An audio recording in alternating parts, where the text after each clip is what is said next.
Welcome to Today at Keeneland. Scott Hazelton alongside Gabby Gaudette. Is it April? Is it December? Is Santa going to show up? Are they bringing the kids out to sit on their lap? Like, what is going on right now, Gabby? I mean, these snowflakes are huge. I don't know what's going on right now, Scott, but I do know it's crazy.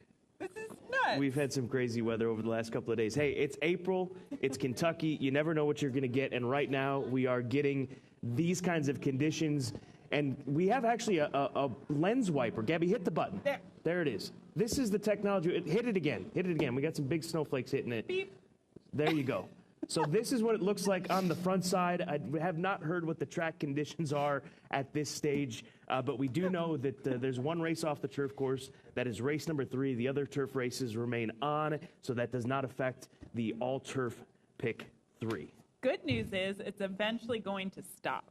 So I think maybe around Today? 1 or 2. Okay. 1 or 2 before we get to the big races. She's all over it. I'm a professional meteorologist, obviously. It's Bluegrass Day, Toyota Bluegrass Day, 5 graded stakes races highlighted by the $1 million, once again, Grade 1 Toyota Bluegrass, and some very good runners in there, including Smile Happy, a horse that's long time considered one of the best 3-year-olds of this crop. Zandon coming in from New York to compete. Rattle and Roll, last year's Claiborne Breeders' Futurity winner, that Grade 1 winner, he'll be back here and comes back on quick order off of his run in the Louisiana Derby.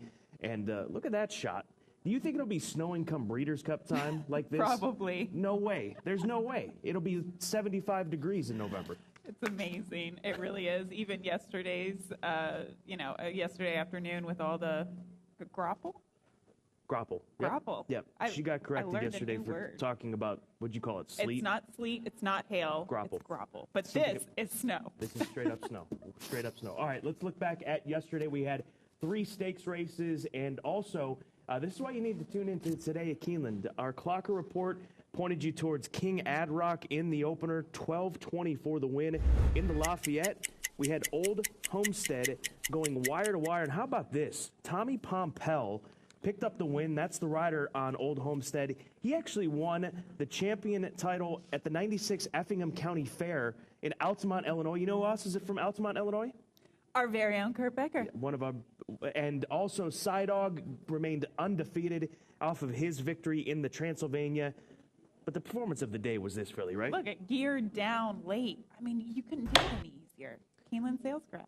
$300,000. She was 310, excuse me. But now she's known as Nest, and she will be one of the favorites for the Kentucky Oaks off of that performance. It's going to be tough to top what she did. Kathleen O, Nest, and you've obviously got to throw Echo Zulu in there with that game performance that she had down at the fairgrounds. So the Kentucky Oaks. Did you say Secret Oath? Did I say Secret Oath? Yeah. I forgot Secret Oath. Yeah, we have to throw her in. Those 4. The fillies are really leading the pack of 3-year-olds this year. It's going to be a heck of a race on the first Friday in May. All right, let's take a look at the weather. If you need an update, here's WKYT. Well, good Saturday morning, everyone. It is the first Saturday of Keeneland, and it's cold out there. I mean, we're going to see temperatures well into the 40s, and keep in mind it's going to be cloudy. We could also see some rain, maybe even a few flakes or so, and those ice pellets, kind of similar to what we saw yesterday. So keep that in mind. You're certainly going to want to bundle up, but that track is going to be wet and muddy out there. Eventually, temperatures will stay pretty stagnant throughout the day, so keep that in mind. A better Keeneland day looking to be tomorrow, but I hope you guys all have a great day. I'm WKYT meteorologist Allie Blake. Yeah, so dress warm, that's the bottom line, and hopefully you've got some seating inside on one of the most coveted days of being out here at Keeneland on Toyota Bluegrass Day. I blame you for this. Yeah, do we need to address the elephant in the room here? Of course, yeah. She said, what are we going to do if we go over in the picks yesterday? I said, well, that's not going to happen. And it does. It did, excuse me. It ended up happening. That's pretty sad. We have nowhere to go but up as we show you our full card picks. Don't forget to download the Keeneland Race Day app to keep track of all of the current picks. And we agree in the 9th race. Nashville, that is the Toyota Bluegrass. Well, we agree with Nashville in the 5th race. You're picking Nashville this time. I did That's pick convenient. Nashville. Yeah, I remember picking against him. I learned my lesson. The 8th race, and then obviously we like Zandon and the Toyota Bluegrass later today. But those are the only races that we agree on. Let's hope one of us. I mean, at the end of the day, I was just hoping that one of us would get a winner. I was told that Jeremy Plonk had a good day yesterday, so maybe latch on to him and see if he can carry on into the afternoon. His long shot play of the day scored. But again, those are picks that you can find on the Keeneland Race Day app, not just myself and Gabby's, but folks like Tom Leach and Jeremy Plonk. They go with Ed DeRosa, another one to give a shout to from Horse Racing Nation. So you've got a lot of tools, and we'll talk about more of those tools as we progress here in the show if you didn't get a chance to catch yesterday. Social media? Yep. At Keeneland Racing on Twitter, at Keeneland on Facebook, at Keeneland on Insta, as the kids like to call it, TVG2. You can get that on the Watch TVG app. You can follow us on Today at Keeneland each and every race day on TVG2. If you don't have it on your cable or satellite provider, download the Watch TVG app. It's on Roku, Amazon Fire TV, Apple TV, and you can stay current with Today at Keeneland each and every day. Again, download Watch TVG. It is the best way to catch TVG. Tweet us your picks. Yeah, we need selections some help. and pictures, though, too. Exactly. I mean, it's a crazy day. And I'm Tweet looking us over your my selfies. shoulder right now, Gabby. There are blue skies I know. to the north of here. Toyota Bluegrass, here it is, race number 9, Grantham Scratch. That's the number 12 horse in here, so we're left with a field of 11. Smile Happy, 9-5 on the morning line. I respect him. I think that he needed to be a little bit more forward in his last race in the Louisiana Derby, but as you said, he ran into one of the best horses on this road to the Kentucky Derby in Epicenter, especially with the way that Epicenter followed up his win in the Risen Star with his Louisiana Derby victory. He had been a front-running type. He sat off the pace in the Louisiana Derby, so Smile Happy. He hadn't been seen since his 2-year-old season. He has every right to take a step forward. But I think the same can be said, and as we agree, with Zandon. And we'll take you back to his race at the fairgrounds in the Risen Star. Right here, he just jumps straight up in the air, and he loses that early position, and then he gets shuffled back behind horses. And this is not a clean trip whatsoever. It's not the type of trip that we had seen from him in his previous 2 starts, where he was a winner and finished second to Mo Donegal in the Remsen. But he runs on. This is also Smile Happy in here. He's back behind Smile Happy at this stage and even prior, so Smile Happy had the jump on him. So the key to this horse today, obviously, is a cleaner break, and if he's able to do so, I think that there is a big bit of upside for him, not only today, but moving towards the first Saturday in May. Well, and also Epicenter, who is one of the top 3-year-olds, was loose on the lead and went gate to wire. Right. So there's no way you're going to catch a horse like that. So I agree with you with my top pick. Okay, I'll go into my selections. I also used the 8 Ethereal Road underneath. Since Scott and I both used the same horse on top, I wanted to also talk about my second choice. We'll take you back to the Grade 2 Rebel. This was at Oaklawn, where Ethereal Road finished second. And you can see him on the backstretch, Scott. He makes this really early, wide move, and this is just not a move that's successful at Oaklawn.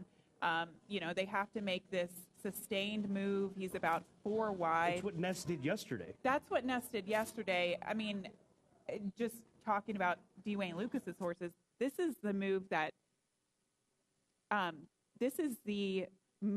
actually Secret Oath kind of made too, and then she just kind of flattened out in the Grade 1 Arkansas Derby. So Ethereal Road, I think if he has maybe more of a delayed move and more of a ground-saving trip, I thought that he could be one to contend with. You see, he just gets way too tired late, and the horses Unoho on the inside comes up and gets him on the wire in the Grade 2 Rebel. So I used him in second, and of course I agree with you with Smile Happy. I'll use him in third.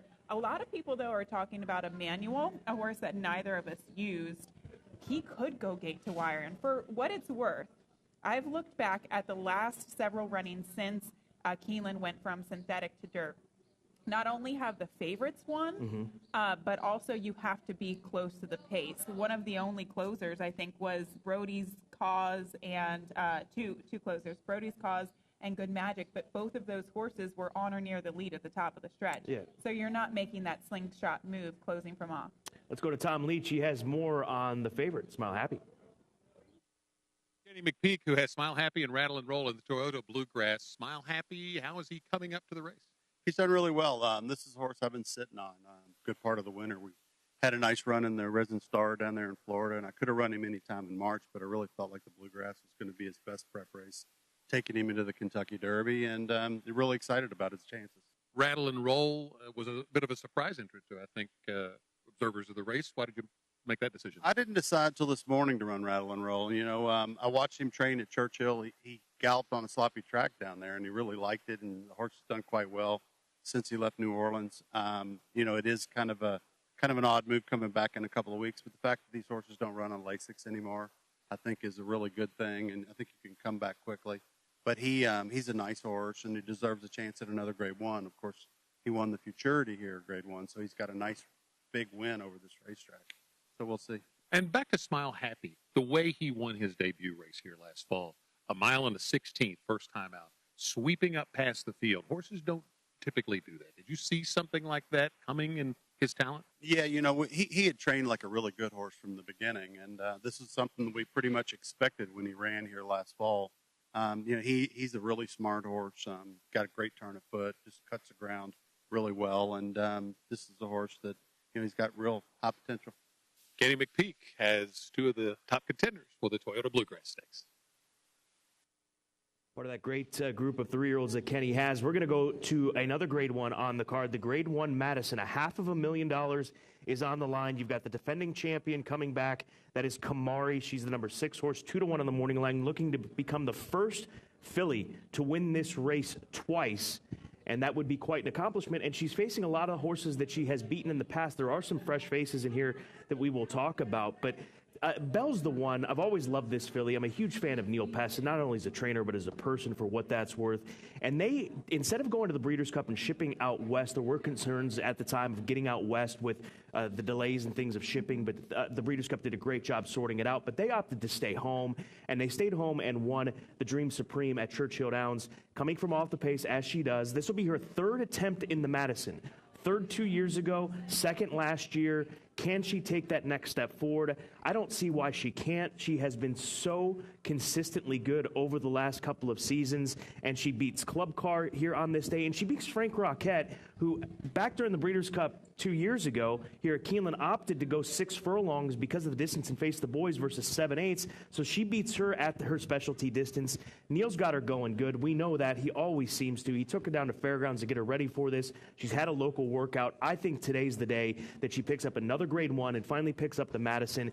Can't sleep on Kamari. She's been so consistent, and she comes off of a prep race. She got prepped down at Gulfstream Park. She sits close to the pace. There's going to be plenty of pace in this race, and then the 9 is my 3rd choice. All right, I went to the number 2 center aisle. I went a bit of a price in here, and I think this mare coming back in her 5-year-old season is going to take that needed step forward. We'll show you her last race. This was her last race as a 4-year-old in the Grade 3 Sugar Swirl at Gulfstream Park.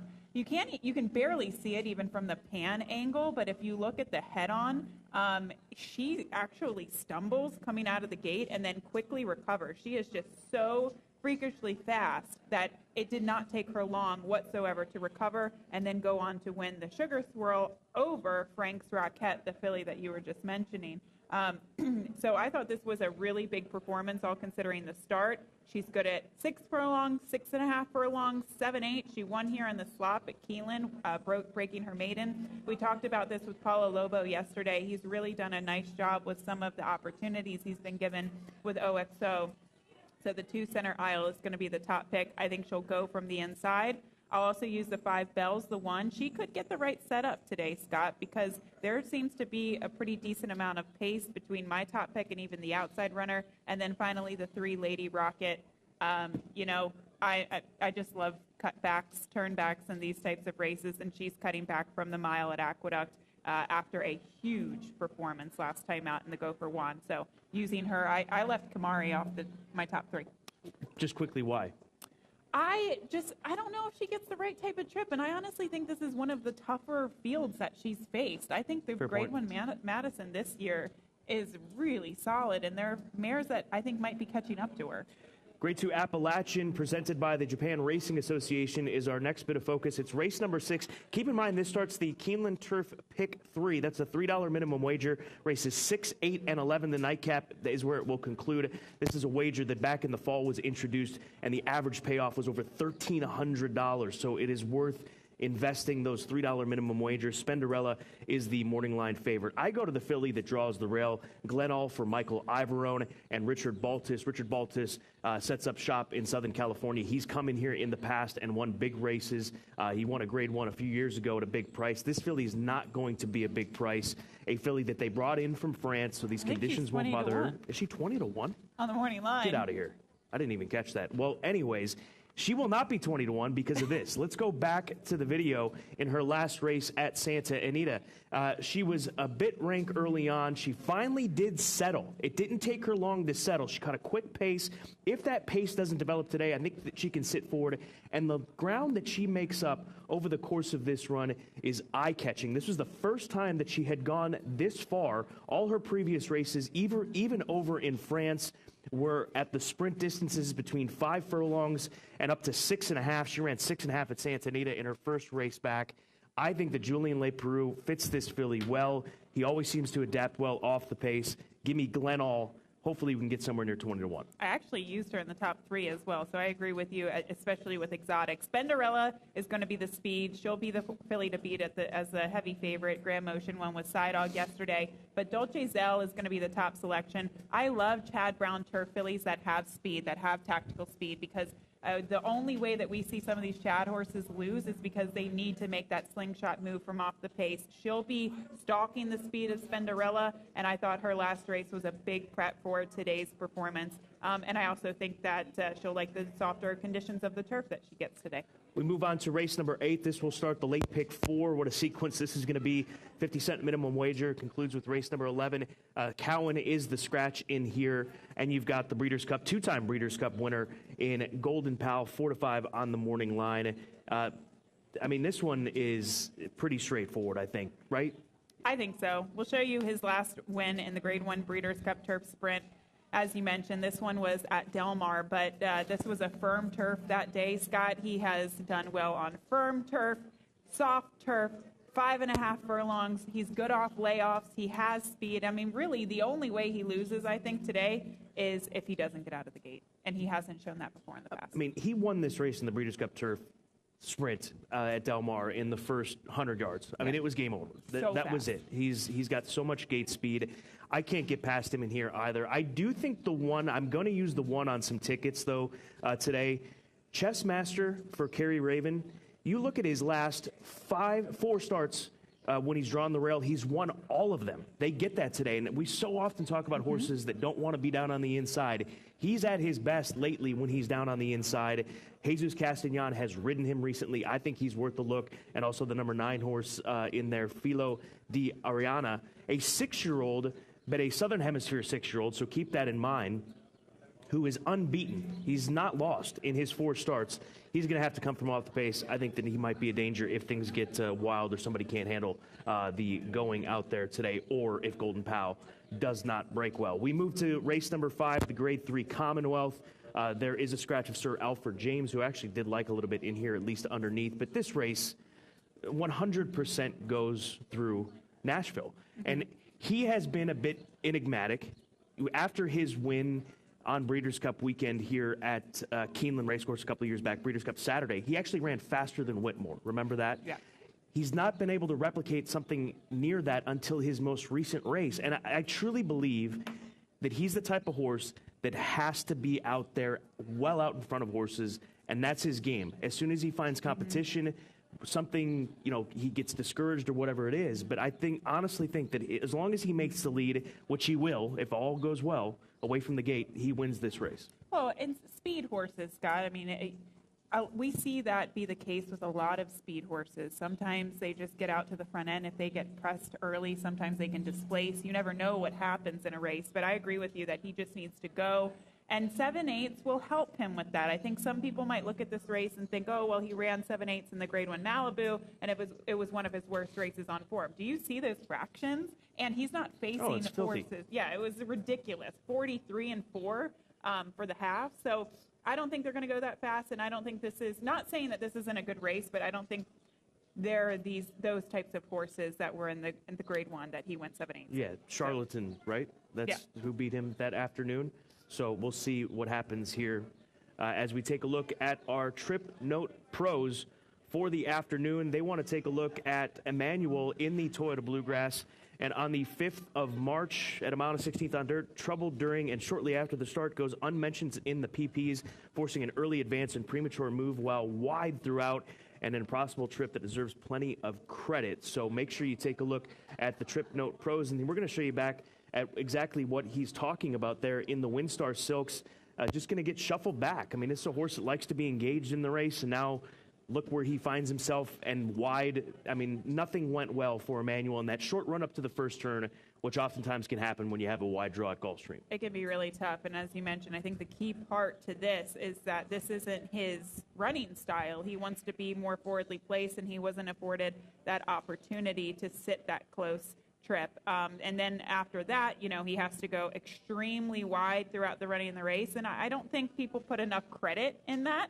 If you're running twice as far as other horses in the race, I mean, that's significant, especially at this stage of the game with these 3-year-olds, you know, getting at a distance each step along the way. So Emmanuel with that rough trip, we'll see how it shakes out for him. I know a lot of people like him today. Make sure you check out Keeneland.com for Trip Note Pros. As I mentioned yesterday in our introduction to Trip Note Pros, hours of work are put into it, and these are available for you for free thanks to the investment from Keeneland in the product and data and everything else that goes in to providing the best possible experience for you handicappers and fans out there. Trip Note Pros, please check it out today and see the work that is put in for each and every one of these cards and each and every one of these horses. Great stuff, and a tip of the cap to Keeneland for investing in that for the fans out there. All right, Clocker Report, they kicked off the day with the winner yesterday and beat the Wesley Ward runner in a 2-year-old race, which is not easy to do. I know. And today they're coming back at it, starting things off in race 1. This is going to be the number 4, Scotland Yard. Recently breezing 4 furlongs and 50 1/7, best out of 11. Good Local Breeze gets top rider, trainer at 22%, second time out. Is that sun now? I mean, we've gone from a snow just downpour to sun. Race 10, Reina de Melendo. The 7 horse is who you need to take a look at there. Impressive finish in the last local work. Should be fresh and fit. Could pop at a price. So Scotland Yard, the 4 in the opener, and the 7 in race number 10. Mark those down. They are worth it. There is no question. It's so valuable. I can't even stress this enough. It's so valuable, especially in the 2-year-old races, because you're really just coming in with little information. So it's hugely important. We're going to dive into our multi-race exotics right now, and I'll kick it off with the Turf Pick 3. Once again, $3 minimum wager in the Turf Pick 3, races 6, 8, and 11, the sequence in here. And I will start in the Appalachian with 3 horses. The Appalachian presented by the Japan Racing Association. Glenall, the 1, the number 3 horse, Spenderella. She's a full sister to that nice stakes winner, Spanish Love Affair, and she's got speed, which is always useful. And then Dolce Zell for trainer Chad Brown, who's won the Appalachian 3 times in the past with some absolute monsters. Can this really follow in the footsteps there? As far as race number 8, that is the Golden Pal race, where he will be the heavy favorite to Shakertown. A lot will single, but I'm going to back myself up with Chessmaster. If Chessmaster can beat Golden Pal, this thing is going to pay giant. That's how you get those thousands of dollar payoffs in multi-race exotics, is beating horses like Golden Pal, but it's not easy. We recognize that as handicappers. And then in the 11th and final race today, the 3, the 9, the 11, Creative Credit, a speedster, sprinting on the turf course, the number 9 horse, that is Savvy, who moves over to the grass for the first time. He's a half-brother to 2 turf winners, and Kelsey Danner, the trainer, is 24% when moving a horse onto the grass for the first time, which is the case with Savvy, and the 11-horse Artemis City Limits, a horse that has always been consistent, doesn't get the best draw. So $54 in the $3 Turf Pick 3. All right, I'll take you to the All Stakes Pick 4, and this starts in the 6th race and goes on to the 9th race. In the 6th race, the Grade 2 Appalachian, presented by Japan Racing Association. 1, 3, and 4. My top pick, the 4, Dolce Zell, for trainer Chad Brown, also using that long shot in Glenall to the inside. In the 7th race, that's the Grade 1 Madison. I like a 12-1 shot. The number 2 Center Isle also will use the 3 Lady Rocket and the 5 Bells of 1. I guess my strongest opinion there is that I am going against Kamari. The 8th race is the Grade 2 Shakertown. I am just singling on the number 10, and that is Golden Pal. It's sink or swim for him. And then we get to the Grade 1 Toyota Bluegrass, 4, 6, 8, 9, 10. I thought it was a spread race. $22.50. There you go, 50 cents. Don't forget about that. All Stakes Pick 4. Tom Leach, he's got his pick of the day, and we will dive into that right now by checking in with Tom.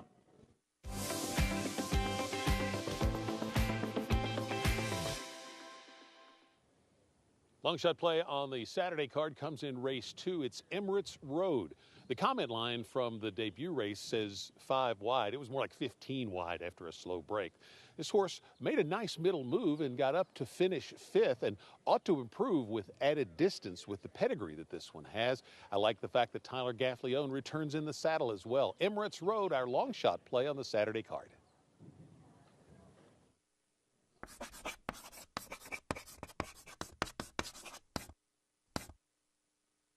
Got 1, Gabby 0 after day 1. 1-0. That doesn't even count.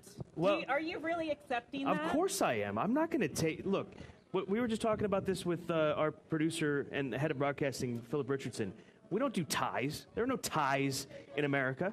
We don't play for ties. So the tiebreaker was the fact that I had the top 3 horses that finished 1, 2, 3, well, in the top 3 in the Central Bank Ashland. I didn't have Nest on top at the Brad Cox Stanton Fleury filly, but that was the tiebreaker. And I don't make the rules. I follow our producer, Isaac. Okay. Well, so what's the side bet today? Today's a new day. Okay. Is this a good one? Who is the likeliest winner today? Nashville or Golden Pal? Nashville. Okay, I think Golden Pal because he's my single. Okay, what happens if they win? They both win. What are we going to do? I don't know. Is there a tiebreaker in the last? Could we do a tie? How about Kamari? Since I did not use her in my pick 4, I don't think she's going to win. Do you think she could win? Absolutely, she can. Do you think she's a use in the pick 4? No, pick 5? there is no doubt. You are crazy. You are crazy for not using him. All right. Yeah. I will take that. I will take Kamari and that bet all day long. Advantage me. And by the way, Team Scott, if you're looking hashtag Team Scott, you want to win these corksicles, that's the way to go. Hit us up on Twitter. We're going to pick a random winner because Team Gabby's got some catching up to do. Enjoy the day. The sun's out. It's Saturday.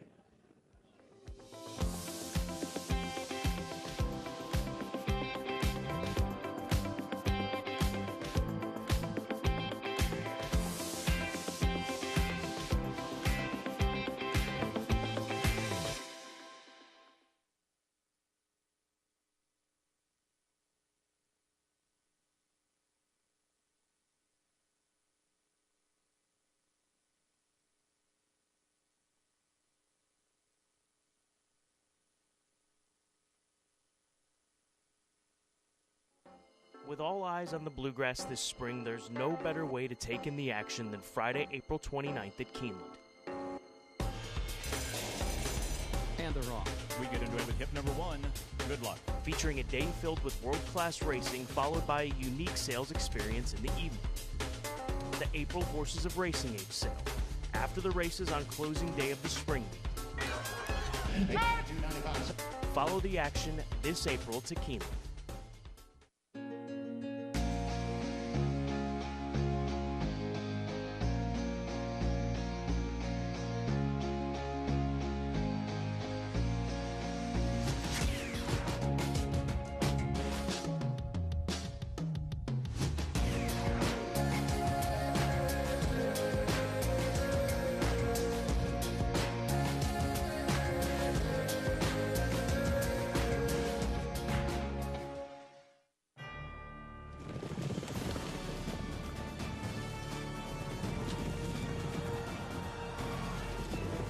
Together from every corner of the globe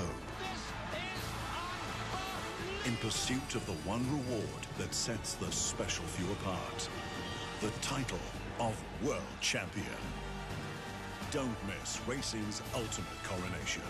The Breeders' Cup World Championships at Keeneland. Tickets on sale May 9th. When it comes to electrified vehicles, nobody has more models than Toyota.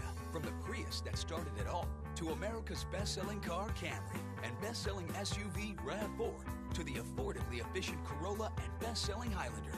And now, the first-ever Tundra Hybrid that delivers 437 horsepower and an estimated 22 miles per gallon. They all come with a 10-year, 150,000-mile battery warranty. For all the latest offers, go to buyatoyota.com. Toyota, let's go places.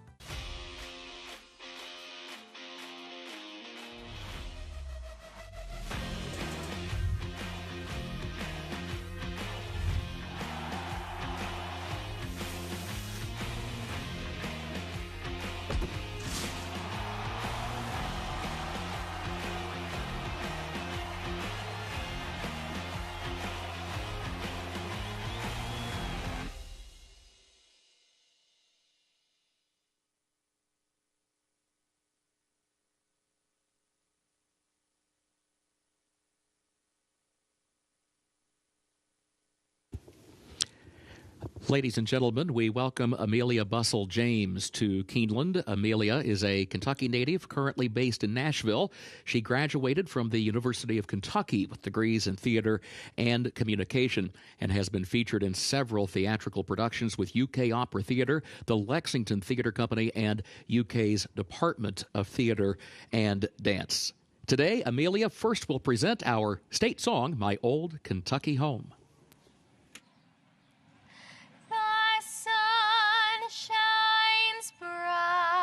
On my old Kentucky home, 'tis summer, the people are gay,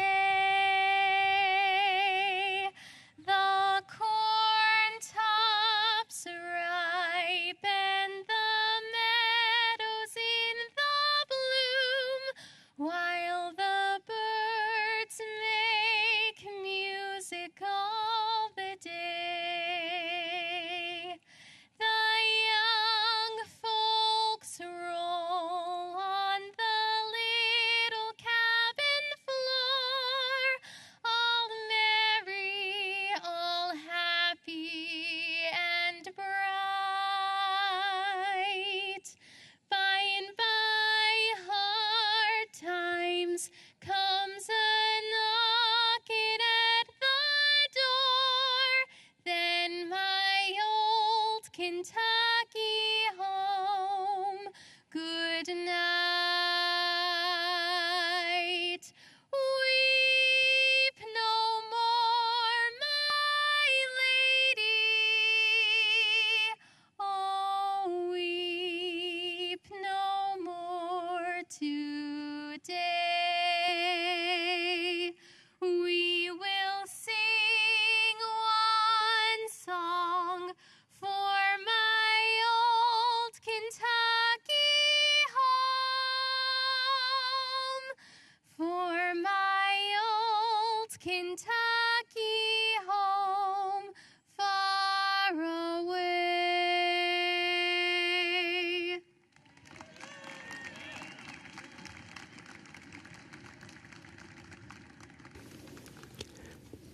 Please rise for our national anthem.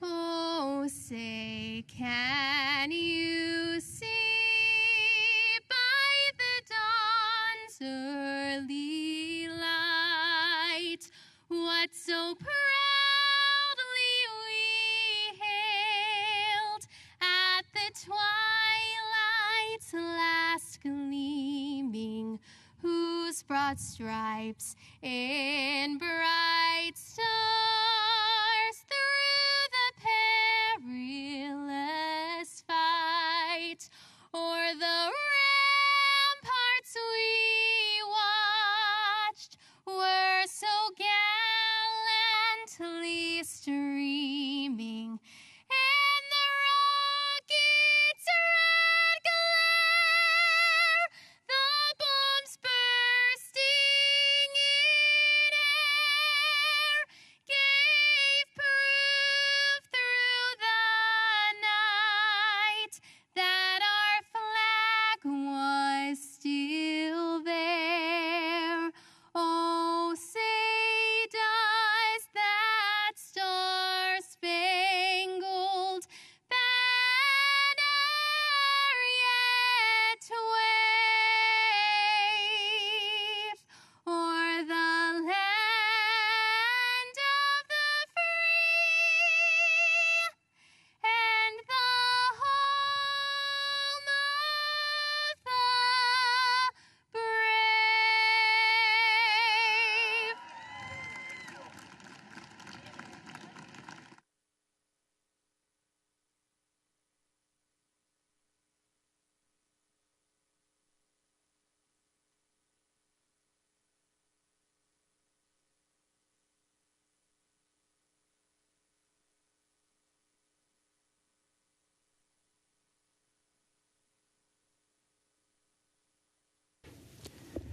Keeneland is proud to recognize Ray Epperson from Admissions as the Employee of the Day. Congratulations, Ray.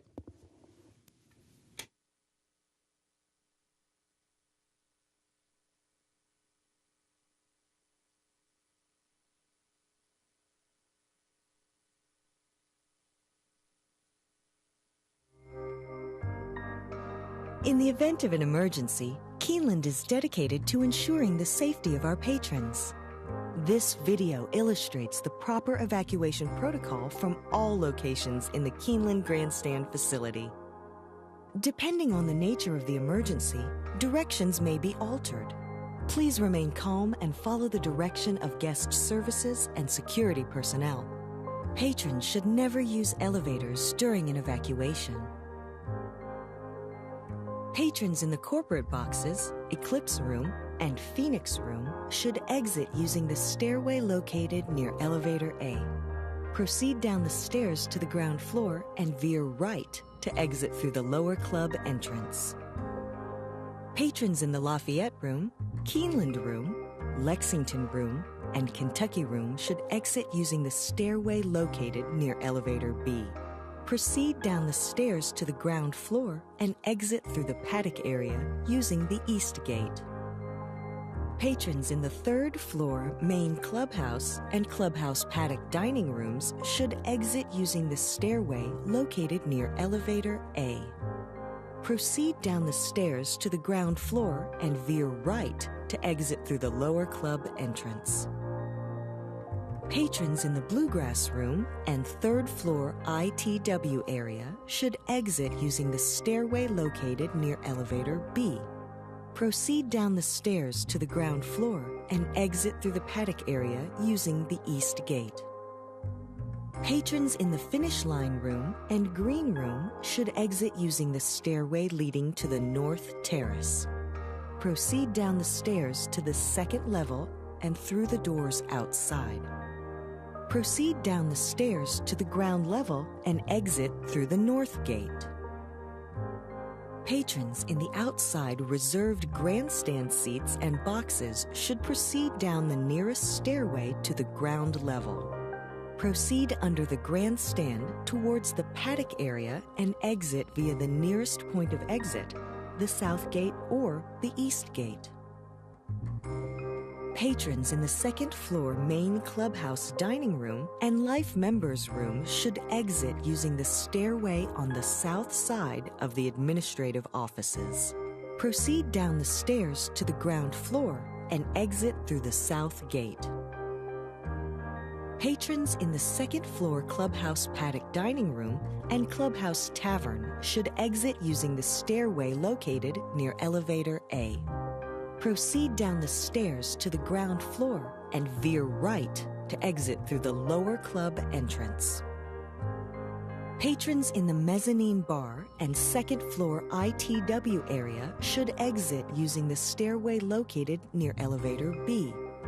Proceed down the stairs to the ground floor and exit through the paddock area using the East Gate. Patrons in the sports bar and cantina should exit through the doors leading to the North Terrace. Proceed down the stairs to the ground level and exit through the North Gate. Patrons in the lower club, clubhouse lawn, club lobby, and director's room should proceed toward the clubhouse parking lot using the nearest point of exit. Patrons in the gift shop should proceed toward the South Gate using the nearest point of exit. Patrons in the apron area should proceed under the grandstand towards the paddock area and exit via the nearest point of exit, the South Gate or the East Gate. Patrons in the equestrian room and first floor Brats and Brew should proceed towards the North Terrace and exit through the North Gate. Patrons in the paddock area and North Terrace should proceed toward the nearest point of exit, the South Gate, East Gate, or North Gate. After evacuating the facility, please remain calm and follow the direction of guest services and security personnel in the safest route to return to your vehicle.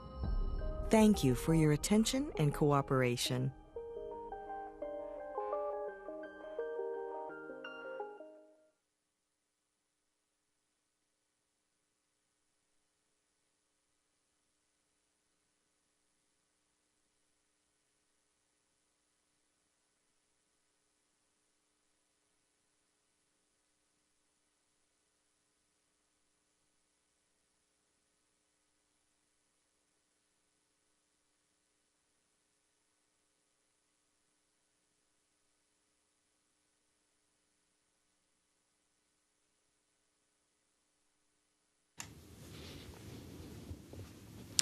Good afternoon. Welcome to Keeneland Racecourse, where the main track is currently sealed and the turf is listed good. We are off the turf for race 3. Please note race 3 comes off the turf and will be contested on the main track. Time now for a look at all of the program changes. First race starts the first of the day's rolling doubles and pick 3s. Also begins the early pick 5. In the opener, take out the also eligibles 13 through 16. They did not draw into the race. Second race, start of the early pick 4. Scratch number 4, Hippodrome. Also scratch 14, Exact Estimate, 15, Dominican Pioneer, and 16, Cape Trafalgar. Again, scratch 4, Hippodrome. Also scratch 14, Exact Estimate, 15, Dominican Pioneer, and 16, Cape Trafalgar. Please note number 13, Makamat, draws into the race. Third race, as mentioned, comes off the turf. Race 3 is off the turf. It will go instead at 1 mile on the main track. In that third event, scratch number 2, A Real Hero. Scratch the 5, Nevesian Sunrise. Also scratch the 6, 3 Tipsy Chicks. Scratch the 7, Ensemble. Scratch 9, Lubna. Also scratch the 10, Joy of Painting. Scratch 12, Final Bell. Also scratch 14, Seasons, 15, Hat Tip, and 16, Commander's Palace. Again, race 3 off the turf, 1 mile main track. Scratch 2, A Real Hero. Also scratch 5, Nevesian Sunrise, 6, 3 Tipsy Chicks, 7, Ensemble, 9, Lubna, 10, Joy of Painting, 12, Final Bell, as well as 14, Seasons, 15, Hat Tip, and 16, Commander's Palace. Please note, number 13 draws into the race, Infinite Potential. Fourth race, start of the pick 6, no carryover. There are no changes at this time in the fourth. Race 5 is where the All-Stakes pick 5 gets underway. In that fifth race, scratch number 3, Sir Alfred James. Scratch 3, Sir Alfred James.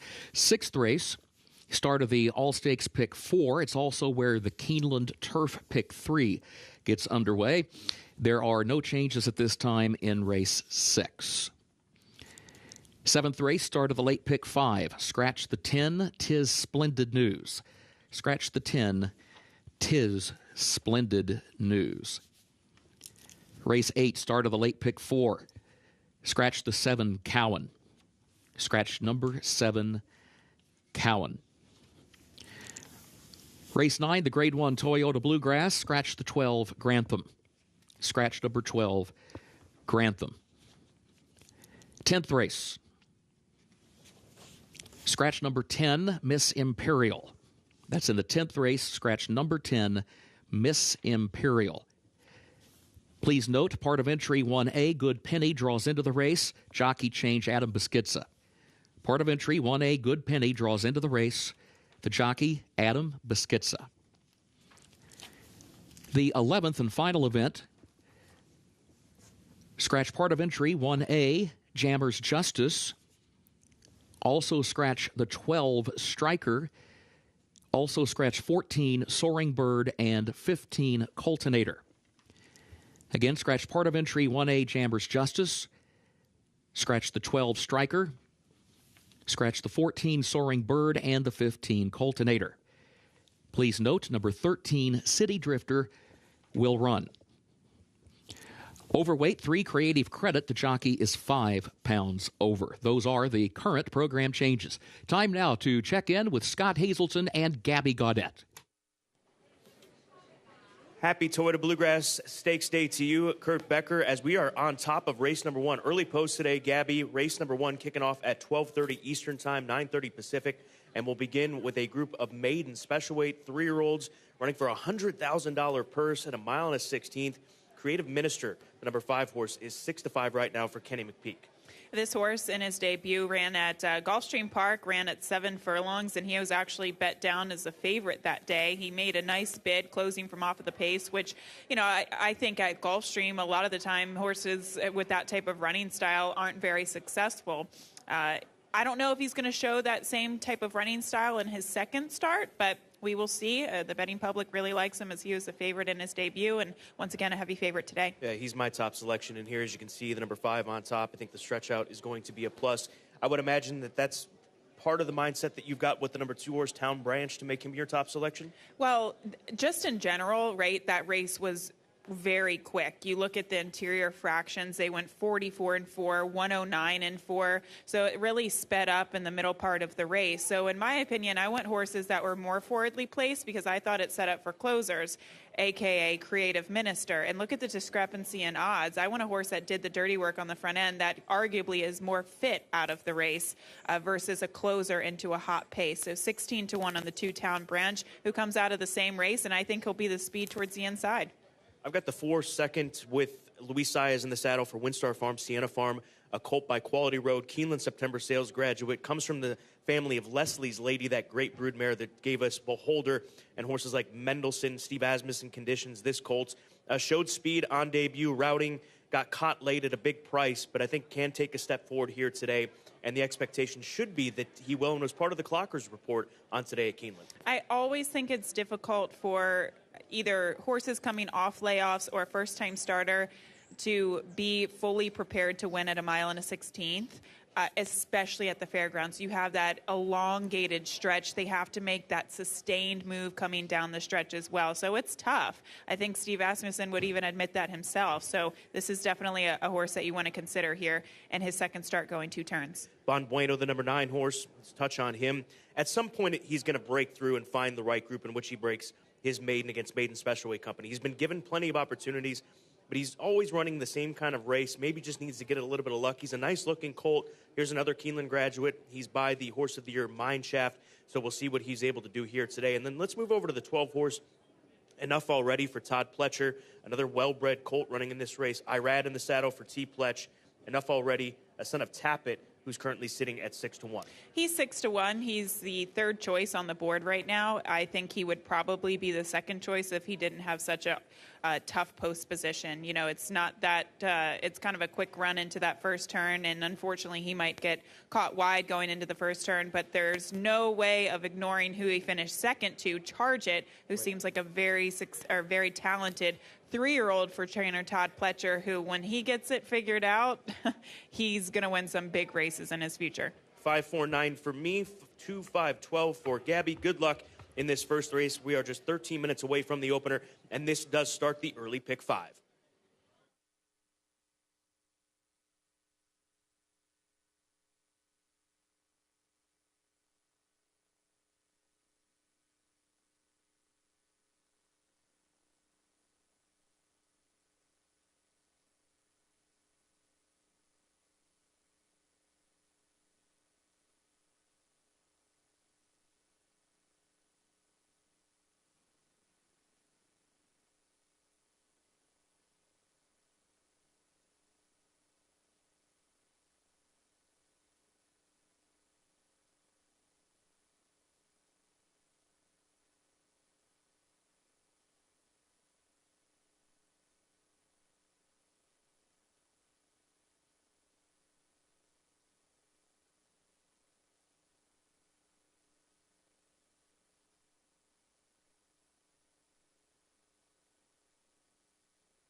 Horses are entering the track for Keeneland's first race, the Paramount, a maiden special weight for 3-year-olds at 1 mile and a 16th over the sealed main track. A reminder, this race will finish in the short stretch at the first wire.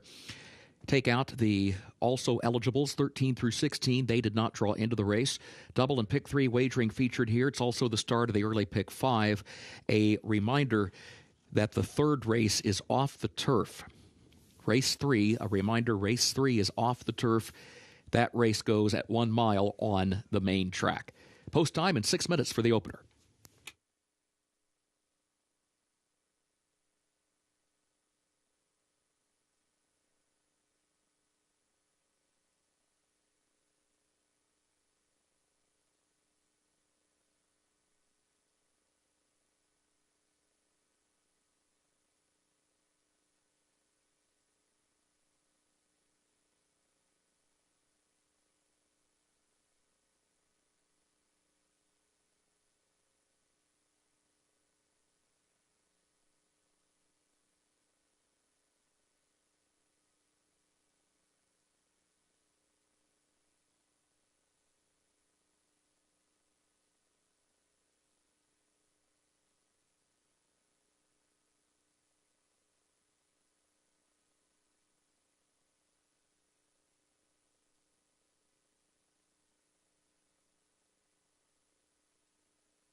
Taking a closer look at some of these 3-year-olds.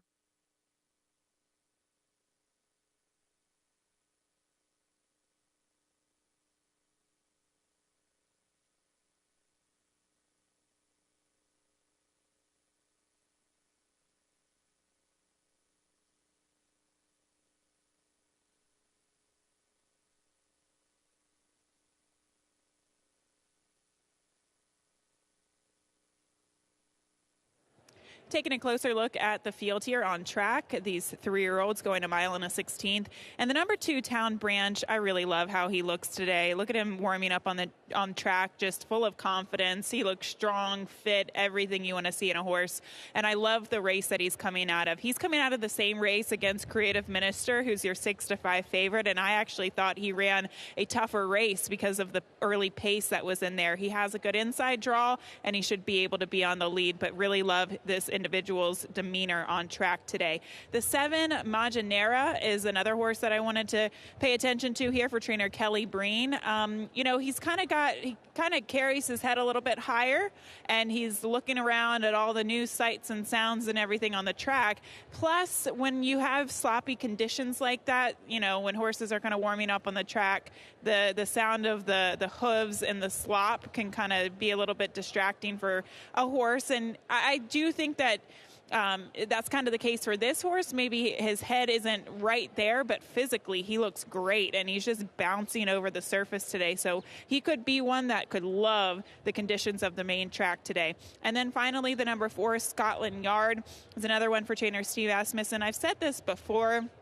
It's really hard to get a horse to win first time out going a mile and a 16th, but especially at the fairgrounds when they have to make that long, sustained run down that long stretch at the fairgrounds. This horse is very racy looking. I have no problem with him, and he should be one that I think he's going to show a lot of speed coming out of the gate as he did first time out. It could be a problem for my top pick in the number 2, Town Branch, but he really does look the picture here for trainer Steve Asmussen. We're getting close to post time here for today's opener. Once again, this does kick off that early pick 5.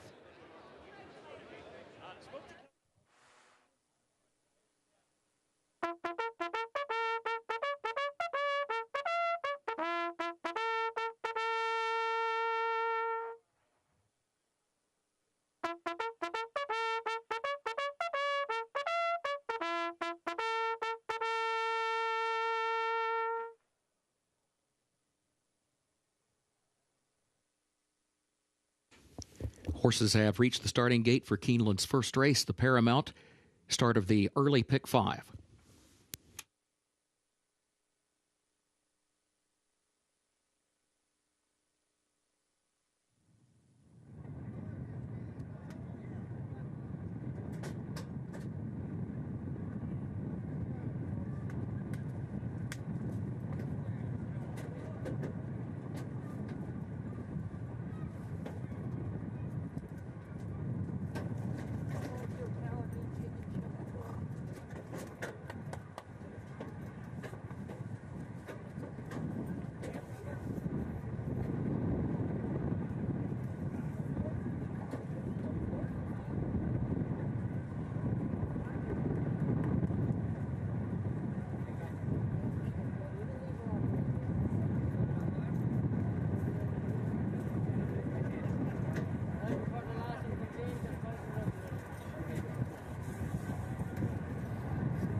First wire, they are at the post. They're off. Majanera is hustled away from the starting gate. Town Branch is there to the inside. Lucky 19 up close along with Scotland Yard in the opening strides as Town Branch has the lead heading into the first turn, slides over next to the rail. Lucky 19 stays outward toward the center of the track in the second position around the first turn, a length and a half off the lead. Big Blue Line hugs the rail from the inside starting spot third. Scotland Yard fourth outside of Creative Minister, who slides down toward the inside in fifth. Majanera is in sixth. Tim Tal is in seventh toward the inside. Enough already as a wide eighth. Bon Bueno moves up from ninth. Pioneering Spirit is in the 10th position. Up the backstretch, Young Turk is in 11th. Then a break of another 7 more lengths back to Trumpet's Blair, who's last. It was 23.19 seconds. The time for the opening quarter. Town Branch the leader. Town Branch leads it by 2 lengths up the backstretch to Lucky 19. Second by a length, the Big Blue Line, who changes lanes toward the outside. Room for Creative Minister against the rail, who's now moving up a closer fourth. Big Blue Line goes to second. Opening half mile in 46.82 seconds. Town Branch the leader. Town Branch by 2 to the far turn to Big Blue Line second, 3/4 of a length. Creative Minister is in third around the turn. Bon Bueno is fourth, still 6 lengths off the lead. Enough Already has 7 lengths to make up in the 5th position on the outside. The leader's at the quarter pole. Town Branch, top of the short stretch, leads it by 2 lengths off the turn. Creative Minister moves up from between horses, tries to take aim on the leader. Big Blue Line, Bon Bueno, and then Enough Already out in the center of the track, 5 across, and here's Creative Minister to take the lead. Creative Minister into the final furlong, leads it by 3 lengths. Enough Already has gone to second. Pioneering Spirit runs late down the center of the racetrack in third, but Creative Minister has a 4-length lead. Creative Minister coming to the line. Creative Minister, Brian Hernandez Jr. to win it. Pioneering Spirit closed for second. Enough Already was across the line in third, and farther back it was Town Branch in fourth.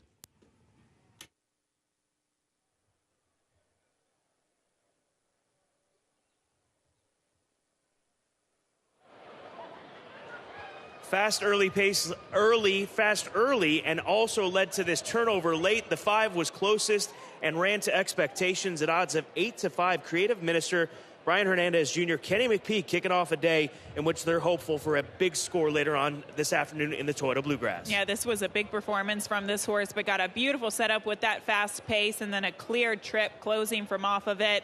We saw it be a little bit close there for second, but the 11 Pioneering Spirit and the 12 Tough Already looks like it rounds out the trifecta for trainer Todd Pletcher. No doubt about the winner. Impressive in the opener, Creative Minister.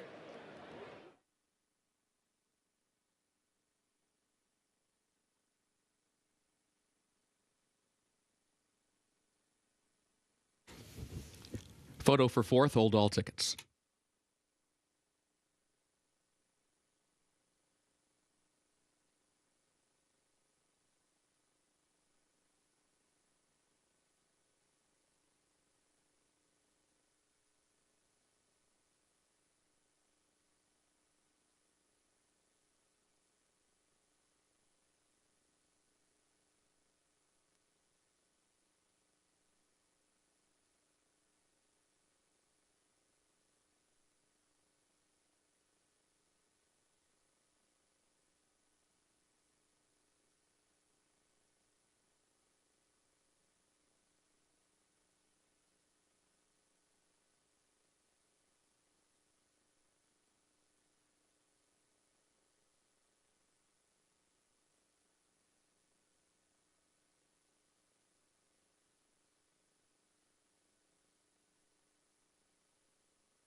Unofficial results of Keeneland's first race. 5, Creative Minister finished first. 11, Pioneering Spirit was second.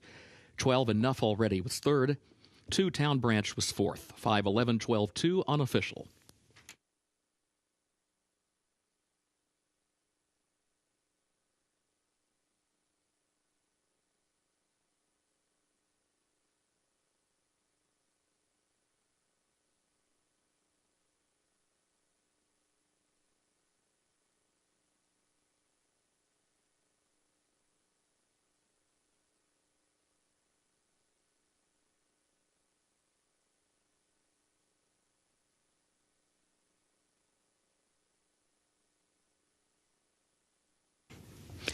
Unofficial winner of Keeneland's first race, the Paramount, number 5, Creative Minister, owned by the Fern Circle Stables of Paul Fireman, owned also by Back Racing LLC of Greg Back, trained by Kenny McPeak, the jockey Brian Hernandez Jr. Creative Minister, a 3-year-old son of Creative Cause out of Tambos by Tappet, bred in Kentucky by Delridge Farm LLC. Keeneland September graduate gets the mile and a 16th over the main track in 1 minute 46.49 seconds.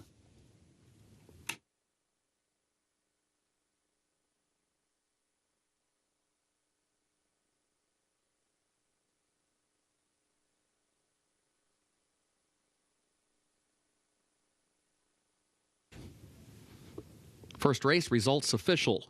5, 11, 12, 2, the official results.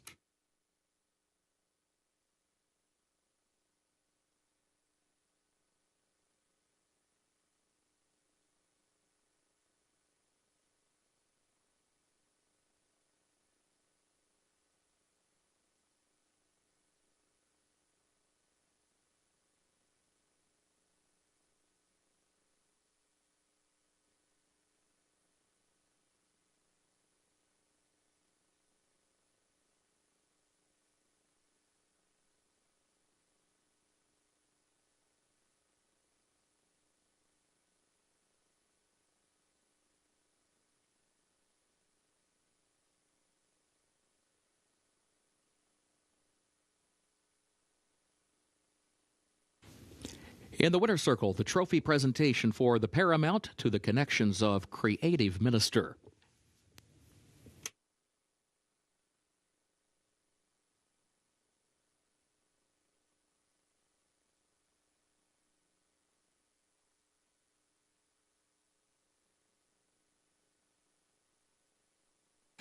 Keeneland's second race upcoming. Double and pick 3 wagering start of the early pick 4. A reminder, scratch the 4 Hippodrome and scratch the 14 Exact Estimate, 15 Dominican Pioneer, and 16 Cape Trafalgar. A reminder, number 13 Makamat draws into the race. Third race off the turf, 1 mile main track. Again, that third race off the turf, 1 mile main track. Scratch the 2, A Real Hero. Scratch the 5, Nevesian Sunrise. The 6, 3 Tipsy Chicks. Also scratch the 7, Ensemble. Also scratch number 9, Lubna. The 10, Joy of Painting. Also scratch 12, Final Bell. Scratch 14, Seasons, 15, Hat Tip, and 16, Commander's Palace. A reminder, number 13, Infinite Potential, draws into the race. Fourth event has no changes at this time. Race 5, scratch number 3, Sir Alfred James. That's race 5, scratch number 3, Sir Alfred James.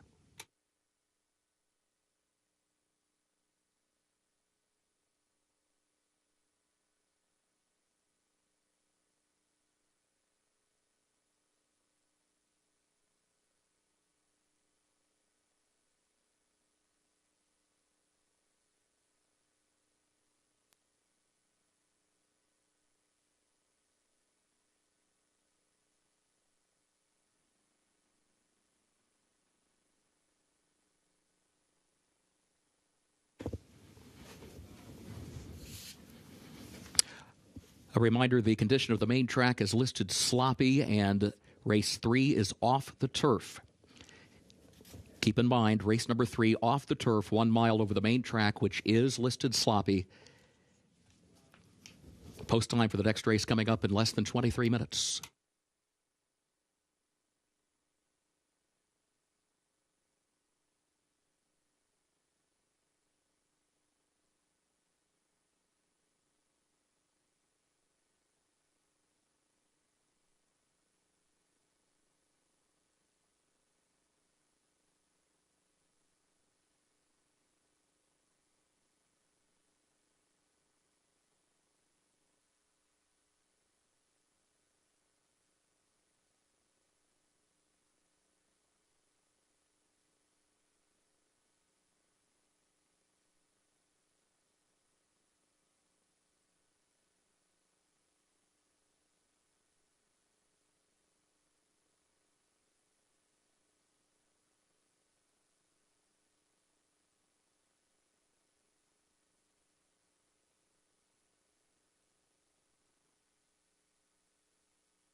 race number 2, 18 minutes to post. 3-year-olds will shorten up here for this one, and they'll be asked to go 7 furlongs on this main track, which is sloppy with all of the precipitation we received overnight and this morning. And we're taking a look right now into the paddock at the 11-horse Highly Flammable for DJ Stable.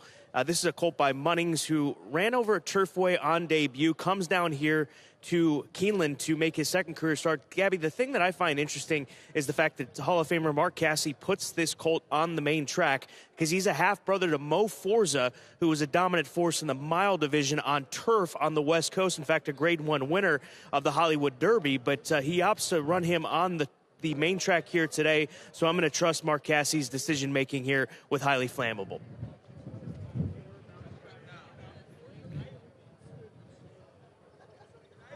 The number 5 horse, also we'll take a look at him, Emirates Road for Brendan Walsh. This is a half-brother to Prevalence who runs later on today in the Commonwealth Stakes. And this is a colt by Quality Road who drew post 11 over a sloppy course in his most recent start. He'll be carrying the Godolphin Blue, and in fact, that was his only start. So hopefully he can show a little bit more position early on in this race as he'll get Tyler Gaffalione in the saddle for the second time in what will be his second start. Bourbon Heist, the number 6 horse for Ian Wilkes.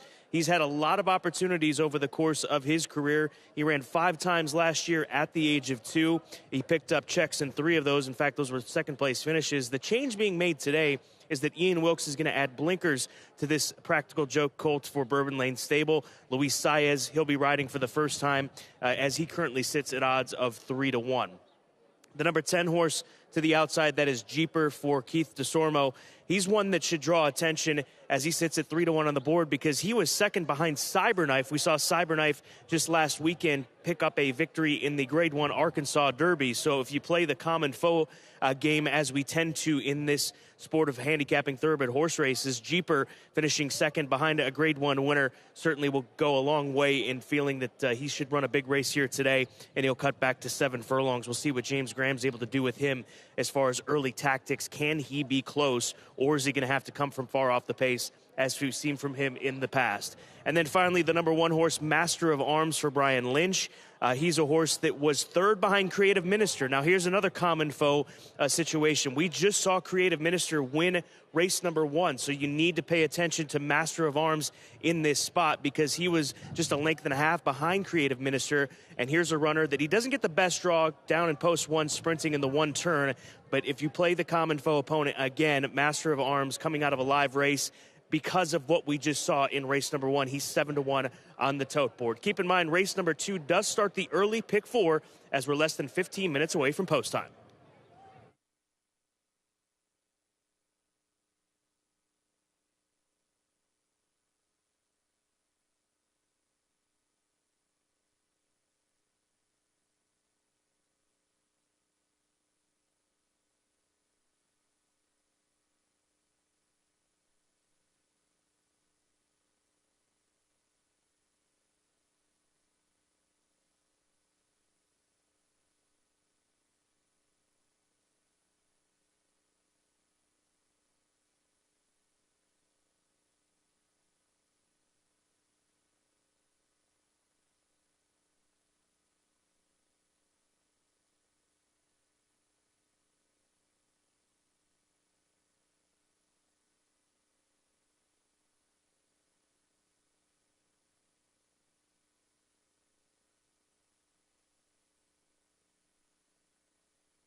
The horses are entering the track for Keeneland's second race, the Lanark.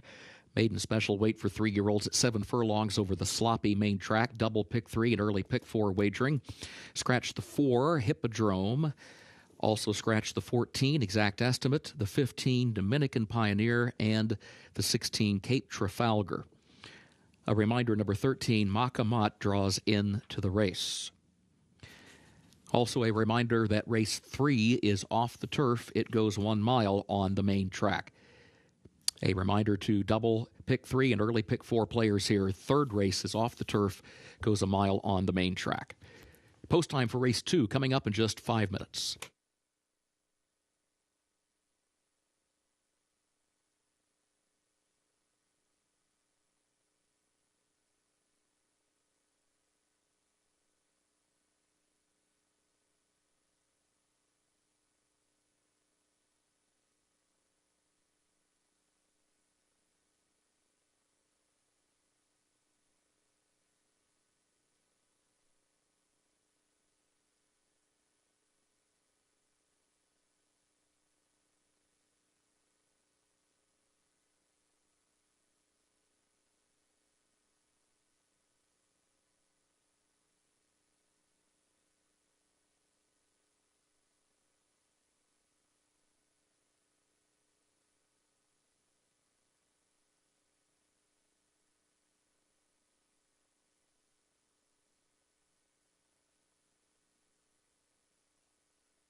Come front side with less than 3 minutes to post. We're looking at Bourbon Lane Stables' Bourbon Heist, colt by Practical Joke, who's going to cut back in distance to 7 furlongs, and that might move him forward because his race 2 back at Gulfstream Park was solid at the 7/8 distance. He's always been so close to getting a win, so I do like the fact that they put the blinkers on him here today. I thought he was just really bouncing over the track and looked extremely fit today for the connection, Scott, and you have to be, especially on this surface at this distance. So maybe consider him at a little bit of a price. What is he? Yeah, he's not a price at all. He's actually second choice right now at 3-1. We'll go back to the 5-horse Emirates Road in the Godolphin Blue. All so well bred are these Godolphin homebreds, and he's a half brother, as I mentioned, to Prevalence, who runs later on today in the Commonwealth. We'll see how he handles these sloppy conditions. He's going to be running in the sloppy course for the second time in just 2 starts. He looks very fit. When you look at his hindquarters, just has a lot of muscle definition, even around his shoulder as well. He kind of has that long body, that long build to his body, which I think suggests he will do better with that at distance, especially at 7 furlong. So he is my pick. I thought it was a tough post position first time out, better posted, more fit today, more ground. Seems like all good things for this horse. He does look gorgeous out on the racetrack. And the number 7 horse, Edge of Glories, we'll move to next for the John Ennis barn. Going to add blinkers to this colt. Surface change is always a key angle when looking at runners. He'll be running on the dirt for the first time as he kicked off his career with 3 runs on the synthetic. We saw John Ennis' horse pop out of the gate yesterday and take the field gate to wire at a price, and I think that this horse might even do that. Maybe he won't hang on for the win, but he looks very quick on the track today. You can see him staying with the pony, and just some of the things that he's showing me on the track today, I think he's going to break out of the starting gate and try to lead them here. Very wide open race, less than a minute to post. The 6 has moved into the top spot. That is Bourbon Heist, who's been bet down to 5-2. Good luck in the early pick 4 if you are playing. You've got less than a minute to get those wagers in. Race number 2 will be 7 furlongs for maiden special weight 3-year-olds.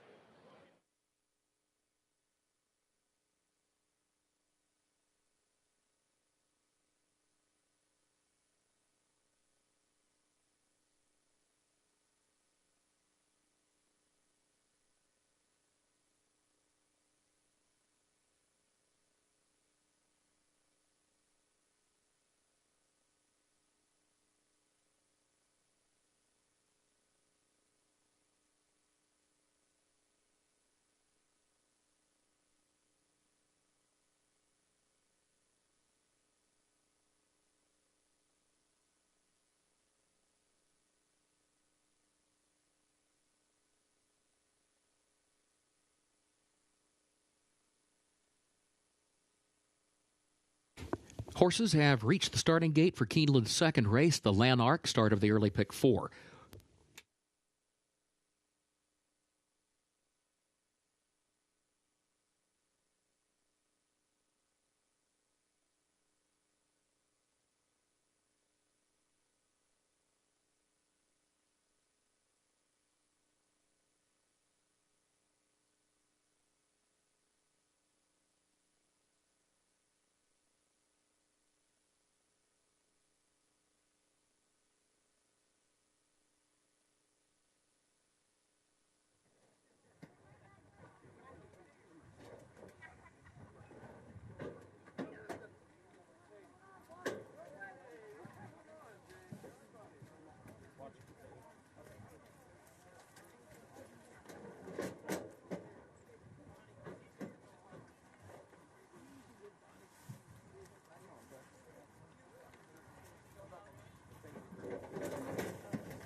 Has 1 foot about 3 foot behind the other one. I wanted 6 inches. He got 2 foot. 2 foot.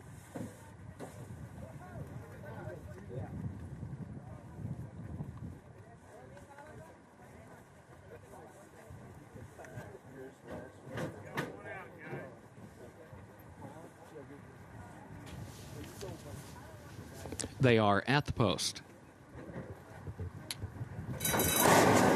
And they're off.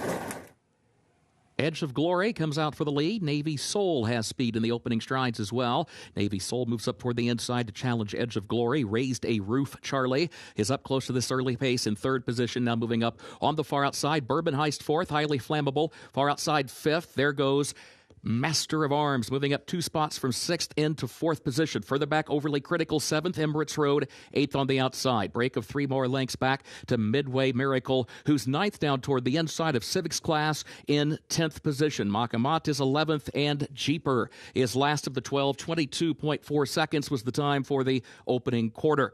Navy Soul, Edge of Glory going at it for the lead, matching strides around the far turn. Bourbon Heist is there on the outside in third, a length off the front pair. Master of Arms is 4th down toward the inside. Emirates Road is 5th on the outside, coming to the top of the stretch, but still 5 lengths off the lead. Jeeper has to angle wide, is still 10 from the front. They turn for home. Edge of Glory and Bourbon Heist going at it. Master of Arms is there to the inside. Emirates Road from the far outside. Bourbon Heist has the lead past the 8th pole. Master of Arms runs toward the rail. Emirates Road still there on the outside. Second, still a length off the lead of Bourbon Heist. Bourbon Heist with Emirates Road still trying to get there. Another try from Emirates Road. Yet another, and here's Emirates Road for Tyler Gaffalione to get up to win it. Bourbon Heist was home second. Late rally from Jeeper to grab third from Master of Arms.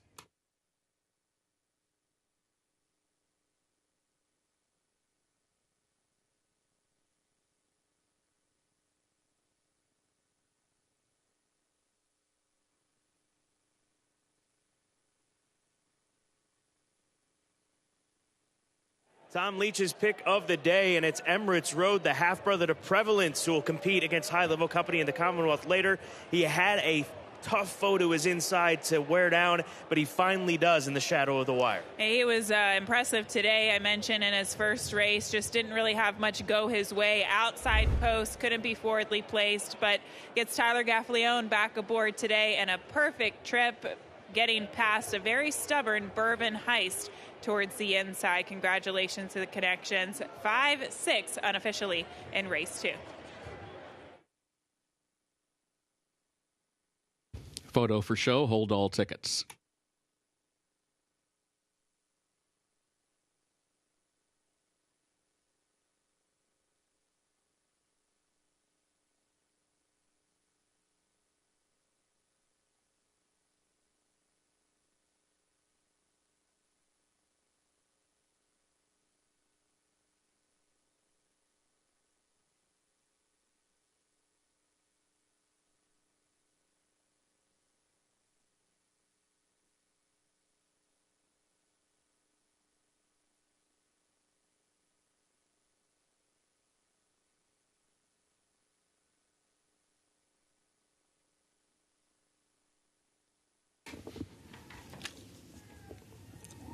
Unofficial results of Keeneland's second race. Number 5, Emirates Road, was first.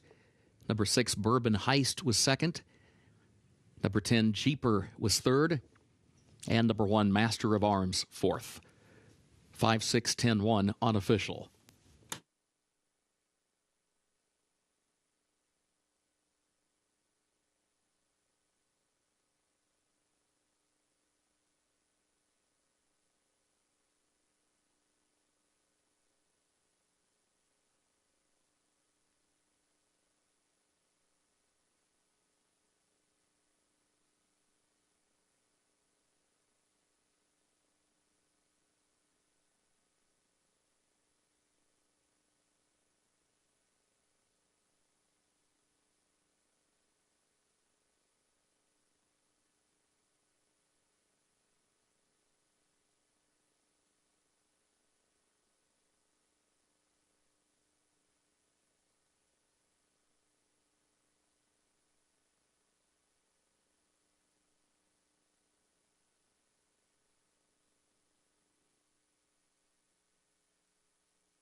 Results of race 2 official, 5-6, 10-1, the official results.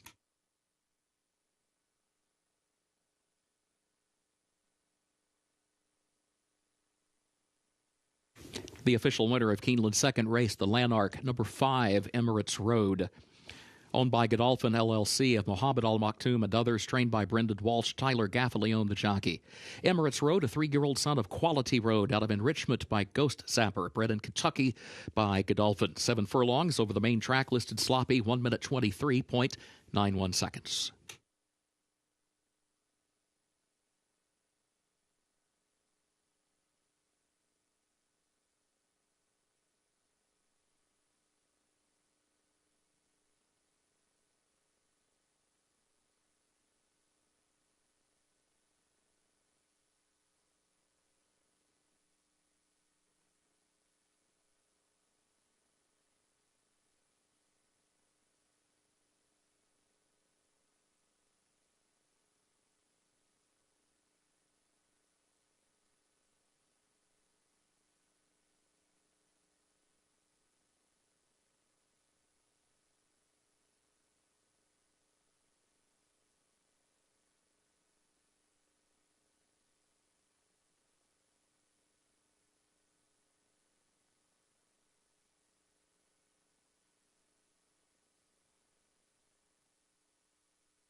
In the winner's circle, the Lanark Trophy presentation to the connections of Emirates Road.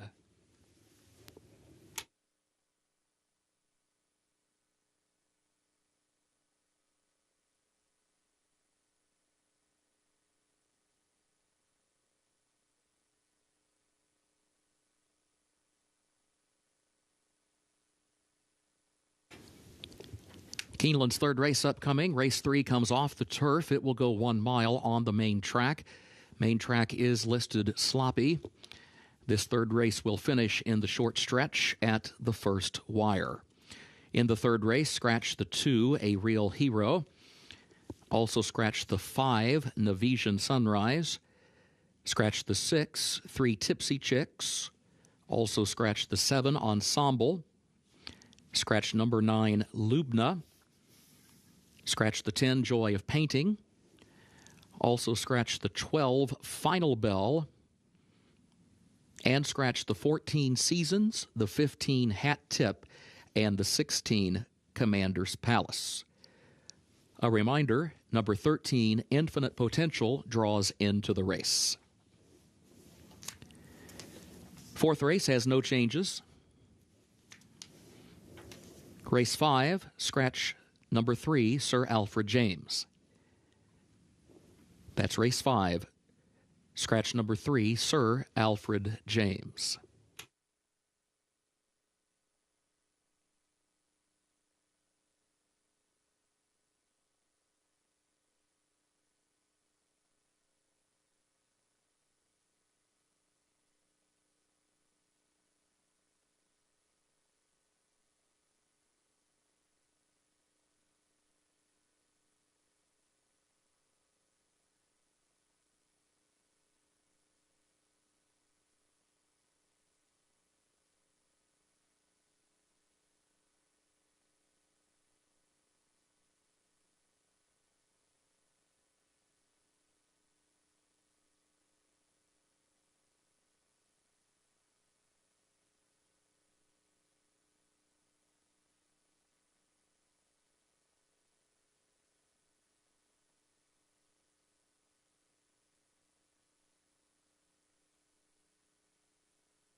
race number 3 is the only race off the turf course today. Don't forget races 6, 8, and 11 remain on, and that will be our turf pick 3, that $3 minimum wager. It starts with the Appalachian, the Grade 2, presented by Japan Racing Association. Races 6, 8, 11 encompass the turf pick 3 on Toyota Bluegrass Saturday. But with this race moving off the turf, we have all of these scratches, and we also have a heavy favorite with Milfoil, the number 8 horse, the Curlin filly for Juddmonte Farms. She's a filly that has yet to run on the turf. They were going to give it a shot here today, but she gets the luxury now of being one of the most proven as far as the main track is concerned. She's stakes placed against Grade 2 company in the Dolce Zell going back to last year. That was over a sloppy course, so she's got the off-track form, and also she comes into this race for the first time since February. It's just her second start at the age of 4. She closed out her 3-year-old campaign with a run in the Kentucky Oaks. So she's a classy filly. She's kept high-level competition, and this has to be considered a fairly easy spot for her, relatively speaking, with all of the scratches, and thus that's why she sits at odds of 8-5. But Pentagon, the number 4 horse, is my top play. This is a filly by Constitution, who also has off-track form. Her last race, she got in all kinds of trouble. The rider, Pablo Morales, sat down going into the first turn. He got checking. He found trouble late in that race as well, but she galloped out giant past the wire. So she's by Constitution, who I think you can consider more of a main track sire just in the short period of time that we have had him standing at stud here in North America. So back onto the main track, and hopefully the expectations have to be that she's going to take a step forward off of that race, which she hadn't run since October. So October to March was the layoff for her. She comes back in less than a month. So Pentagon for me, I'll take a swing against the odds-on favorite as she gets settled in here and saddled up under the watchful eye of Reeve McGahee. The number 8 horse is obviously very easy to get to. Milfoil mentioned her exploits last year at the age of 3. She was defeated, though, Milfoil, as the 60 cents on the dollar favorite, odds-on favorite in her most recent run to Cafe Society, who's not a bad filly in her own right. But back out to 2 turns for this filly perhaps will be something that's a positive for her, even though her only win did come going a 1-turn mile at Belmont Park. But you have to respect her class. That is what is making her this short of a price right now at odds of 4-5 here in this third race, which has been taken off the turf course. And then finally, I'll go to the 11 horses, my third selection, Printer's Row for Cherie DeVoe, a Street Sense filly who doesn't have much gate speed. She will be far back in this race if she runs true to her form, and she's only run 2 starts so far in her career up at Turfway Park. But she is by Street Sense out of Medaglia d'Oro First Dam, Arabic style, so that dirt pedigree is there. We'll see if perhaps this will be a positive move for her as she's getting a little worked up, and perhaps that's an overstatement as we take a look at her. She's just certainly on her toes as she gets ready for her Keeneland debut. But Street Sense progeny on the off track, they win it at a 17% clip, which is a very solid number. So that's a positive, too, when looking at off-track pedigrees, as this filly will be dealing with an off-track here for the first time in her career. 14 minutes away from race number 3. Again, this race is taken off the turf, but the other races remain on the grass. Races 6, 8, and 11. The Grade 2 Appalachian, presented by Japan Racing Association. The Grade 2 Shakertown. And then the 11th race, that allowance race, which will close things out. And that turf pick 3 is races 6, 8, and 11. But again, this one off the grass onto the main track, and Milfoil will be the heavy favorite here in race number 3.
The horses are entering the track for Keeneland's third race, the Ellerslie, and allowance for fillies and mares age 4 and up. This third race comes off the turf. It goes 1 mile on the main track. Main track is listed sloppy, and this race will finish in the short stretch at the first wire. Scratch the 2, A Real Hero. Scratch 5, Nevesian Sunrise. 6, 3 Tipsy Chicks. Also the 7, Ensemble. Scratch the 9, Lubna. The 10, Joy of Painting. Also scratch the 12, Final Bell. And scratch the 14, Seasons. 15, Hat Tip. And 16, Commander's Palace. A reminder, number 13, Infinite Potential, draws into the race. Post time coming up in just 5 minutes, 1 mile over the sloppy main track.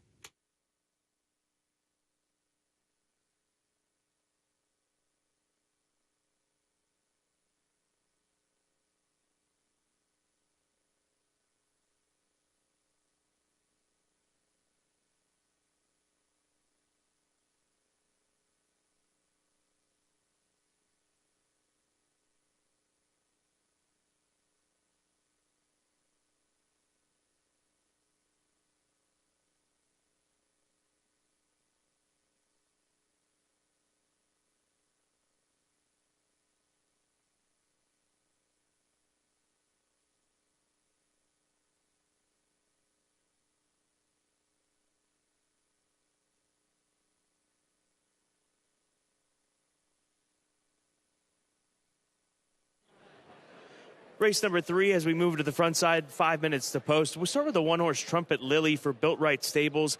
That is trainer Lynn Cash's operation.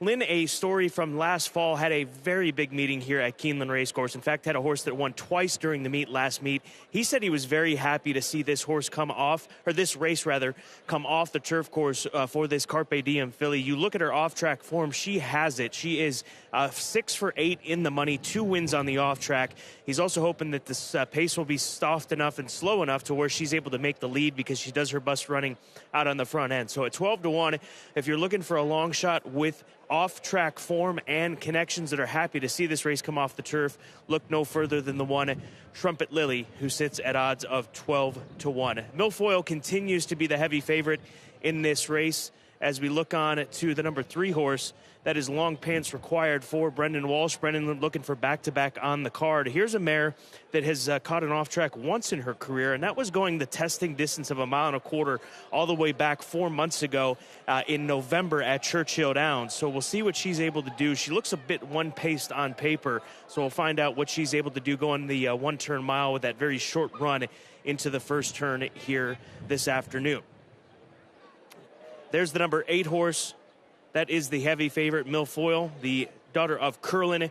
We saw the daughter of Curlin win the Grade 1 Central Bank Ashland for a second consecutive year yesterday with Nest. And this is a filly that made it all the way to the Kentucky Oaks, as mentioned, during her 3-year-old season. She's the class of the race. She also has good form on and off track in the Demoiselle, where she went 1 mile and 1/8 and ended up tiring late to finish second, beaten 3/4 of a length. But that is not a 1 mile and 1/8 race here today. Instead, they shorten her up to the 1 mile race here this afternoon, and she certainly should be part of that pace factor. I don't know that we're going to see the one horse and the connections to Trumpet Lily get a soft pace because of the presence of Milfoil. She likes to mix it up early on, and you can see she's on the muscle, on the bridle here as she warms up with less than 3 minutes to post. Again, this race off the turf course. All of the other turf races remain on the turf course here this afternoon, which is listed as good. Good luck here in race number 3, less than 2 minutes to post.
The horses have reached the starting gate for Keeneland's third race, the Ellerslie, at 1 mile on the main track.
First wire, they are at the post.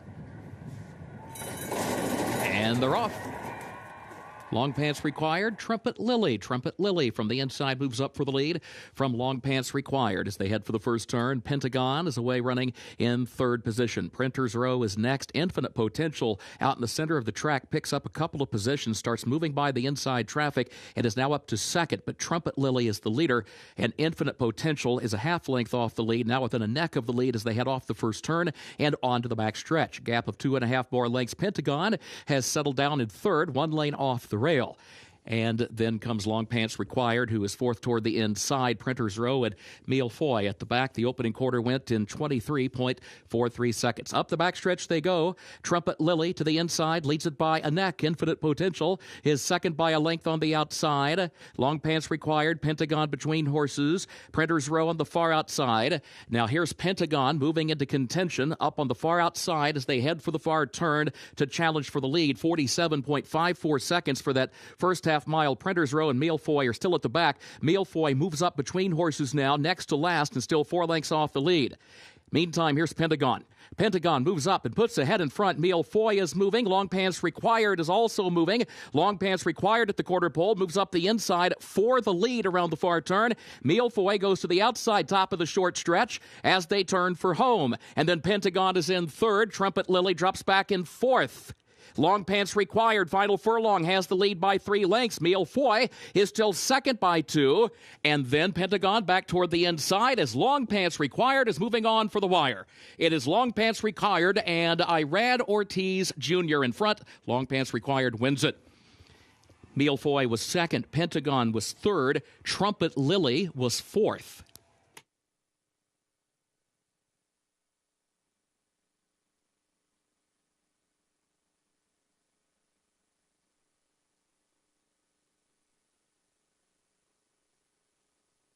Walsh going back-to-back on this Saturday card here at Keeneland Racecourse, this time with Irad Ortiz Jr., who continues to have a very good meeting here in this opening weekend, and she does it with ease. She runs away, gets the jump on Mille Foy, who was back behind horses a bit further than maybe what we would expected, but that's the consequence you pay when drawn to the outside going into that first turn with that quick run up, and the 3 is able to slip away from him here at a price 7-1, the off odds on Long Pants Required.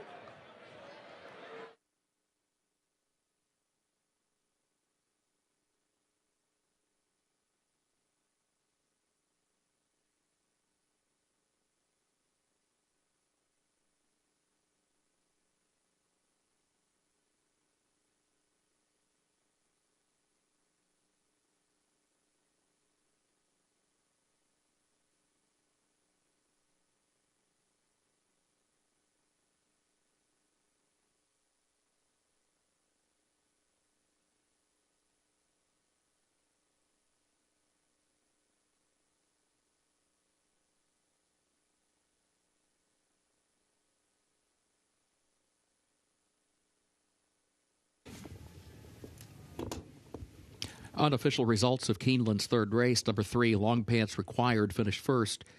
Number 8, Mille Foy, was second.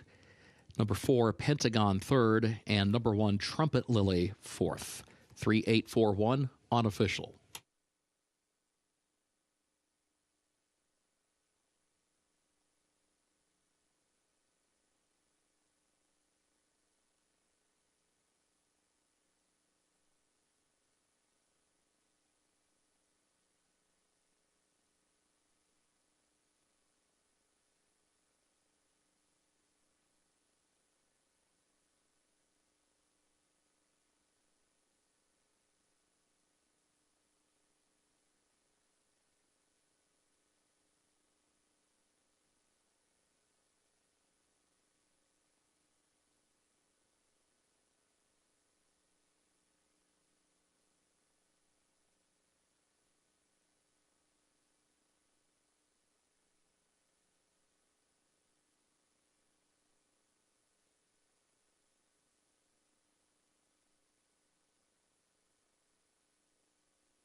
Unofficial winner of Keeneland's third race, the Ellerslie, number 3, Long Pants Required, owned by 4 Lawn Chairs LLC of John, David, and Jim Conway and Steve Cockrell, trained by Brendan Walsh, who goes back-to-back on the card. The winning jockey is Irad Ortiz Jr. Long Pants Required, a 5-year-old mare, by New Year's Day out of Cressleriana by Seeking the Gold, bred in Kentucky by 4 Lawn Chairs LLC. 1 mile over the main track, listed sloppy, 1 minute 39.81 seconds. Results of race 3 are now official. 3-8-4-1, the official results.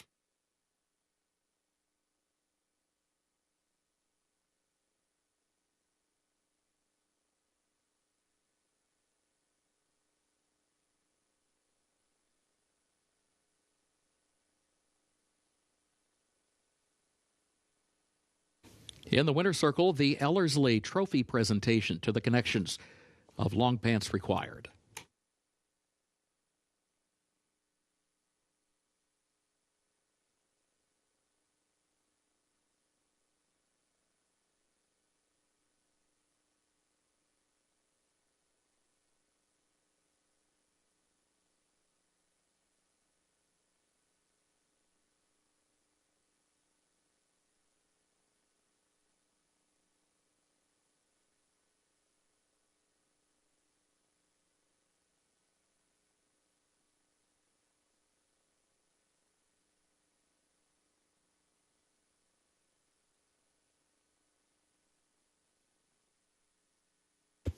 Ladies and gentlemen, we direct your attention to the winner's circle at this time.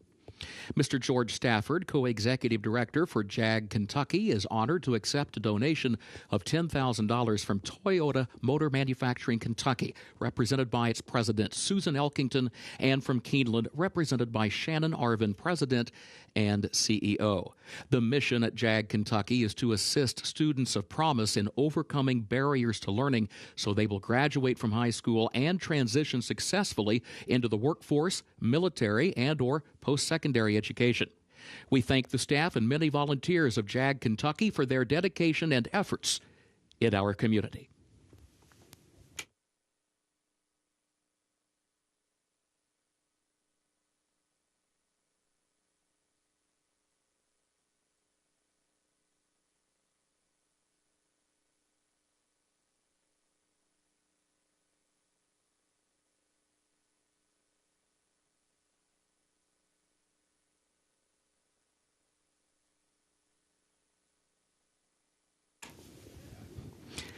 Keeneland's fourth race upcoming, double and pick 3 wagering, also the start of the pick 6, no carryover.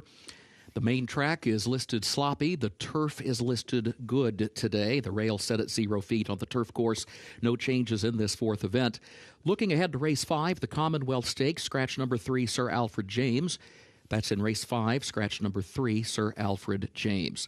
Race 6, the Appalachian, presented by Japan Racing Association, has no changes at this time. 7th race, the Grade 1 Madison, scratch the 10, 'Tis Splendid News. That's the 7th race, scratch number 10, 'Tis Splendid News.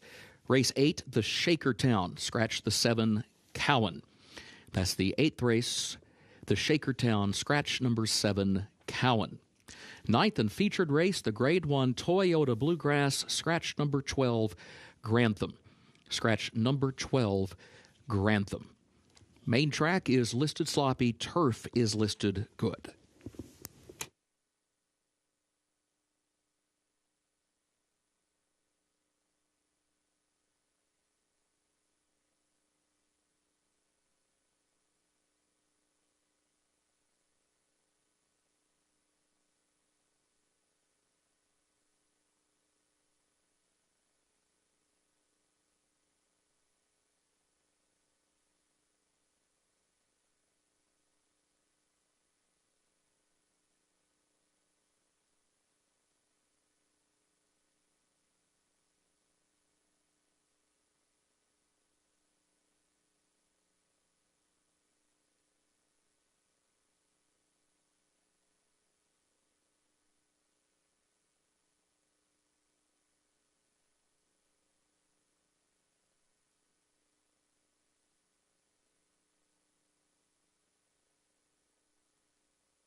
Race number 4 starts the pick 6 on Toyota Bluegrass Stakes Saturday. As we take a look into the paddock, we'll take a look at the number 10 horse to begin the discussion. Ironworks for Spendthrift Farm and My Racehorse, Distorted Humor Colt, that's going to add blinkers. He broke his maiden on debut in a very fast time, sprinting 109.3. He stepped up and tripped to a one-turn mile in his follow-up race and ran into a good horse in due time who would end up finishing second in the Fountain of Youth, but stretching out here today to the mile and a 16th distance, and Todd Pletcher going to add blinkers to this colt. He very well could control this race from gate to wire if things go right. I think he has to kind of have that type of trip to the outside, Scott, because this post position isn't really ideal. At least get a forward front running position. Louis Saez is going to have to ask him to get into, a comfortable position going into that first turn. I like him. I thought he would be a pretty short price, and I don't think anybody should be a really short price in here. I thought it was a very level playing field, so I'm against him a little bit here. Well, you're against him with the 11 Cover Me Up. Flavian Pratt came into town with 2 winners yesterday, as we'll get used to seeing Flavian out in the Midwest and East Coast after making the decision to leave Southern California. And this is a colt that also leaves Southern California. This one for Richie Baltus and Say Racing. He broke his maiden 2 starts back, but then the follow-up run going the mile on the 19th of March was not nearly as effective. But it was fast. If you look at the kind of the quarter fractions and the half-mile fractions, they went too quickly, and he kind of was in that awkward position of chasing that fast pace, and he couldn't sustain. And a lot of the time I find it, Scott, with these horses, maybe the mile and a 16th or even farther distances, a horse with this type of speed will even be more beneficial than the mile. You just go so fast. Sometimes these horses just can't get their feet underneath of them. So I like the added distance here, and when you look at the pace, I think he probably will be on the lead. McAllen, the number 9 horse, has Irad in the saddle. As we mentioned, he's having a very good opening weekend. Just won the last race number 3 here on this Saturday card. And he stepped up and tripped, broke his maiden going a mile 40 at Tampa Bay Downs. We're seeing a lot of horses come out of the Tampa Bay meet coming up here to Keeneland Racecourse. So get used to seeing that. But a horse that he may be outrun early on, but at least we've seen him come from off the pace in order to win a race, and he did so from post 1 when he broke his maiden at Tampa Bay Downs in a field of 9. I can't determine whether or not I like the Tampa form coming here. I mean, we saw the filly yesterday in the Grade 1 Ashland. She came from the Suncoast at Tampa, so for what it's worth, that was a successful angle. But we have seen a lot of other horses come here from Tampa prep races, and they really haven't been performing. So I really didn't know what to do with this horse, but he is bred to like an off track. You've got the 12 in your top 3, drawn to the far outside. How far back, I'll ask you, do you think that he's going to have to come from in order to pull off a top 3, top 4 finish? He will have to come from pretty far off the pace. The only hope is that Florent can just kind of break and save ground going into the first turn, angle him out, and be in at least a mid-pack position by the top of the stretch. Otherwise, it's just not going to help him. But I did think his race 2 back at the fairgrounds going against Cyberknife, who was the eventual winner of the Grade 1 Arkansas Derby, wasn't bad considering the trip. And I'll give him a shot here. I'm going to go to the inside, OP Firecracker for Blackwood Stables and others. And Robert Medina bringing this colt back to Keeneland. He spent some time this past winter at Turfway Park. And, in fact, both of those races were against Stakes Company. He ran into Tiz the Bomb and the John Battaglia, who would come back and win the Jeff Ruby Stakes in his most recent start to secure himself a spot in the starting gate for the Kentucky Derby. But OP Firecracker, good inside draw. We talked a lot about these horses drawn to the outside in this paddock preview, Gabby, but he gets the inside post and he gets back on dirt, which I think will be a positive for the son of Will Take Charge. Second time blinkers as well, and first time blinkers coming back to the dirt I think will help him. When we're looking at the track, Scott, yesterday I felt like some races it seemed like you really want to be towards the inside. We've seen a couple of horses be successful towards the rail, but the weather has changed so significantly between yesterday and today, and even in the period of 30 minutes. It's so hard to really determine how the track is playing. We'll close things out with the 5 Naval Aviator. who is currently sitting at odds of 8-1. It hasn't been seen in a while. It's been close to 5 months since we've seen this Tapit colt, but well-bred, and we know he likes it here at Keeneland. He broke his maiden on debut, going 1 mile and an eighth. It's rare to see a horse be able to win first time out, going 9 furlongs. So it was no surprise that he improved in his second start. We always say it's really tough to break your maiden in their first race, come back and win an allowance race in your second. He didn't, but he almost did. He lost by a head. I thought he was one of several contenders in here, Scott. This is a very competitive race. Even the 4, Life is a Banquet. This is a horse for Brett Brinkman, who had a winner yesterday. You don't often see a horse win by 23 lengths, especially in a field of 10, and that was the case with the 4, Life is a Banquet. So we'll see what happens here, but a extremely competitive race as the number 10 Ironworks is the favorite, and this race does kick off that pick 6 wager. Good luck.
The horses are entering the track for Keeneland's fourth race, the Mockmer Hall allowance optional claiming race, for a price of $80,000. 3-year-olds at a mile and a 16th over the main track listed sloppy.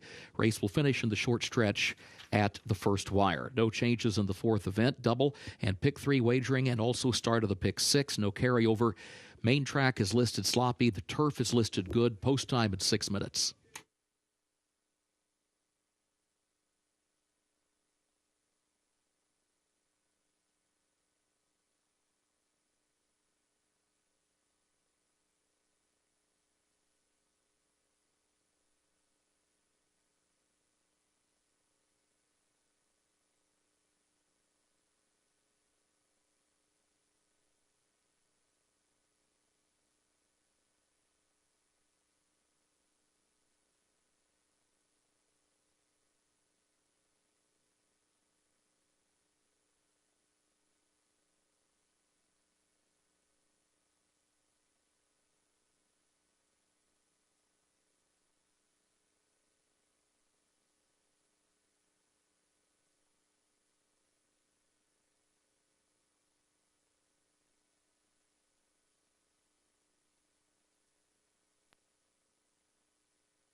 Coming front side for race number 4, less than 5 minutes to post. We'll start with the 5 at Naval Aviator for trainer Brad Cox. We talked about this colt and the company that he has kept. We'll see how he progresses here today as he warms up on the main track, which continues to be listed as sloppy. He's just a big boy, Scott. It's actually quite impressive that Brad Cox got him fit enough to win at first asking at 1 mile and an eighth. It wasn't the toughest field. It was an off-the-turf race, but he came back to really legitimize that debut performance. He's just a big, good-looking horse. I think he gets the right type of trip. I think coming in off that layoff, he holds good flesh. He looks great on track. Let's go over to the 3-horse American Sanctuary for Dare to Dream stable. Chris Davis. He ran into some good runners in the early part of his career. In fact, faced one-timer on debut who would ship out west and win a stakes race at Santa Anita. And then he also ran well in the Prairie Gold Juvenile at Prairie Meadows in Iowa. What do you make of him going from the Hutchinson back out to the Rata Ground here today for his second start at the age of 3? This just seems like a much better spot for him. It's really hard to sometimes find the right race for horses, especially when they're 2 or 3 years old. But this first level allowance race seems like it's a more logical spot for him. And I just thought he looked really bright, really happy on track, showing all good signs right now at 8-1. Let's move over to the 9 McAllen for Harold Ventures, the Quality Road colt out of the Todd Pletcher barn. I spoke to Todd about this colt as well as Ironworks, and he's hoping that first of all Ironworks can be sharp out from the outside post as we expect and more focused. That's what he said the blinkers are for. But for McAllen, I asked him, we're seeing a lot of horses come up from Tampa Bay Downs here to Keeneland Racecourse, and I asked him what makes you decide to send a horse to Tampa Bay versus stay back on the other side of the state and run at Gulfstream. He said they just didn't ride a lot of maiden races on the dirt for these horses, so you have to look for other options, and a lot of that has to do with Gulfstream. They've got the turf, they've got now the synthetic track, Yeah. So interesting to get that bit of information from him, and it makes sense because you've got dirt horses, you've got dirt pedigrees, especially with 3-year-olds. You're looking for dirt races, so you got to look for other scenarios as they have. And when you have that many horses, that many dirt horses, as you do, as the Todd Pletcher does, you have to split them up. You have to send them across town to Tampa Bay Downs. So it'll be interesting to see which of the two is better for Todd. Once again, this race number 4 at 1 mile and a 16th on that sloppy main track does start the $1 minimum pick 6, and they're quickly approaching the starting gate with less than 2 minutes to post.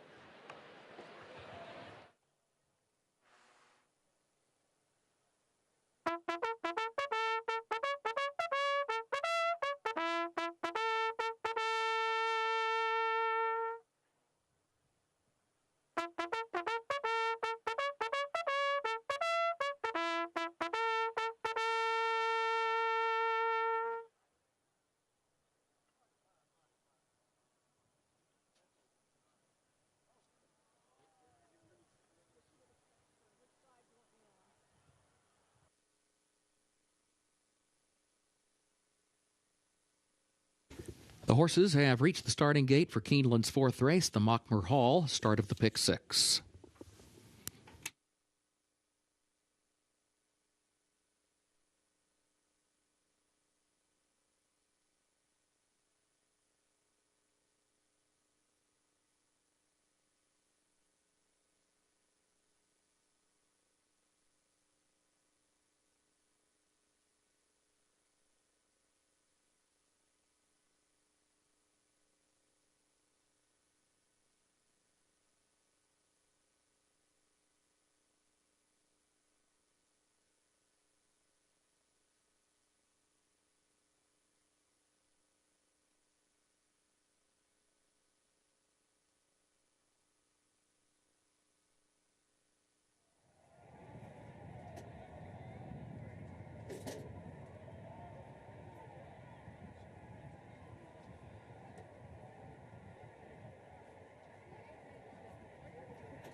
First wire, they are at the post.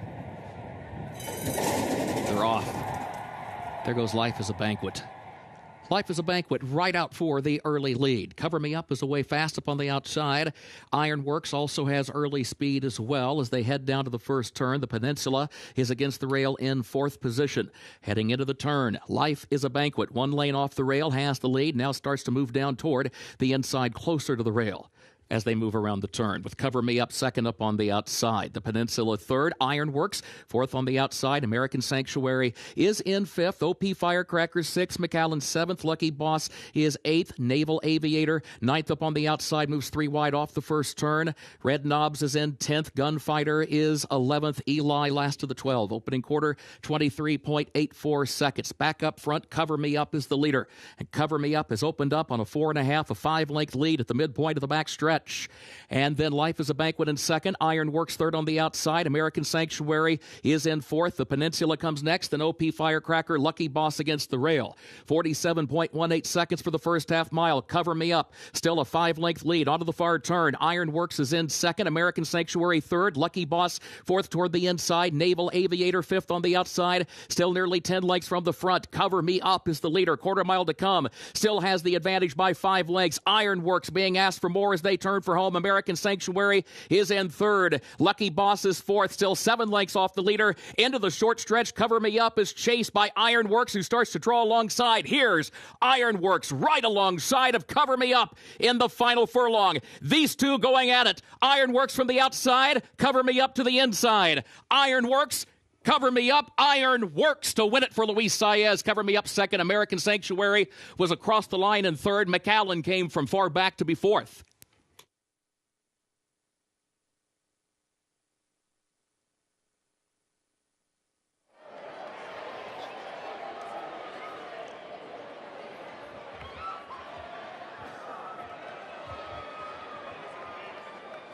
We once again see a horse coming from off the pace on the main track here at Keeneland Racecourse on opening weekend. This time it's Ironworks, the 10, the 2-1 favorite.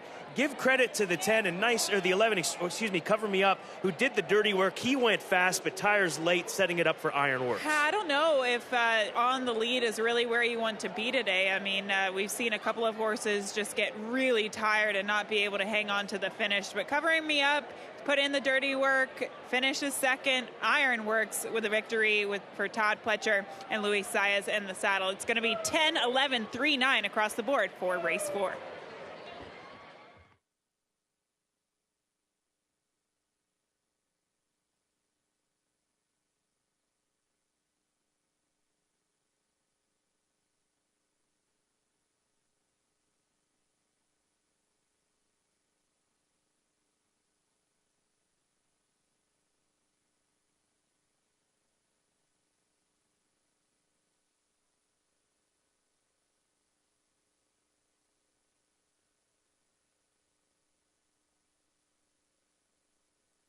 Unofficial results of Keeneland's fourth race. Number 10, Ironworks was first.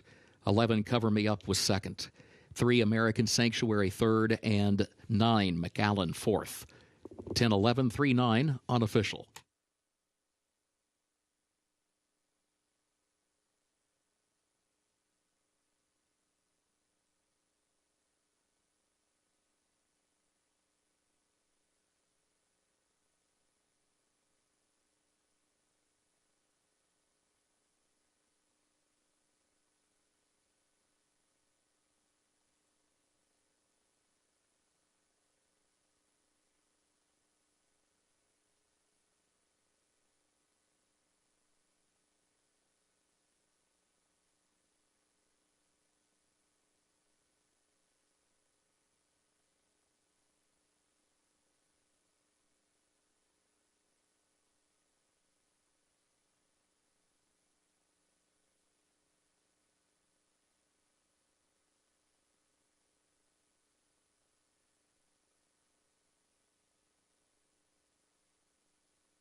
Results of Keeneland's fourth race official.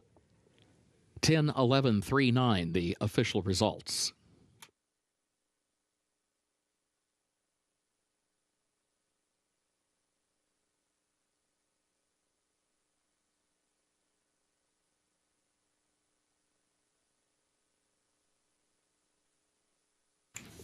The official winner of race 4, the Majanera Hall, number 10, Ironworks. Owned by My Racehorse of Michael Behrens, owned also by Spendthrift Farm LLC of Eric Gustafson. Trained by Todd Pletcher, jockey Luis Saez. Ironworks, a 3-year-old son of Distorted Humor out of Silver Pockets Full by Indian Charlie. Winner bred in Kentucky by Sierra Farm. Mile and a 16th over the main track, listed sloppy, 1 minute 44.85 seconds.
In the winner's circle, the trophy presentation for the Majanera Hall to the connections of Ironworks.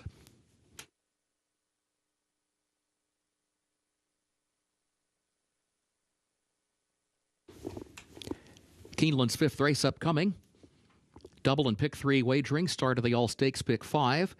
35th running of the Commonwealth Stakes Grade 3. Main track is listed sloppy. Turf is listed good today.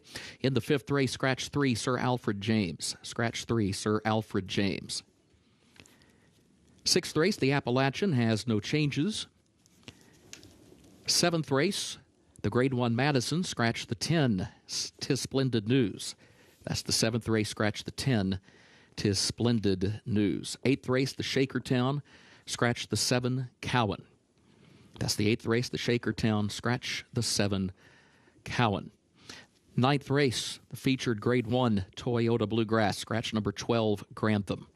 It's the featured 9th, scratch number 12, Grantham.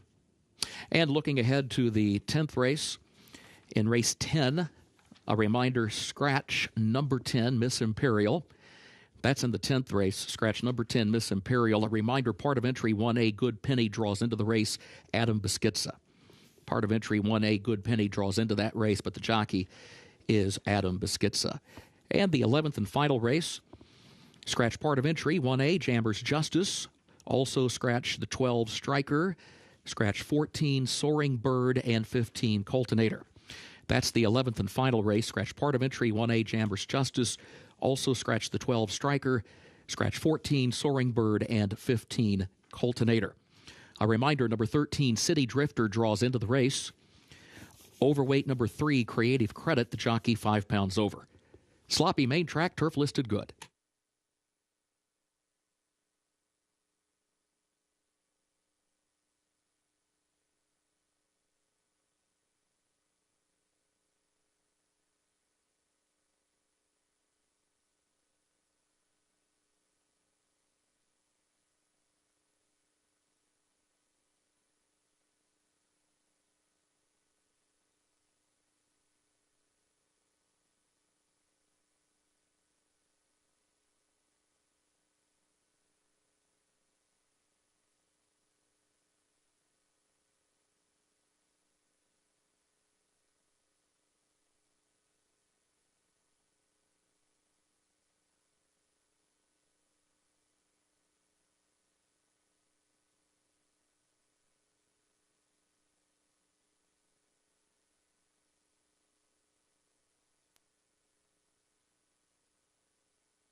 Ladies and gentlemen, please turn your attention to the walking ring where Keeneland is proud to recognize the meet leaders from the 2021 Fall Race Meet.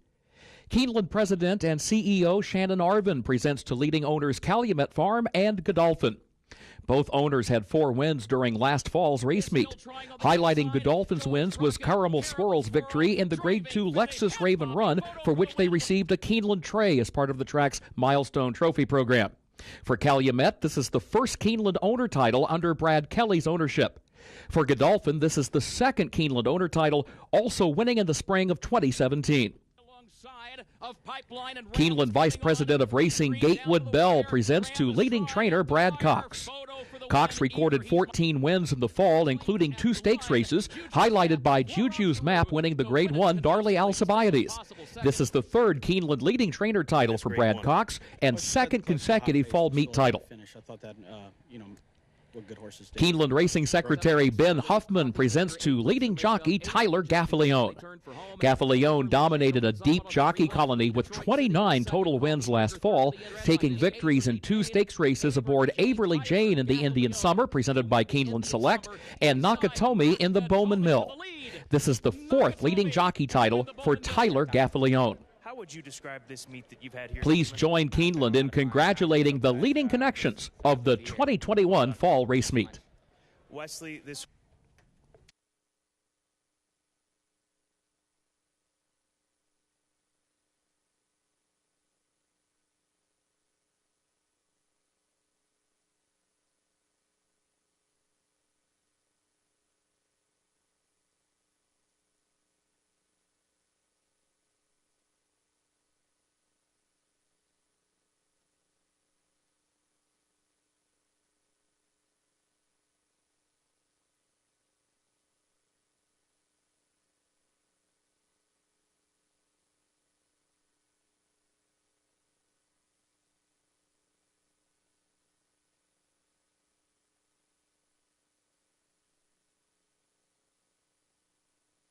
Grade 3 Commonwealth Stakes is coming up next, the first of 5 stakes races on this Grade 1 Toyota Bluegrass Stakes Saturday.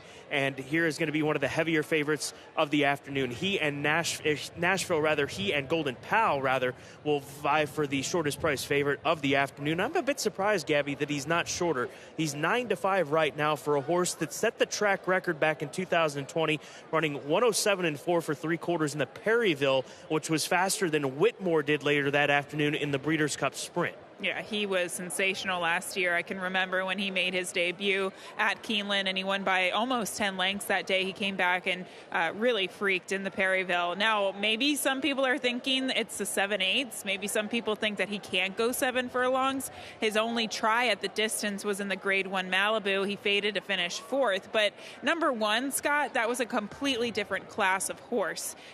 That race compared to what he faces today. And also look at the interior fractions. They're not going to go 43-4 for the half. No, if they do, there's a malfunction of some sort because, I mean, he should make the lead, and that's the idea here with Nashville. When he makes the lead and gets comfortable, he's very, very difficult. We saw that in his last race at Fairgrounds. Obesos on the outside, I think, is an interesting one. Cutting back in distance, if Nashville does come back to him, I wouldn't be surprised if Obesos is able to pick up the pieces. And he's getting some play. He's 7-2 right now. He's the second choice, and he's got Irad Ortiz Jr. in the saddle, which is a good thing this opening weekend and any weekend for that matter in thoroughbred racing. His last race was good against Olympiad. Olympiad is posting triple-digit buyer speed figures. He's in very good form this year, and he's making his 3rd start off of that layoff with a progression and a 2nd start. So if you look at the trajectory, he should take another step forward, which would put him at the top of the list here. Long Range Toddy, he's made over $1 million in 24 lifetime starts. That's the 2-horse for trainer Dallas Stewart, but it's been a long time since this now 6-year-old has visited the winner's circle. I don't like him as a win prospect. I like him underneath to use. And this is Dallas Stewart knows how to get horses to hit the board at big prices. And if you look at the pattern of his races, Scott, some of his best races are when he turns back from a mile. Today, he does that. His last race was in January. I know it wasn't a very good race, but I like the fact that he does turn back to the 7/8 today. And he does have some big performances at 7 furlongs if he gets the right trip. And Manny Waugh's been a very consistent sprinter over the course of his career. Not the best draw, but he's going to be outrun anyways early on because of the presence of Nashville, as are most of them. They ran him on the grass. He ran some big races on the grass down at Fairgrounds. He was defeated in his most recent start, but he lost to a nice horse in Long Weekend, so I think you've got to give him a look. And then finally, we'll move over to the 10-horse Prevalence, the Colt by Medaglia d'Oro for trainer Brendan Walsh. One-turn mile winner last time out, and talk about good company. He faced it throughout his career. And Brendan Walsh, he's having himself a day already with 2 winners on the card, and the sibling to Prevalence won earlier as well. So we'll see if the older brother can get the job done here. Again, when he debuted, he was something special at Gulfstream Park. He disappointed against Graded Stakes Company last year as a 3-year-old, but his last race is a good indication that maybe he's getting back on track. I'm not saying he's as good as Nashville, but it's a kind of a similar pattern. He went through a couple of races where he was a bit disappointing, but really bounced back in good form in their most recent start. So I think that's a good sign of things to come for the number 10 Prevalence. But right now, a lot of the focus is going to be on the number 5 Nashville as he stretches back out to 7 furlongs after a big win down at the Fairgrounds. See what happens in the Grade 3 Commonwealth.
The horses are entering the track for Keeneland's 5th race, 35th running of the Commonwealth Stakes, Grade 3. 4-year-olds and up at 7 furlongs over the main track listed sloppy. Double and pick 3 wagering start of the All Stakes pick 5. Scratch number 3, Sir Alfred James, number 3, scratched. Post time at 6 minutes.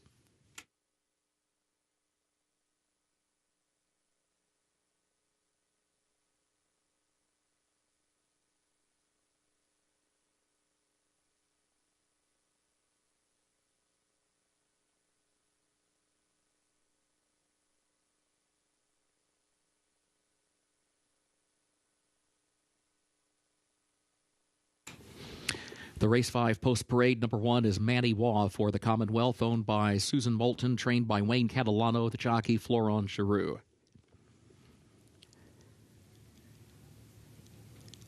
Number 2, Long Range Toddy, races for Zenith Racing, trainer Dallas Stewart, jockey Paco Lopez. 3 is scratched. 4 is 3 Technique, owned by David Miller, trained by Jason Cook, jockey Rafael Bejarano. 5 Nashville is owned by CHC Incorporated and Windstar Farm, trained by Steve Asmus and jockey Luis Saez. 6 Surveillance, owned by Big Chief Racing LLC, by Rocker O Ranch LLC, and Keith DeSormo. The trainer is Keith DeSormo, the jockey James Graham. 7 South Bend, owned by Gary Barber, Watchtel Stable, Peter Deutsch, and Pantofel Stable LLC. Belmont trains, Flavian Pratt rides. Number 8 Endorsed, owned by Mark Breen, the trainer Mike Maker, jockey Ricardo Santana Jr.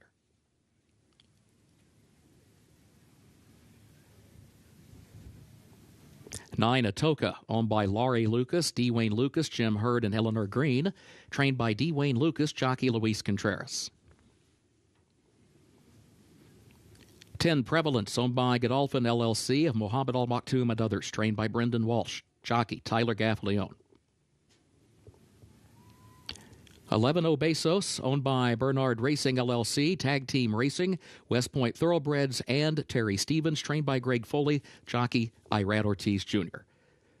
Commonwealth coming up in less than 5 minutes.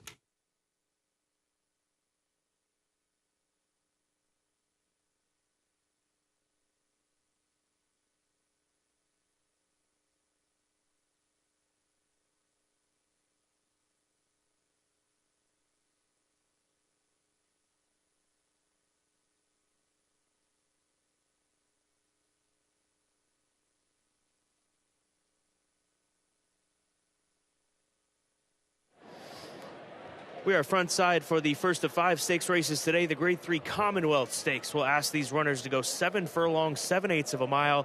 And I'll tell you what, Gabby, Nashville looks awesome here on the front side as he warms up. He's fun to watch, isn't he? He is. He's kind of the definition. I know we say this often, but the prize fighter, right? But he definitely looks like that. I mean, he's touting himself today. He's on the muscle, there's no doubt about it, but from what I remember him and his success at Keeneland, that's exactly what he looked like. Great sign. He's still a good price, 6 to 5. Anything above even money or above seems to be a very good price on Nashville. The 6 is a giant price. He's 24 to 1. But I just loved how dappled out he is. Good-looking gray out there for Keith DeSormo. And he's won his last 3 races. This is a big step up in class, but he's earned that right. Once you clear a second-level allowance condition, you don't have a lot of options. So going in this direction, I like Surveillance, the look of him. Maybe he can pick up a piece at a big price. You like the 6. I prefer the 7 at a bit of a price, but much smaller price than your 6. Can you find the 7? That's Harley. Where's the 7? Yeah, you can't see him behind Harley. Oh, poor horse. But South Bend, at least, you're going to have to trust my eye and trust my opinion. I really thought he looked good. And sometimes when I've seen South Bend in the past, he has days where he, looks better than other days. And I thought that today he was really touting himself. And we'll go back to the 10. This is the Godolphin runner for Brendan Walsh, Prevalence, the Medaglia d'Oro Colts, who's won half of his starts. He wins or he's beaten 5+ lengths. What do you expect from the number 10 horse Prevalence as he makes a nice impression in the Godolphin Blue. The one thing that always has struck me about Prevalence is his class. He just shows so much class in the afternoon. If it's a big crowd or if there's a lot of things going on, he just is always the consummate professional, and that's what I'm seeing once again today. He has a very kind, smart eye, too. He looks just as good as I remember him looking, Scott. He just needs to take a step forward, and I think Nashville needs to deliver his B game. You know, maybe all these horses are just running for second if he comes with his A game. We will find out in a matter of moments, less than 2 minutes to post before race number 5, the Grade 3 Commonwealth Stakes, featuring one of the fastest horses in North American sprinting. That is Nashville, who is 6-5. Good luck.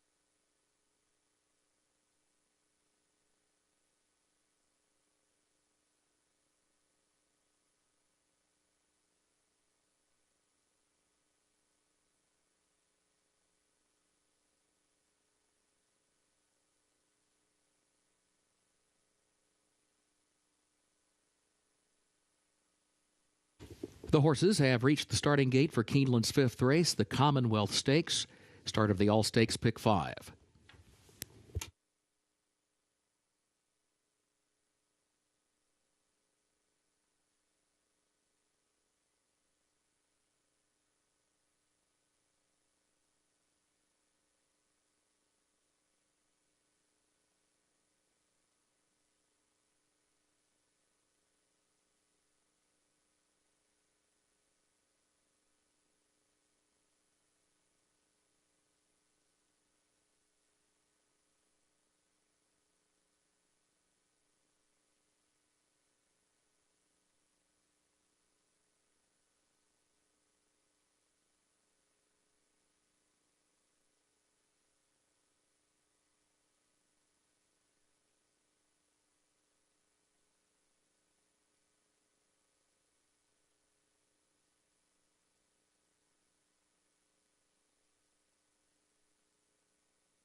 They are at the post.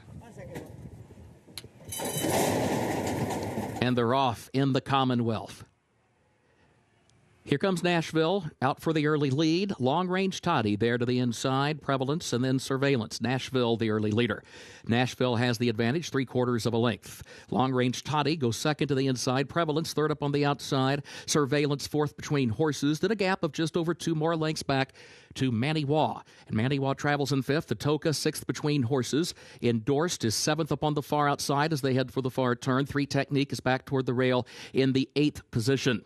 Obesos is 9th, and South Bend 10th and last. 22.12 seconds, the time for the opening quarter. Nashville leads it. Prevalence goes to second, just off the leader's flank. And Long Range Toddy has lost one position, but is still there toward the inside third, just a length and a half off the lead.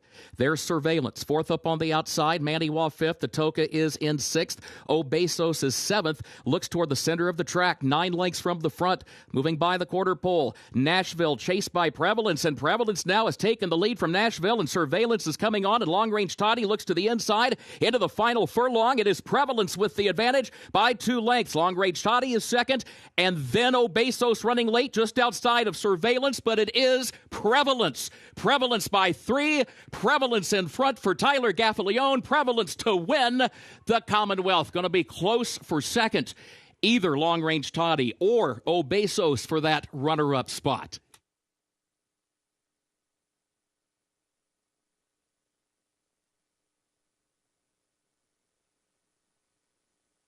Prevalence with the victory at odds of 5-2. He tracked Nashville, the pace setter. Nashville went too fast, 22 flat, 44-3, even for his standards, and he backs up and gets this victory here today just from off the pace. Prevalence for Brendan Walsh and Godolphin. Brendan Walsh having himself a day.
The unofficial results of Keeneland's 5th race. Number 10, Prevalence, finished first. 2, Long Range Toddy was second. 11, Obesos was third. 6, Surveillance was fourth. 10-2, 11-6, unofficial.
Results of Keeneland's 5th race official, 10-2, 11-6, the official results.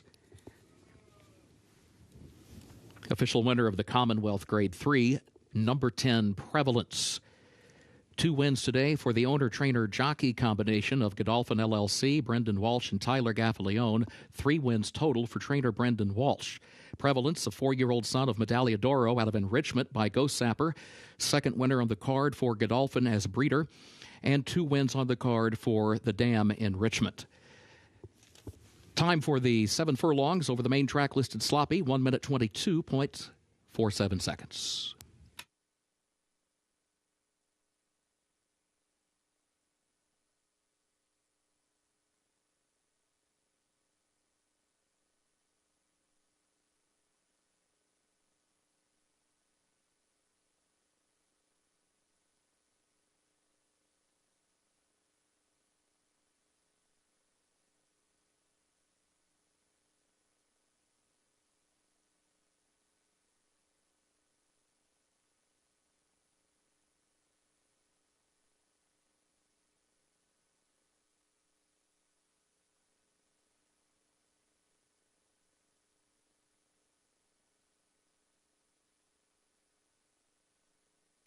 Making the trophy presentation for the Grade 3 Commonwealth, Damon Thayer, Kentucky State Senate Majority Floor Leader. He presents to the connections of Prevalence.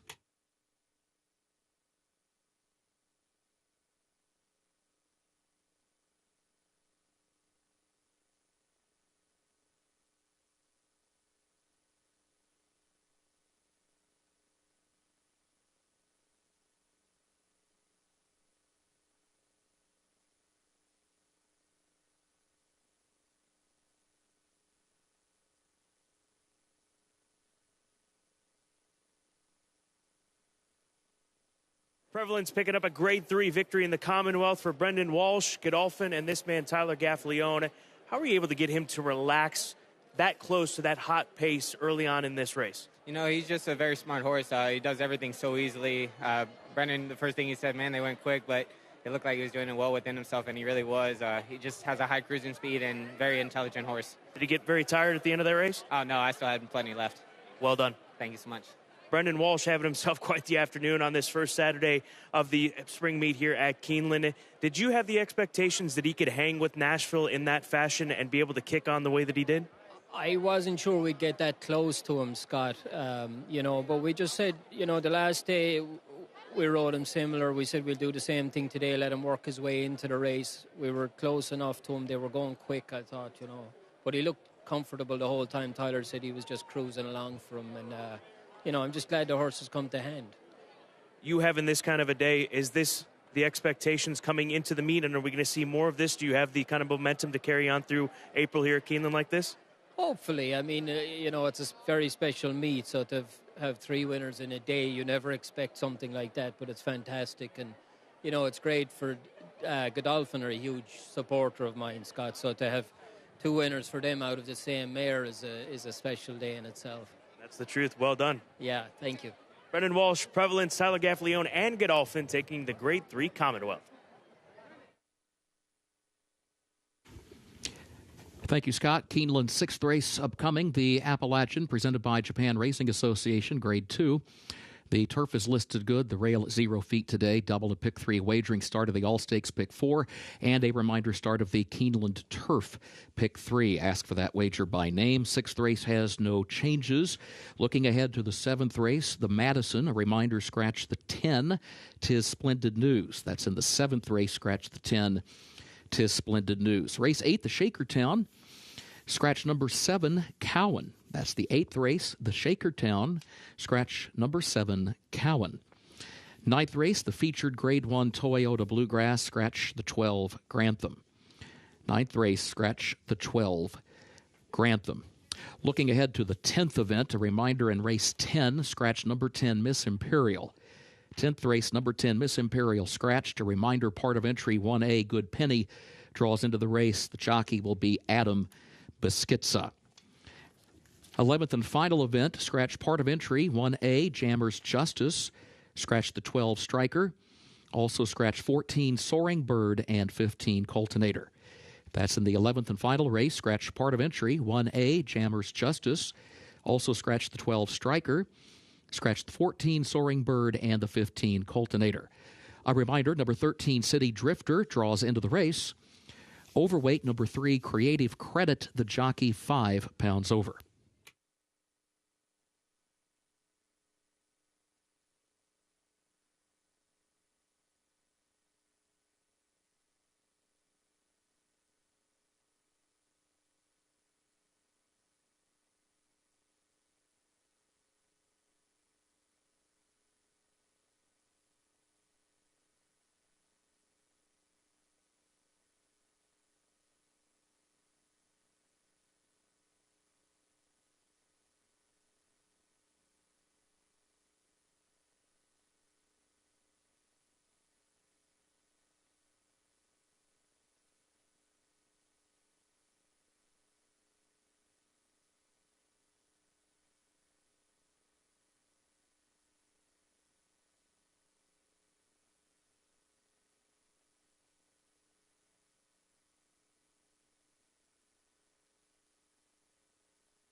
Race number 6, we move over to the turf course for the first time on this Saturday afternoon, which means this will start the $3 Keeneland Turf Pick 3. Races 6, 8, and 11 make up the Turf Pick 3 $3 minimum wager. It's a separate event if you're looking to play a wager that paid on average of over $1,300 last fall here at Keeneland Racecourse. This is the Grade 2 Appalachian Stakes presented by Japan Racing Association, and the 3-horse is sitting at 8-5. That is Spenderella, the daughter of Caraconti. But the one Glenall is getting plenty of action, Gabby. She's 6-1. She routed for the first time in her most recent start. The biggest question for her, is she going to have that same explosive late kick that we saw from her at Santa Anita on the firm going over this good listed turf course here this afternoon?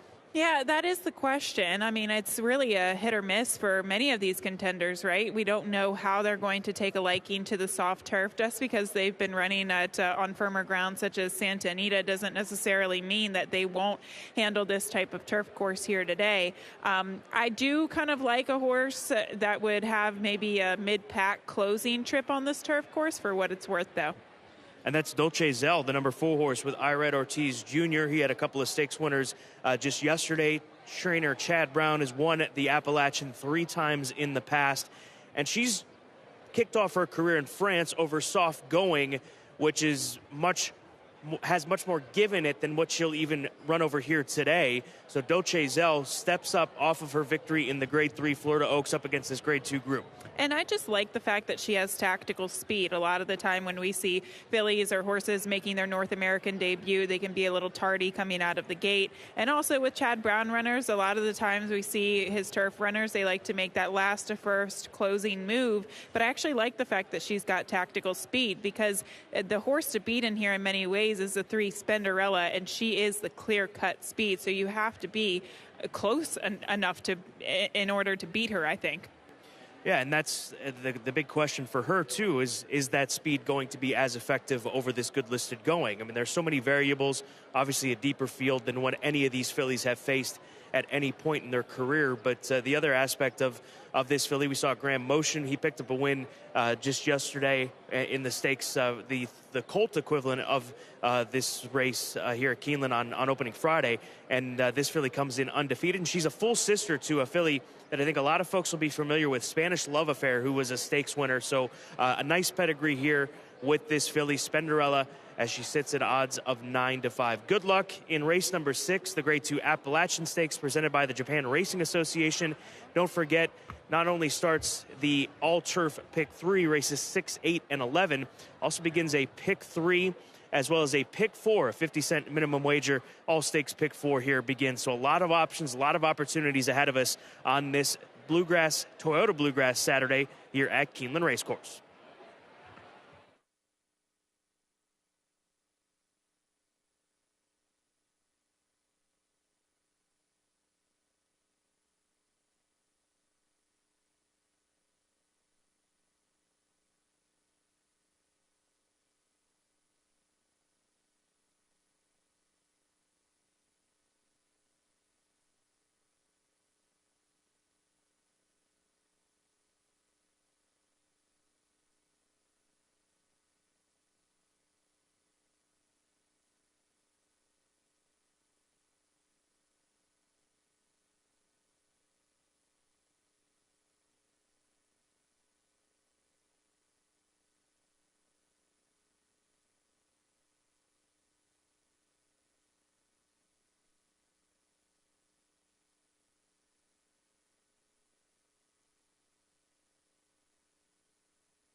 At Keeneland, the main track has been changed to a muddy condition. Please note, condition of the main track is now listed as muddy. Turf is listed good.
Horses are entering the track for Keeneland's 6th race, 34th running of the Appalachian, presented by Japan Racing Association.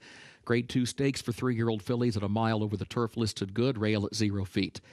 No scratches, no jockey changes. Double and pick 3 wagering is start of the All Stakes pick 4 and also the start of the Keeneland Turf pick 3, made up of races 6, 8, and 11. Turf listed good, post time in 7 minutes.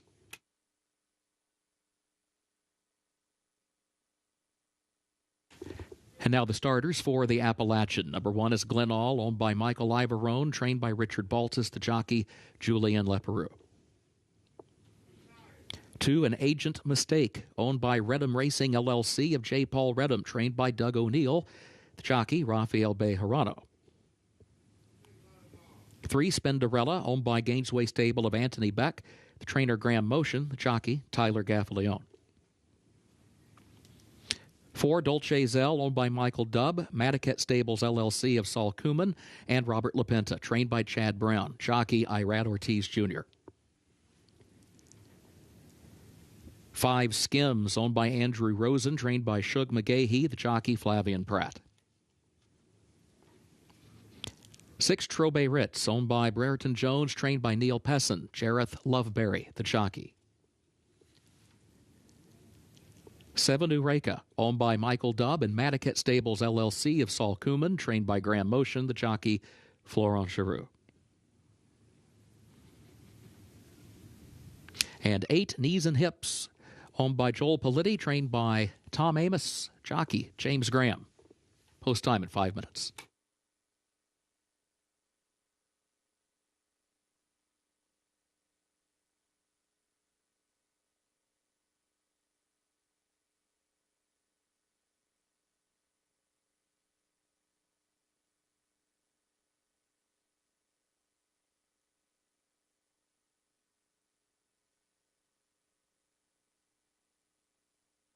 These 3-year-old fillies have moved front side for the Grade 2 Appalachian Stakes presented by Japan Racing Association. A couple of fillies showing very good energy. And starting with Glenall, she is on her toes, like the way that she presented herself when she came out through the post parade. We'll see what they decide to do for her as far as a warm-up is concerned. But this is a positive sign. She's got her ears pricked straight up. She's obviously focused a bit on the pony as it stands right now. So we'll see how she warms up. But I love the way that she looked as she was coming out here for this post parade. Don't forget, pick 4, the pool approaching nearly $270,000. That's still with 5 minutes to post. So easily could be talking about a $500,000 all stakes pick 4 pool once the dust settles and we reach post time for the Appalachian Stakes. Spenderella, no surprise that she showed energy when coming out as well. This is the filly that we expect to see near the lead, or if not setting the pace for Gainesway Stables, that full sister to Spanish Love Affair that Gainesway purchased for $220,000. Scott, the one thing that struck me about Spenderella, quickly, just to touch on Glenall, her strength. That was what really impressed me about Glenall's strength. You get a lot of kind of lean, long-looking fillies, but Glenall looked very strong. Now, the 3 Spenderella, she's a very elegant-looking filly, and I think she will probably take a liking to this turf course, but kind of just overhearing the connections, that really is the toughest question. You don't know if they're going to like the surface or not until you run them on it. It's hard. It's a very hard thing to predict, but she's a lightly framed filly, so at least her physique would suggest that she shouldn't have a problem with it. And I think the same can be said about this filly, Dolce Zell, the number 4. She is not the biggest. She's petite. She's a French-bred filly. A lot of these European fillies especially have this kind of build. I don't think that she'll get very far into this good listed turf course. She really does. She's built like a European horse, and that's what I love about her with these conditions today, because not only is she kind of narrow and aerodynamic, but the one thing that she has that the others don't have in this field is she's very strong in her hindquarter. So it's kind of that perfect combination. You see that a lot with those European fillies. I like her in here. I like her even more after looking at her. And if you're looking for a big price, go to Troberitz, the number 6, the summer front filly for Brereton Jones, the homebred. She was feeling good when she came out here. As soon as she got onto the main track, she kicked up her heels, and you can see that she's maintained that good energy. She's a big price at 35 to 1, but she's figured things out in her last couple, sprinting down at the fairgrounds. we will see how she takes a liking to this course. I think that she is maybe a little bit better, though, sprinting. She's a nice closer at one turn. I think it takes a little bit of wind out of her sails stretching out to 2 turns. The Keeneland Turf Pick 3 begins here. That $3 minimum wager, races 6, 8, and 11.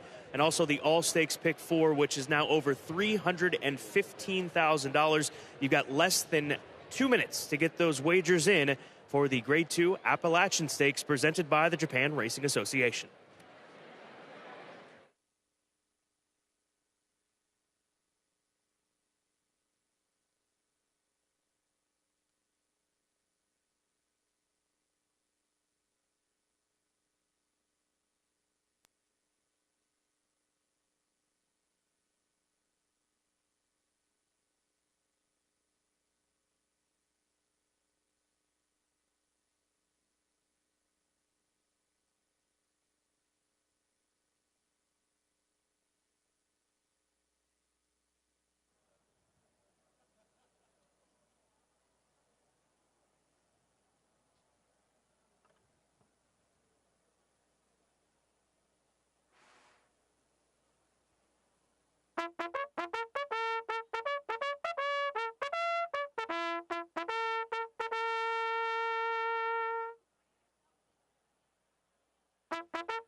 Horses have reached the starting gate for Keeneland's 6th race, 34th running of the Appalachian, presented by Japan Racing Association, Grade 2.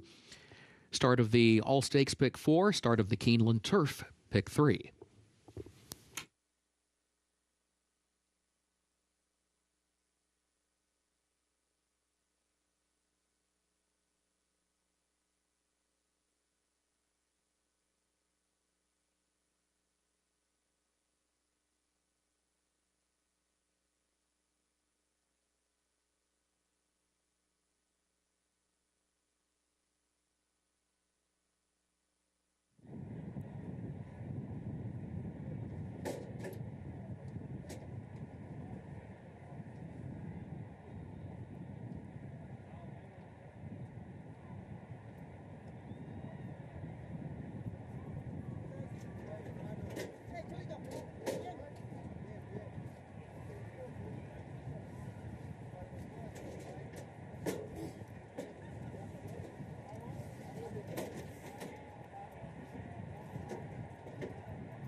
They are at the post.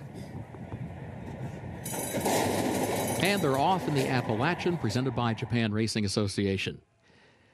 There goes Spinderella. Spinderella out for the lead. Eureka's there up on the outside, and Dolce Zell in between that pair as Knees and Hips goes fourth in the center of the course for the move to the first turn. Here comes Eureka to the outside of Spinderella, and Glenall is up close down to the inside and sneaks through an opening against the rail. Glenall moves up, saves the ground around the first turn, and takes the lead by a half length. Spinderella, a lane off the rail in second, a length and a half. And then Eureka, 3 wide, up in the third position, heading on to the backstretch off that first turn. An Agent Mistake is fourth down toward the inside. Dolce Zell is fifth between horses, now taking fourth ahead, just over 2 lengths off the lead. Knees and Hips further back along with Skims. Trobe Ritz is the trailer. The opening quarter went in 24.5 seconds. Back up front, it is Glenall with the lead. First half mile went in 49.11 seconds. Spinderella less than a length off the leader toward the outside in the second position. Eureka far outside is in third. Dolce Zell fourth between horses, and Agent Mistake is a close-up fifth, now taking fourth. Just a length and a half off the leader, but toward the inside around the turn. Knees and Hips and Skims and Trobe Ritz at the back. Top of the stretch, Spenderella, Eureka to the outside. Glenall fights on from the inside. An agent mistake. Looks for running room down toward the rail. Spenderella has a narrow lead coming to the 8th pole. Then Dolce Zell goes to 2nd. Glenall is now 3rd. Spenderella leads it by 2 lengths past the 16th pole. Chased all the way by Dolce Zell. Spenderella hanging tough with the advantage, though. 3 wins today for Tyler Gaffalione. Spenderella to win the Appalachian. Dolce Zell was 2nd. Skims across the line in 3rd. Knees and Hips was 4th.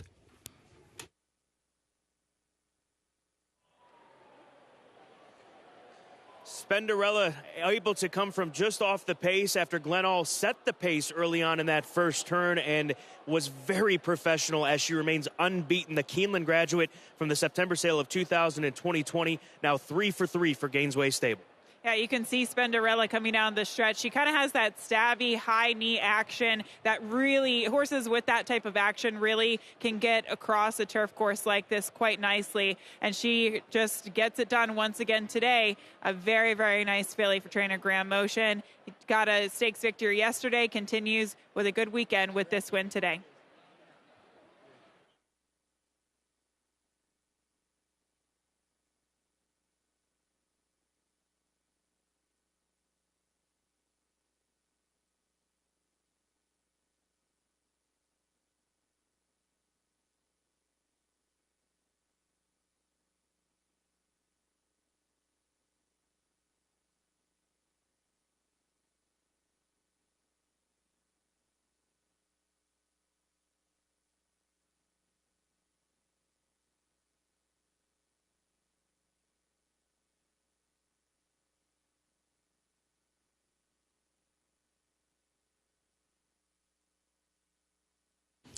Unofficial results of Keeneland's 6th race. Number 3, Spenderella was 1st. Number 4, Dolce Zell was 2nd. Number 5, Skims was 3rd. Number 8, Knees and Hips 4th. 3, 4, 5, 8 unofficial.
Results of Keeneland's 6th race official. 3, 4, 5, 8.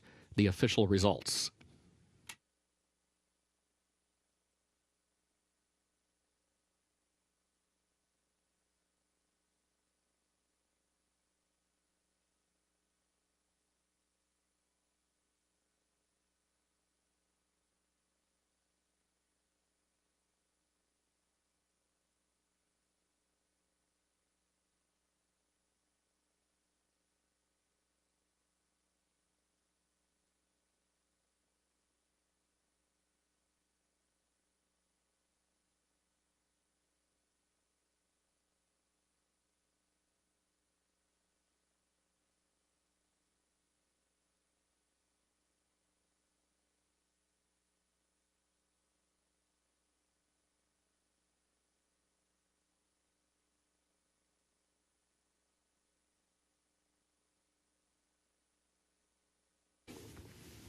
Official winner of Keeneland's 6th race, the 34th running of the Appalachian, presented by Japan Racing Association, Grade 2, number 3, Spinderella. Owned by the Gainesway stable of Anthony Beck, trained by Graham Motion, 3 wins today for jockey Tyler Gaffalione.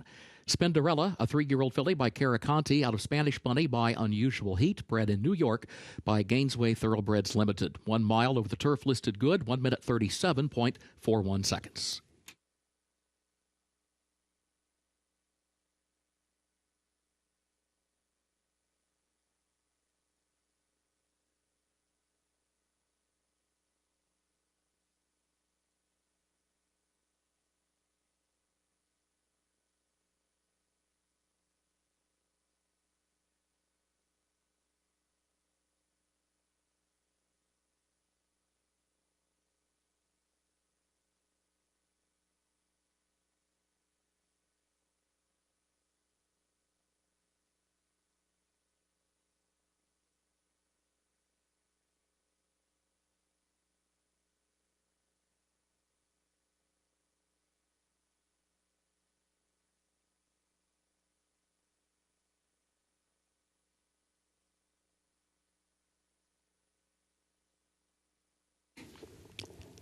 Kei Matsuzawa and Kentaro Sakurai, representing the Japan Racing Association, make the trophy presentation for the Appalachian to the connections of Spinderella.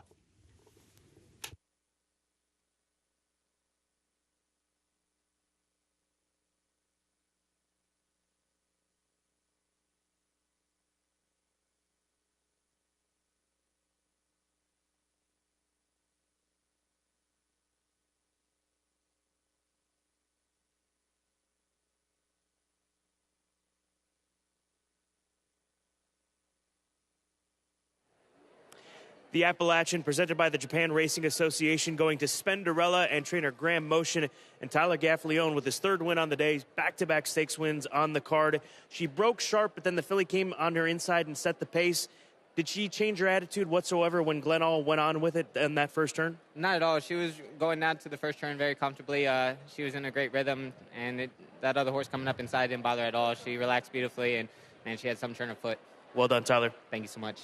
Graham, what has made this filly so dynamic in this very short period of time, the 3 wins that she's had for you, and now picking up another stakes victory, and this time at Keeneland? Yeah, I mean, she's made me look good. She just does everything so easily. She's such a professional. She's a fighter. She obviously loves it, so she makes me look smart. What could we see from her for closing out her 3-year-old campaign, which is obviously just getting started here in April? I don't know. I've heard mention of Ascot possibly, so we'll see. I need to talk to Wesley. Wesley knows how to get it done. Well done, Graham. Thank you. Spinderella winning here at Keeneland. Who knows? Royal Ascot could be next in June.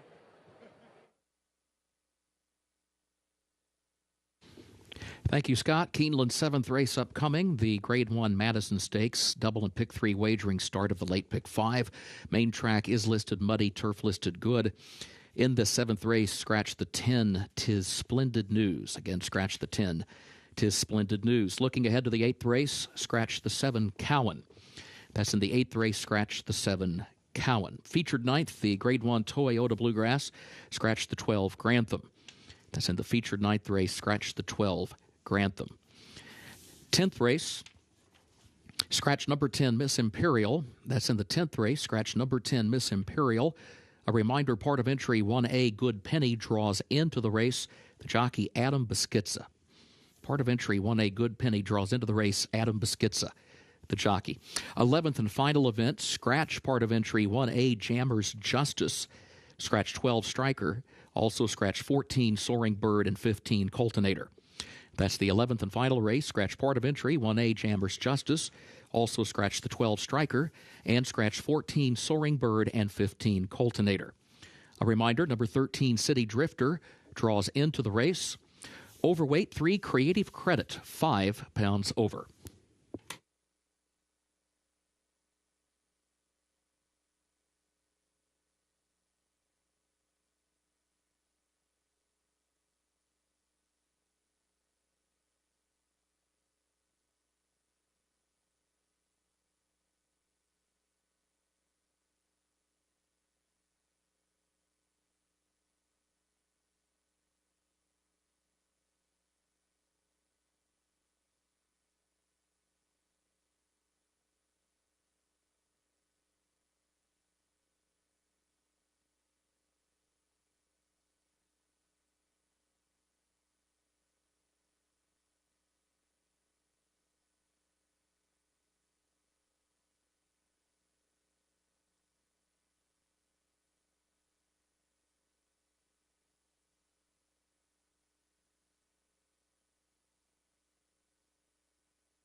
Grade 1 action here on this Toyota Bluegrass Stakes Saturday, and it's the Grade 1 Madison. For the female sprinters 4 and up, they'll be going 7 furlongs, and this race does start the late pick 5. Final 5 races of this Saturday afternoon card are in front of us. We're taking a look right now at the number 5 horse, Belle's the One. She has won in the past 3 times here at Keeneland, but she's yet to win the Grade 1 Madison, Gabby. She was third 2 years back, second last year.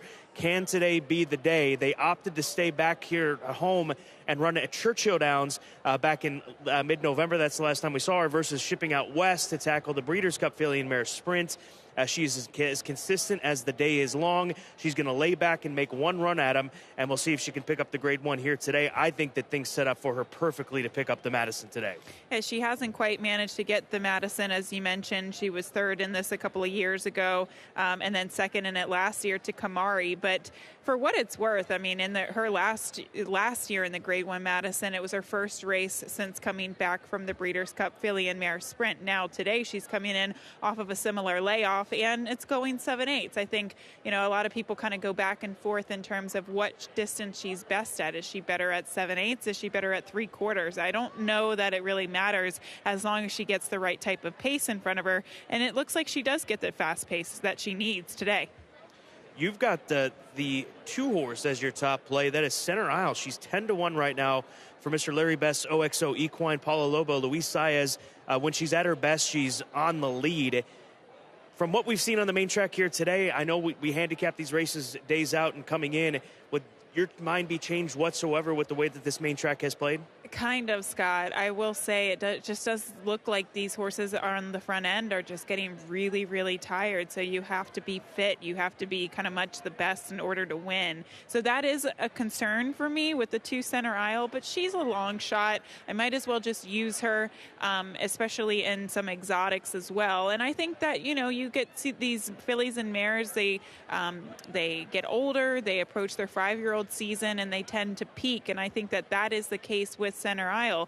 She had a really good season last year. She was improving in her 4-year-old season, and now coming back as a 5-year-old mare, she might be best. Her last race in the Grade 3 Sugar Swirl was impressive. She stumbled coming out of the gate. She recovered and still won by a length over Frank's Roquette, who was a very nice sprinter in her own right. I think she's a logical long shot here.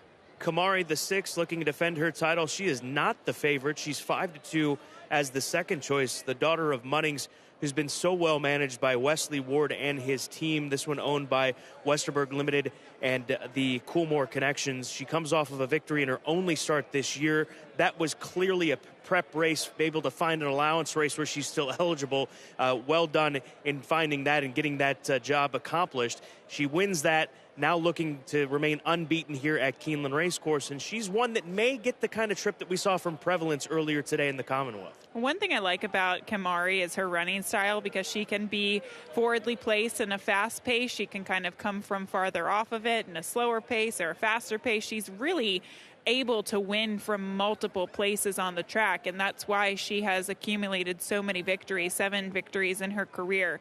I just wonder if some of these other fillies and mares are catching up to her. She could definitely win this race. I won't be surprised when she wins this race, but this is one of, I think, the more competitive Grade 1 Madisons that we've seen in years past. We're going to go to the 9 horse. She's already a Grade 1 winner. That's Calypso, the daughter of Brody's Cause. She won the Grade 1 La Brea from just off the pace at Santa Anita on opening day of the Santa Anita meet back in 2021, just a few months back. She ran in the Santa Monica to Merneath and Cece. Those are some serious race mares. I think this filly has a lot of upside. Gerardo Corrales gets the opportunity. She moves to a new program, moving to Steve Asmussen at odds of 27-1. She could be a breakout type of star when it comes to this female sprint division. She just has a lot to do from that outside post. I think I would have liked her a little bit more if she was drawn towards the mid-pack or even towards the inside, Scott. There's other speed types in here, and I think she's really going to have to be asked to go to the lead, which is her preferred running style. But she does have a lot of class. She is a gorgeous-looking filly as we take a look at Calypso down in the paddock.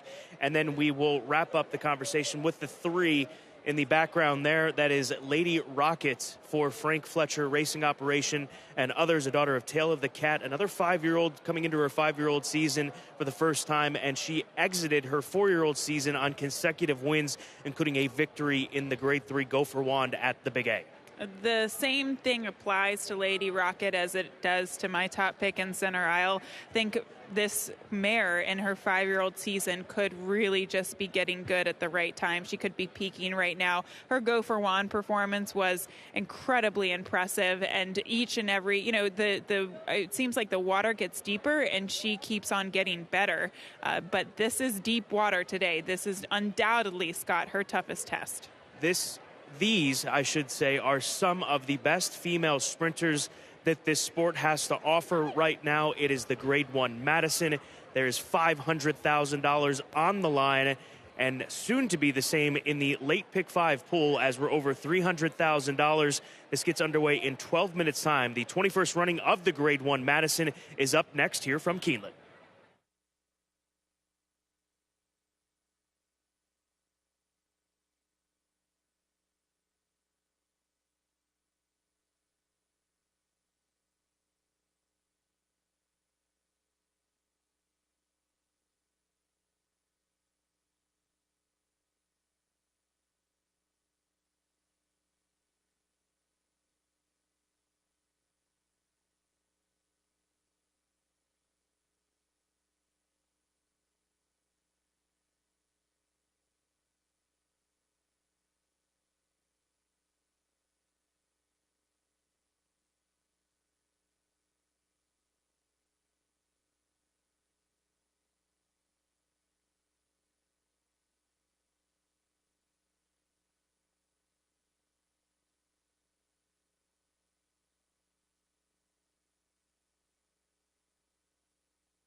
The horses are entering the track for Keeneland's 7th race, 21st running of the Madison Stakes, Grade 1 fillies and mares age 4 and up. 7 furlongs over the main track, listed muddy. Double and pick 3 wagering and start of the late pick 5. Scratch the 10. 'Tis Splendid News, number 10, is scratched. Post time at 6 minutes.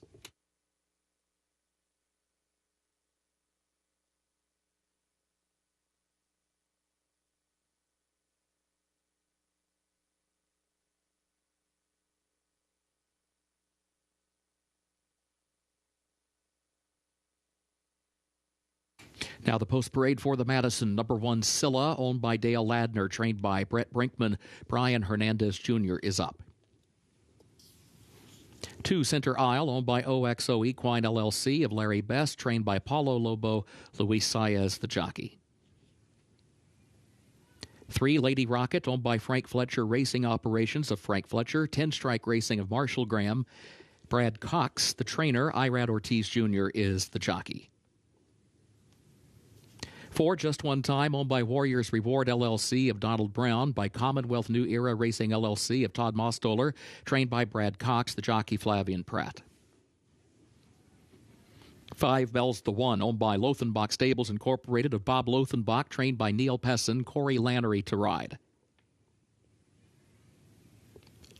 6, Kamari, owned by Westerberg Limited of Michael Kessner, Mrs. John Magner, Jonathan Poulin, Derek Smith, Michael Tabor, Wesley Ward trains, Tyler Gaffleone is the jockey. 7, Four Graces, owned by Whittam Thoroughbreds LLC of Janice Whittam, trained by Ian Wilkes, the jockey Julien Leproux. 8, Club Car, owned by Michael and Catherine Ball, trained by Ben Colebrook, jockey Colby Hernandez. And 9, Calypso, owned by Rockingham Ranch of Gary Hartunian, owned by David Burnson LLC of David A. Burnson, owned by Gainesway Stable of Anthony Beck, and owned by Chad Littlefield, the trainer Steve Asmus, and the jockey Gerardo Corrales. Post time in less than 5 minutes.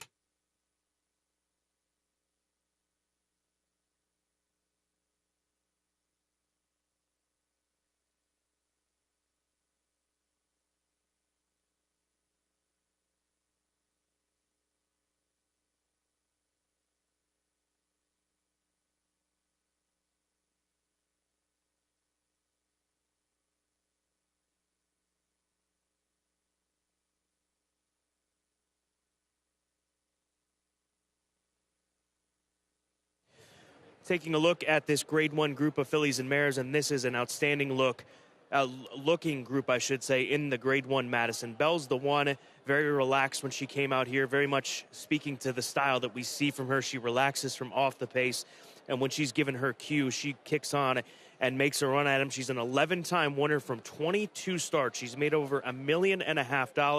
She's won the most races in this race by a long ways, being an 11-time winner. So she's so consistent, and she's so good here at Keeneland Racecourse, looking for that Grade 1 Madison victory in her 3rd attempt. The number 6 horse, Kamari, she was on her toes when she came out, the daughter of Munnings, the 7-time winner from a dozen starts.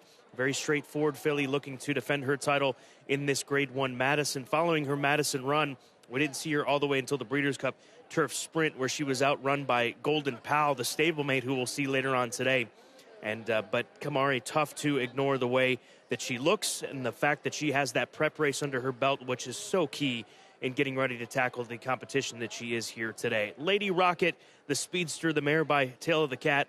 She's won 6 of 11. She's 1 for 1 here at Keeneland Racecourse. She came through with a victory back in October of 2020 at Keeneland, and she looks gorgeous out there on the track with Irad Ortiz Jr. in the saddle. As far as the stakes races are concerned so far here on opening weekend, it's been Gaffleone and Irad, and we'll see if that trend continues in a matter of moments. We're less than 2 minutes away from the Grade 1 Madison, where the 3 Lady Rockets continues to be the favorite. She's 2-1 right now on the board.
Horses have reached the starting gate for Keeneland's 7th race, the Grade 1 Madison, start of the late pick 5.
They are at the post, and they're off in the Madison.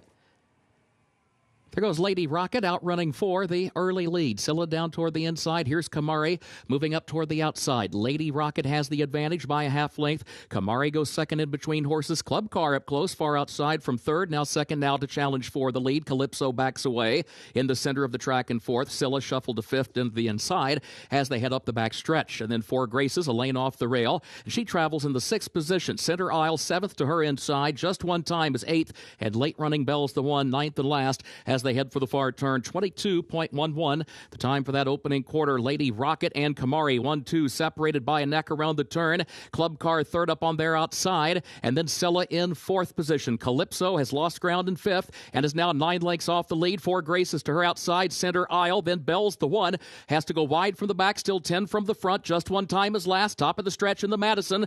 Lady Rocket the leader, Kamari second. Scylla looks for running room, switches lanes to the outside, now to third, and then Club Car is in fourth. Bell's the one is fifth, and Bell's the one is coming down the center of the racetrack. Just one time is running behind her. Bell's the one, Lady Rocket, Kamari between that pair. Just one time, far outside is in fourth. Bell's the one to the lead, but just one time is coming after her. Just one time, running after Bell's the one. Just one time. Flavian Pratt to win it. Bell's the one second, and then Kamari followed by Lady Rocket.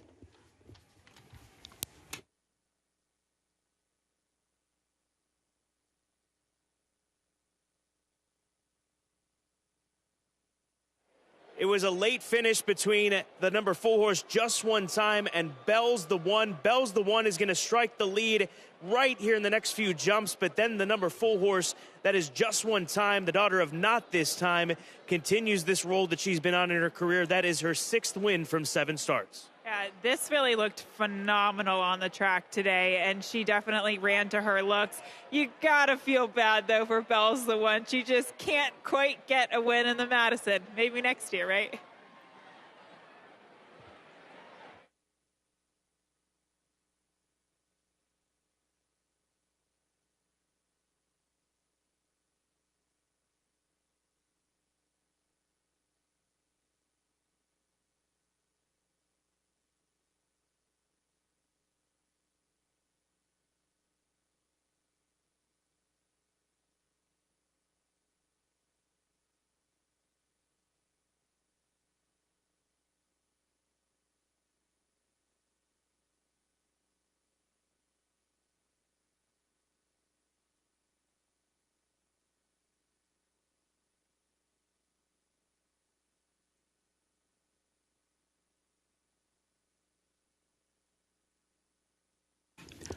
Unofficial results of Keeneland's 7th race. Number 4, Just One Time, was first. 5, Bell's the one second. 6, Kamari third. 3, Lady Rocket fourth. 4, 5, 6, 3, unofficial.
The unofficial winner of Keeneland's 7th race, 21st running of the Grade 1 Madison Stakes, number 4, Just One Time, owned by Warriors Reward LLC of Donald Brown, owned also by Commonwealth New Era Racing LLC of Todd Mostoller, trained by Brad Cox, jockey Flavian Pratt, and the results are now official. Just One Time, a 4-year-old filly by Not This Time out of Ida Clark by Speightstown, bred in Pennsylvania by Warriors Reward LLC. 7 furlongs over the main track, listed muddy. 1 minute 22.79 seconds. Results are official. 4, 5, 6, 3, the official results for Keeneland 7th.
Now the trophy presentation. Reverend C.B. Aiken Sr. makes the presentation of the Madison Trophy to the connections of Just One Time.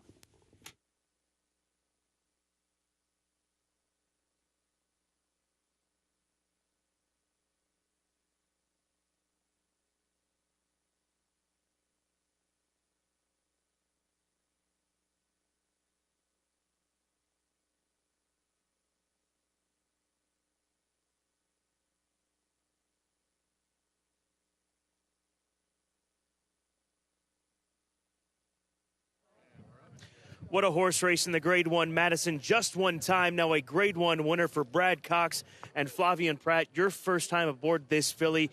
What did you find out about her early on in this race?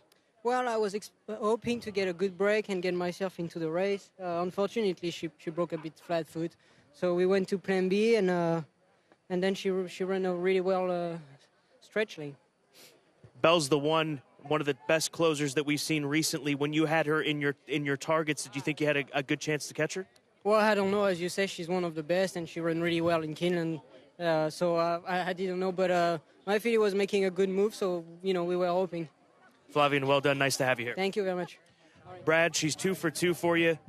Coming away from the starting gate, same situation. What is it about her leaving the starting gate? I don't know. I think it worked out today. Obviously, there was a high pace up front, but it's not ideal. We'd like to break and be a little more involved. That's how she was before she came to us. We put a starting gate blanket on her today, and honestly didn't help her a whole lot getting away from there. But, I like to thank the ownership group for being patient with her. They sent us to her, sent her to us with thoughts of the La Brea. I wasn't happy with her when we first got her, just how she was doing, how she looked, and she started to really polish off and give us the confidence to ship to Gulfstream, and then we've had this race on this calendar ever since. And once again, congratulations to those guys, and want to thank them for being patient with her. How nice is it going to be to have the Breeders' Cup Filly Mare Sprint right here at Keeneland Racecourse for her? No, it's exciting, and she hopefully it'll be a race where there's some pace she can close into. I think she's versatile. She's obviously showed she can win up close and set off of it, come her. And she's honest. I think that's the biggest thing with her. It makes her versatile. Great job in managing her, Brad. Thanks, Scott. Appreciate it. Just one time, Grade 1 winner in the Madison.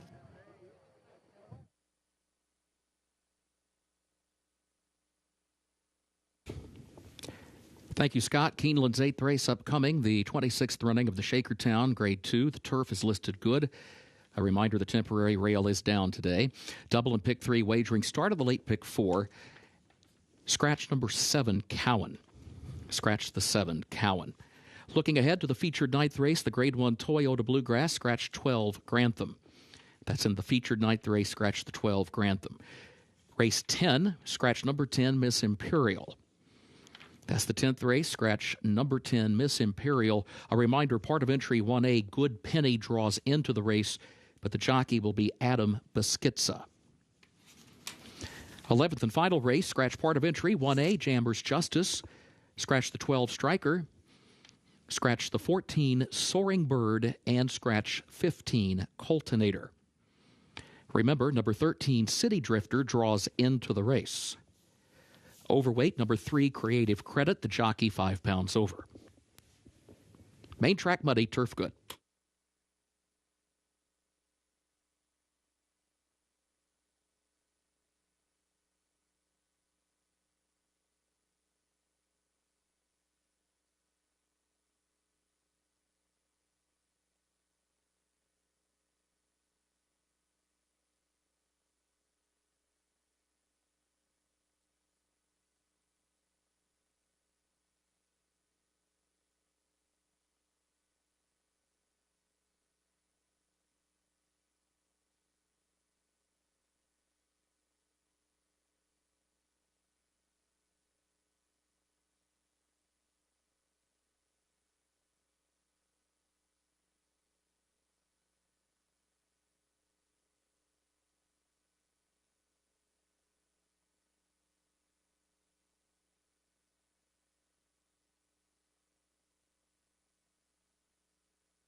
coming up on race number 8 with 17 minutes to post here at Keeneland Racecourse on Toyota Bluegrass Stakes Saturday. And this is the Grade 2 Shakertown Stakes, Grade 2 event, as mentioned, and no surprises here that we're seeing Golden Pal sit as the 4-5 favorite, the speedster that is a rocket ship away from the starting gate, a 2-time Breeders' Cup winner, won at the age of 2 in the Breeders' Cup Juvenile Turf Sprint, and then followed it up just last year in November, Gabby, with another dominant performance, beating older horses in the Breeders' Cup Turf Sprint.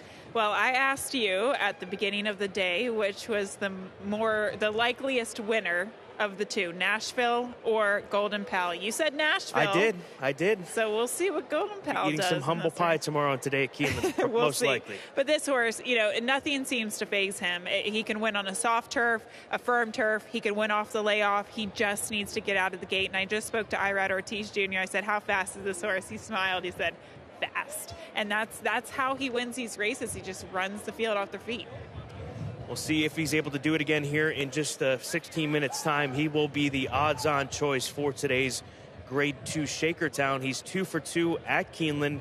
He won the Woodford, and of course his first Breeders' Cup success came in the Breeders' Cup Juvenile Turf Sprint. He's a very well-bred colt by Uncle Mo out of a fantastic race mare in Lady Shipman. Let's transition down to the inside. That is Chess Master. I like this gelding, think that he can hang, or try at least to hang, with Golden Pal from the inside post, because the interesting aspect about this 6-year-old is that the last 4 times that he has drawn post position number 1, he has won all of those races. Now, granted, he's not beating horses like Golden Pal, but we always talk about how difficult it is to win from post 1 sprinting.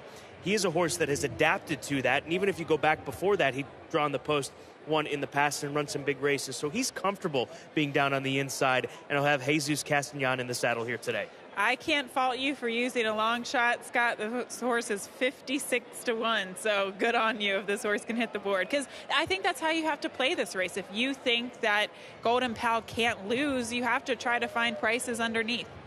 Diamond Oops, the number 4 horse, he is 15-1 right now on the tote board.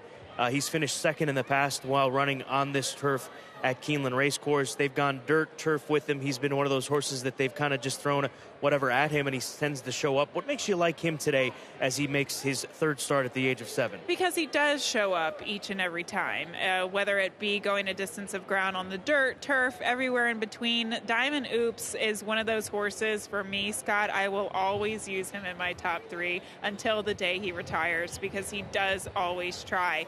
And I do think that maybe his better races have come on a turf with a little bit of moisture in it, closing from off the pace. So I think he does actually, the biggest thing for me in handicapping this race, I don't like horses that are going to have to press Golden Pal, because that's going to be a very tough position to be in. I want closers outside of Golden Pal. Well, one of those that's going to be that is Philo de Ariana, the number 9, who's currently sitting at 16-1. He's unbeaten. He's done nothing but win his races. He's been very lightly campaigned. He's now 6. He's a Southern Hemisphere 6-year-old. So keep that in mind. But he's 4 for 4. He won in his native Brazil in his first 3 starts, and then his only start back in June. But the fact that Mark Cassidy brings him back off of a 9-month layoff and against this kind of competition has to speak that they must like him. And the thing with him, he won his last race at 7 furlongs. Now he cuts back to 5.5 furlongs. I guess I just wonder, is he a horse that is a true traditional sprinter, say 5.5 furlongs, or is he going to be one of those horses that might be better, say, at a mile or 7 furlongs? I don't know what his best distance is yet. Well, that would be the question I'd have for you on Gear Jockey. Is 5.5 his best distance? Because that was the concern going into the race like the Breeders' Cup Turf Sprint, even though he was coming into that win or race off of a win in the Kentucky Downs Turf Sprint, which was Grade 3, going 6 furlongs. Much different scenario, 6 furlongs at Kentucky Downs versus 5/8 at Del Mar. He was beaten in his comeback race on the square at Gulfstream going 5/8. What makes you throw him in your top 3? Because of the trip that he might get. I think he might be able to sit mid-pack and close. That's what I mentioned. I wanted horses that could be sitting that type of trip instead of pressing the pace of Golden Pal. But I will say that is a very fair point. If you run your best race at 6 furlongs at Kentucky Downs, that translates more to a mile than 5.5 furlongs. So this might not be his preferred distance. I just think he gets the right setup. Other aspect, too, as we'll wrap it up here from the paddock side, pay attention to the tote board. The action on the tote board has led you into the direction of horses that are live. We saw it in the Commonwealth, the Godolphin runner who ended up winning Prevalence and was 5-2, got bet late. We just saw the filly get bet down to favoritism in the Grade 1 Madison. So there, and we also saw Nashville was kind of cold. Exactly. And the opposite applies. These wind pulls have been pointing us in the right direction. Pay attention to them. Pay attention to the late money as we're 12 minutes to post. We'll wrap it up from the paddock side and give you our front side opinion here in just a few moments.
The horses are entering the track for Keeneland's 8th race, the 26th running of the Shakertown, a Grade 2 stakes for 3-year-olds and up, 5.5 furlongs over the turf listed good. Temporary rail is down today.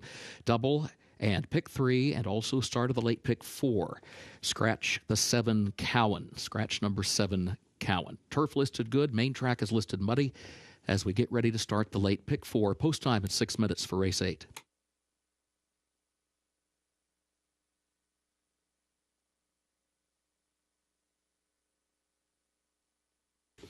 Let's meet the starters for the Shakertown. Number 1, Chessmaster. The owner-trainer is Kerry Raven. The jockey, Jesus Castanon. 2, Natural Power, owned by Rocket Ship Racing LLC of Brooke Smith. The trainer, Jeff Hiles. The jockey, Corey Lannery. 3, Barraza, owned by Holly and David Wilson. The trainer, Vladimir Serin. Julian Leperoux to ride. 4, Diamond Dupes, owned by Diamond 100 Racing Club of Ivy Hui, owned by Amy Dunn, also DP Racing LLC of Darren Pearson, and Patrick B. & Cone Racing LLC of trainer Patrick B. & Cone, the jockey Florent Giroux. 5, Gear Jockey, races for the Calumet Farm of Brad Kelly, trainer Rusty Arnold, jockey Brian Hernandez Jr. 6, the Learjet, owned by Qatar Racing Limited of David Redverse, owned also by Racehorse Club of Leora Judah. The trainer, Brendan Walsh, the jockey, Tyler Gaffleone. 7 is scratched. 8, Johnny Unleashed, owned by Foster Family Racing of Brooklyn Foster, owned also by Lonnie Reynolds, H&H Horses LLC of Chris Phelps and Joseph Mills. The trainer, Eric Foster, the jockey, Gerardo Corrales. 9, Filo de Ariana, owned by Gary Barber, Watchtel Stable of Adam Watchtel, Peter Deutsch, trainer Mark Cassie, jockey Luis Saez.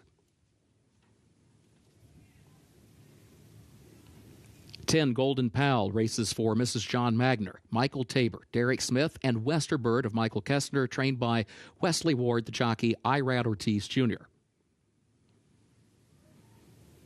And 11, Just Might, owned by Griffin Farms of Robert Griffin, owned also by Michelle Lovell, who is the trainer, and Colby Hernandez is the jockey. Post time for the Shakertown in less than 5 minutes.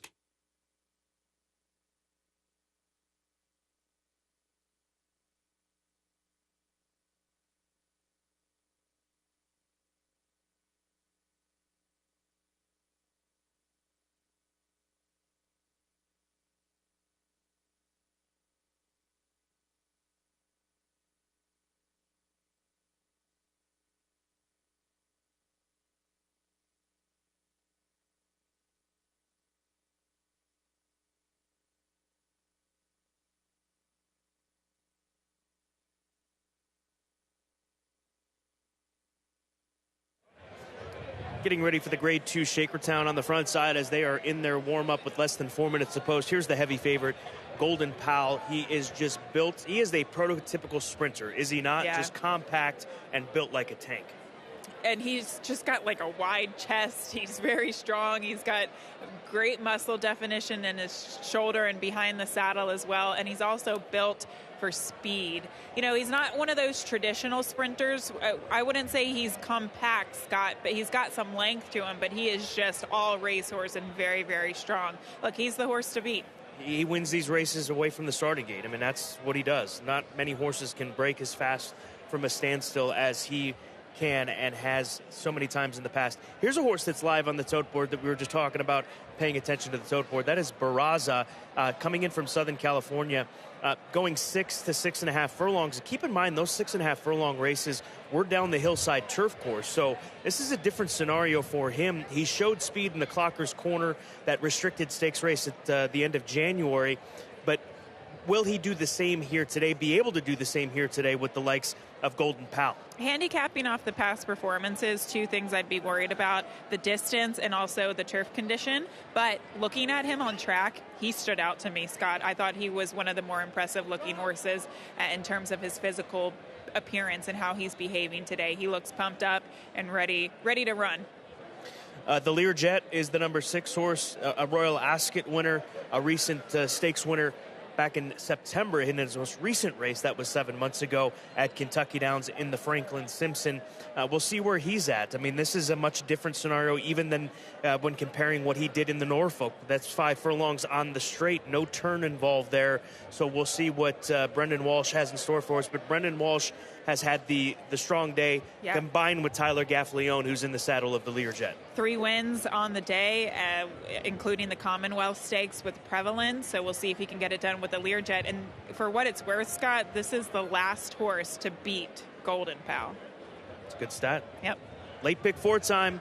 We'll start with the Grade 2 Shakertown Stakes. Still big races to come, including the Toyota Bluegrass Stakes. That Grade 1 $1 million feature will be the follow-up. But first, some of the faster horses that we have here on the grounds in the Grade 2 Shakertown Stakes, going 5.5 furlongs on the good listed turf course.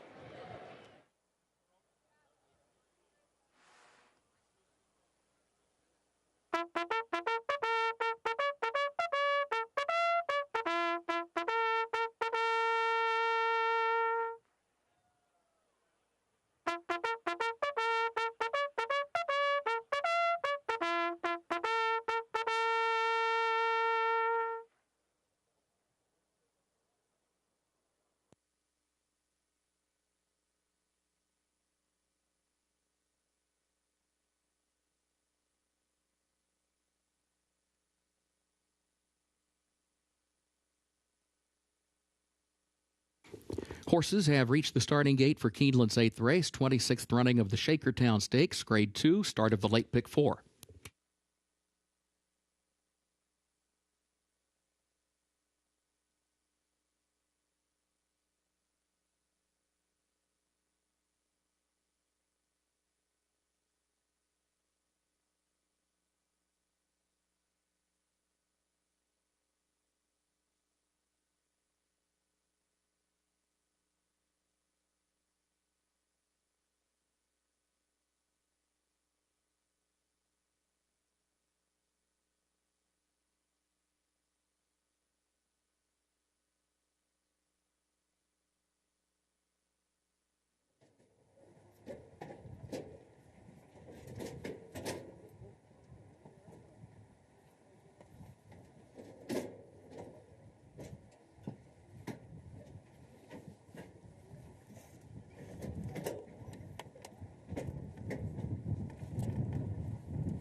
They are at the post.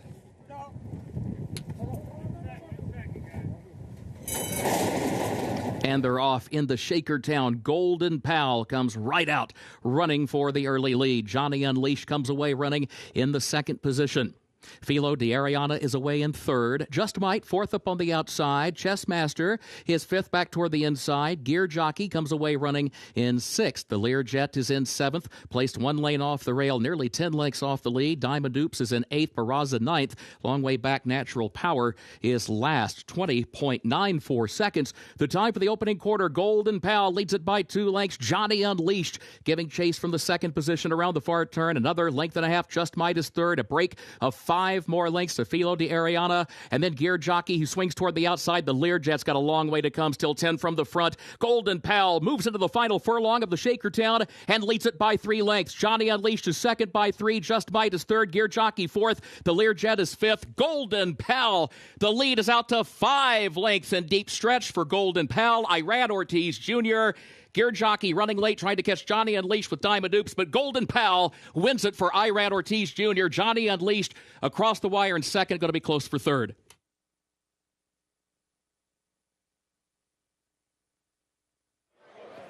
I'm sort of speechless here, Gabby Gaudet. Yeah. To put into words what we just saw from Golden Pal and the ease in which he puts away this field and the way that he maintains this advantage after he carves out fractions in 20-4 and 43-4 and 55-3 on a good listed turf course, keep that in mind.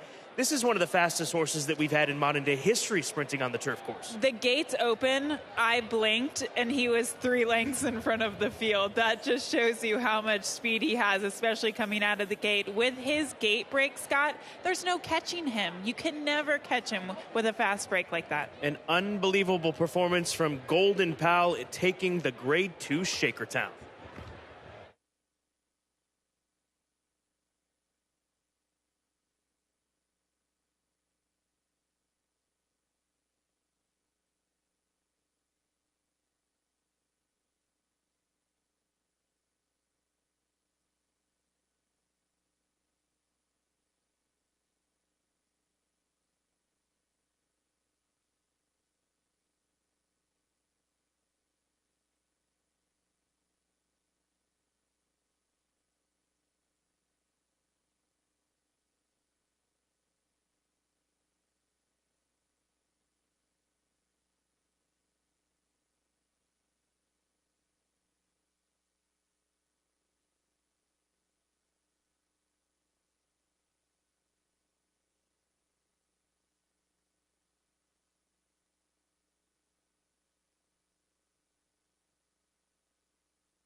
Unofficial results of Keeneland's 8th race. 10 Golden Pal finished first.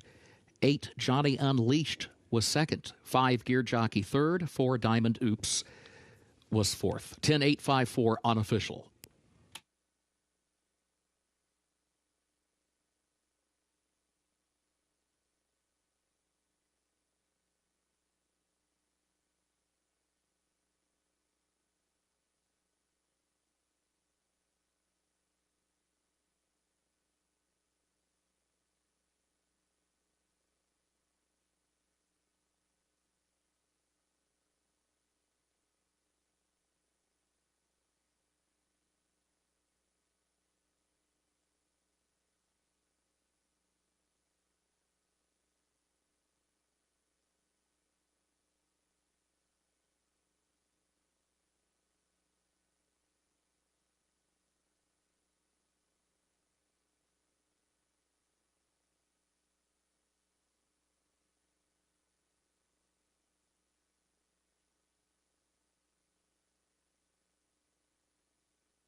Results of Keeneland's 8th race official. 10-8-5-4, the official results.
The official winner of Keeneland's 8th race, 26th running of the Shakertown Stakes Grade 2, number 10 Golden Pal, owned by Mrs. John Magner, owned by Michael Tabor, Derek Smith, and Westerbird of Michael Kestner, trained by Wesley Ward. 2 wins today for Irad Ortiz Jr.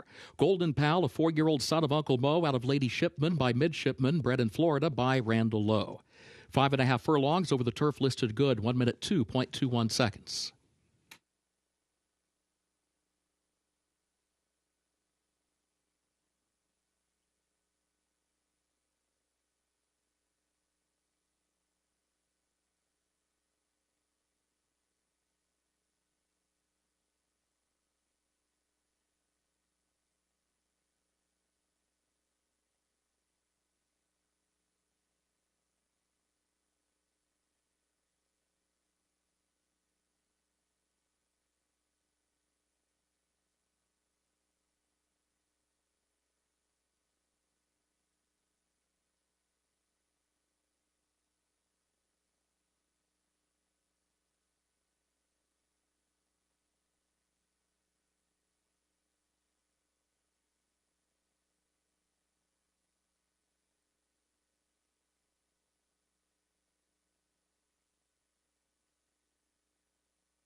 Now the trophy presentation for the Shakertown Julie Offit Cawthon, Keeneland board member, presents to the connections of Golden Pal.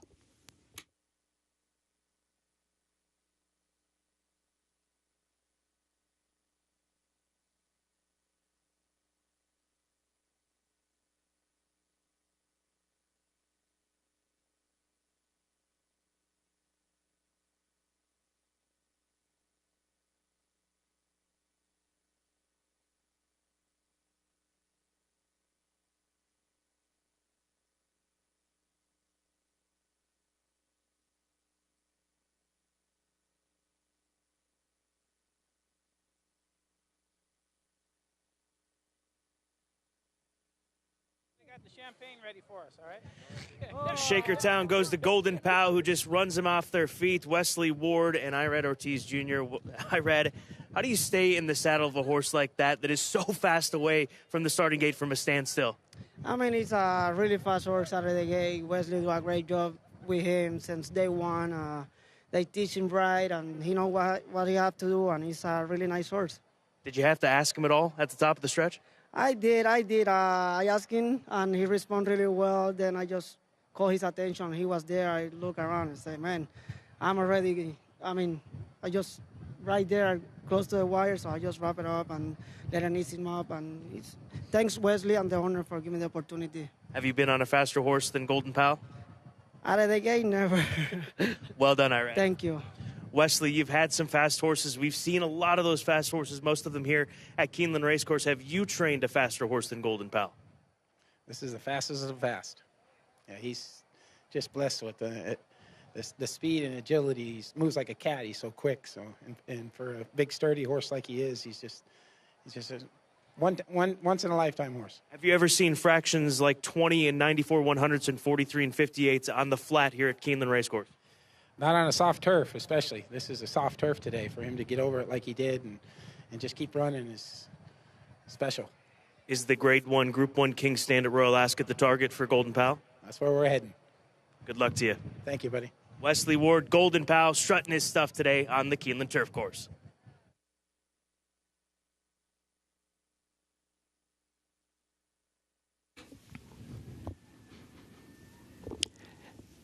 Thank you, Scott. Keeneland's 9th and featured race upcoming. The Grade 1 Toyota Bluegrass Stakes starts the last of the day's rolling pick threes. Main track is listed muddy. A reminder, scratch the 12 Grantham. 12 Grantham is a scratch. Looking ahead to the 10th race. In race 10, scratch number 10, Miss Imperial. That's the 10th race, scratch number 10, Miss Imperial. A reminder, part of entry, 1A Good Penny draws into the race. The jockey, Adam Beschitza. 1A Good Penny draws into the race, jockey Adam Beschitza. 11th and final event, scratch part of entry, 1A Jambers Justice. Also scratch the 12 Striker, scratch the 14 Soaring Bird, and scratch 15 Coltonator. Remember, number 13, City Drifter, draws into the race. Overweight 3, Creative Credit, the jockey 5 pounds over.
Getting set for the Grade 1 Toyota Bluegrass. $1 million is on the line in this key Kentucky Derby prep race. We've seen such good horses come out of this race through the course of recent history, including last year with Essential Quality, who would become the 3-year-old champion of 2021. Zandon is where we start the conversation. This is a Keeneland September sales graduate, Gabby, who we saw run against Epicenter, who's going to be one of the favorites for the Kentucky Derby.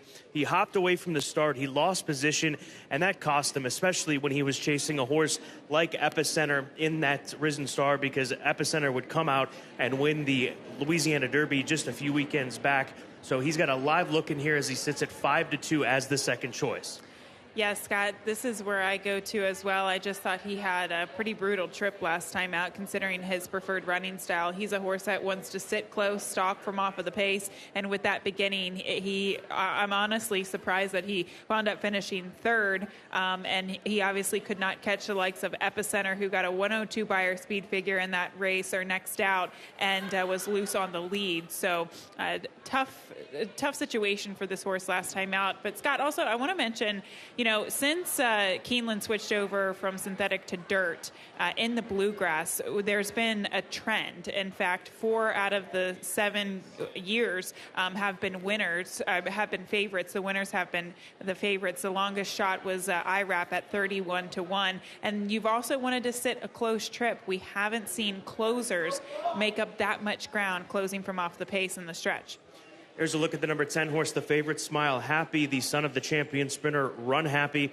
He won the first 2 starts of his career. In fact, we saw him kick off his career late in the fall meeting right here at Keeneland Racecourse, and that was an impressive debut. He came from off the pace. He did something that you don't typically see from horses on debut, that sort of style, and he followed it up with the win in the Kentucky Jockey Club. What did you make of his comeback race, his 3-year-old debut when he was second and in front of Zandon, behind Epicenter in the Grade 2 Risen Star?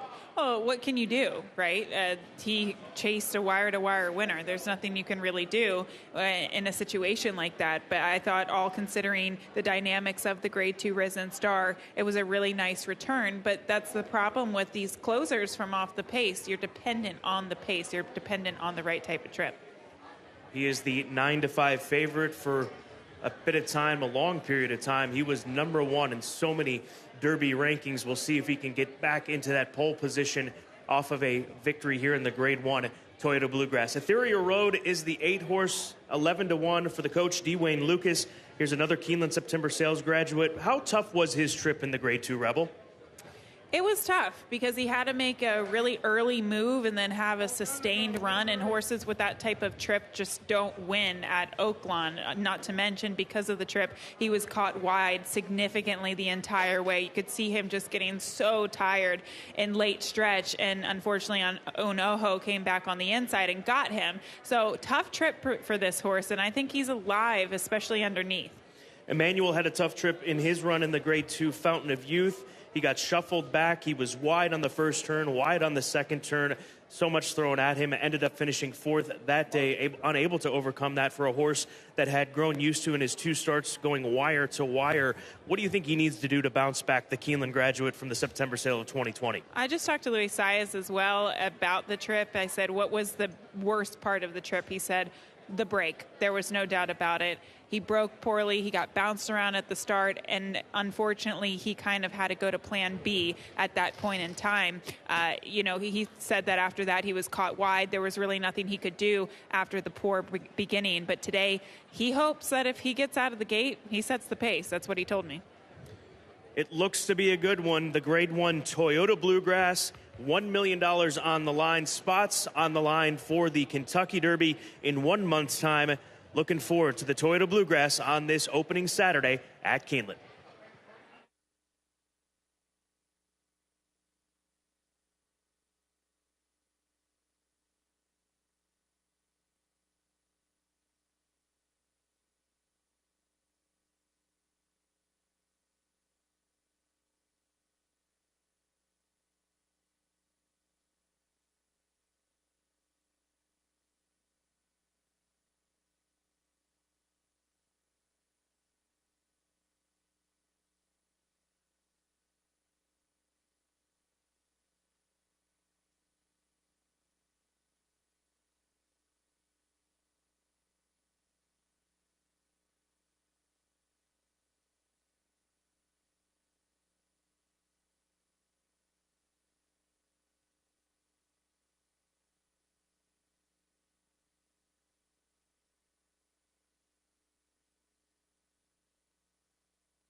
Horses are entering the track for Keeneland's featured ninth race, 98th running of the Toyota Bluegrass Stakes, Grade 1, 3-year-olds, a mile and an eighth over a main track listed muddy. Double and pick 3 wagering starts the last of the day's rolling pick 3s. A reminder, scratch the 12 Grantham. Number 12 is scratched. Post time at 8 minutes.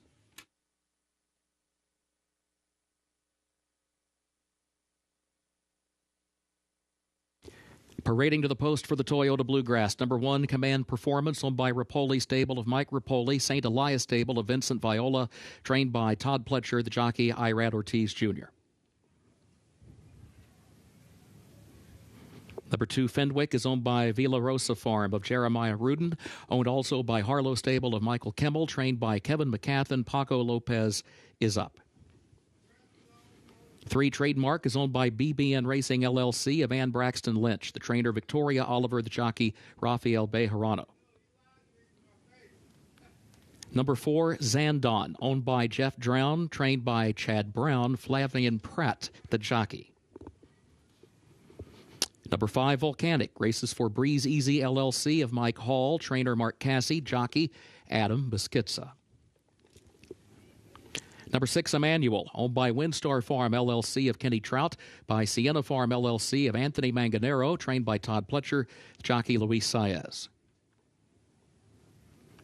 7, Golden Glider, owned by Gary Barber, Manfred Conrad, and Penny Conrad, trained by Mark Cassie, the jockey Ricardo Santana Jr.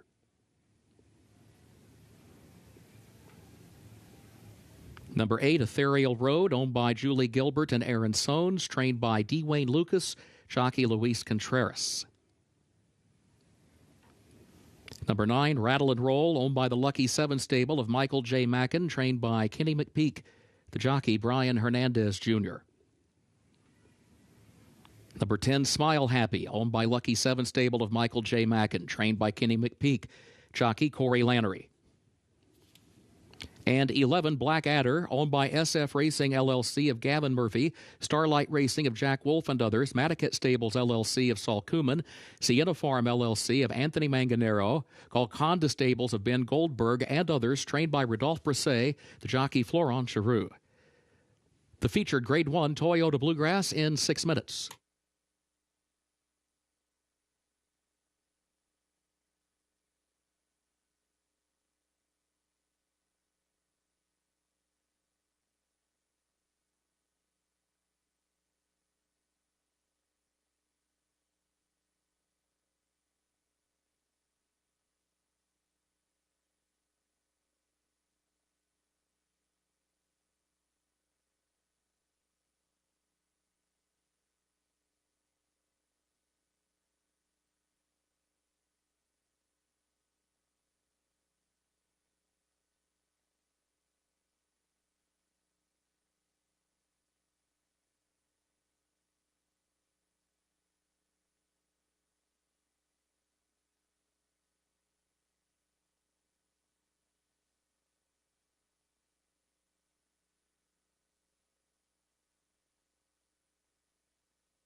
Horses have reached the starting gate for Keeneland's 9th and featured race, 98th running of the Toyota Bluegrass Stakes, Grade 1.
They are at the post. And they're off in the Grade 1 Toyota Bluegrass Stakes. And there goes Volcanic, and there goes Emmanuel out for the lead. Emmanuel now moves forward and takes the advantage. Golden Glider will go second. Volcanic is third down toward the inside. Ethereal Road comes away running in fourth. Smile Happy is going to be wide in fifth around the first turn. Fenwick is sixth back toward the inside. Trademark is seventh there in between horses. Zandon in close quarters between horses as well. In the eighth spot heading off the first turn. Black Adder ninth on his outside. Command Performance is in 10th. And Rattle and Roll is last of the 11 after an opening quarter in 24.04 seconds. Emmanuel the leader. Emmanuel leads it by 3/4 of a length. And then Golden Glider second 3/4 of a length. Smile Happy is third up on the outside. Volcanic a lane off the rail in fourth. Fenwick moves by to his inside, takes over fourth by just ahead. And then Trademark, who's 3 lanes off the rail, in the fifth position. Ethereal Road is in sixth. Black Adder's a wide seventh. And then Command Performance comes next onto the far turn. Zandon in behind horses 8 lengths off the lead, has Rattle and Roll to his outside. It was 48.39 seconds for the opening half mile. Emmanuel the leader on to the final turn. Emmanuel by just a length. Golden Glider second 3/4 of a length. Smile Happy is right there third up on the outside as they round the turn. And then comes Trademark in fourth. Rattle and Roll angles to the far outside fifth, still 9 lengths off the lead just outside of Ethereal Road. Moving by the quarter pole, Emmanuel the leader. Smile Happy now takes aim from the outside. Here's Smile Happy to take the lead from Emmanuel into the final furlong, and Zandon is running late. Zandon has moved through all kinds of traffic from the back of the pack, and he is now taking command in deep stretch. It's over. Zandon wins the Toyota Bluegrass with a dramatic stretch run for Flavian Pratt. Smile Happy had to settle for second, 1 minute 50.35 seconds.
Unofficial results of Keeneland's featured ninth race. Number 4, Zandon, was first.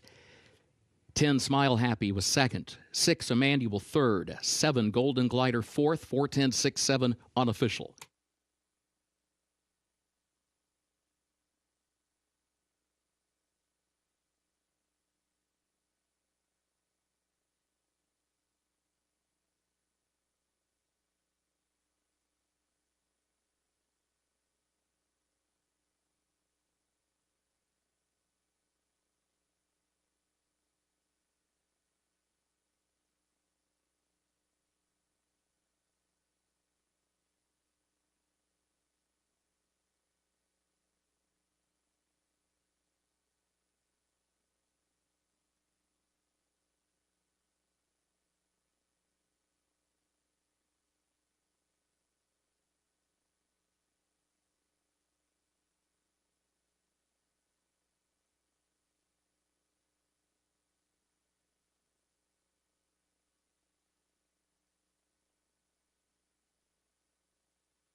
Results of Keeneland's ninth race official.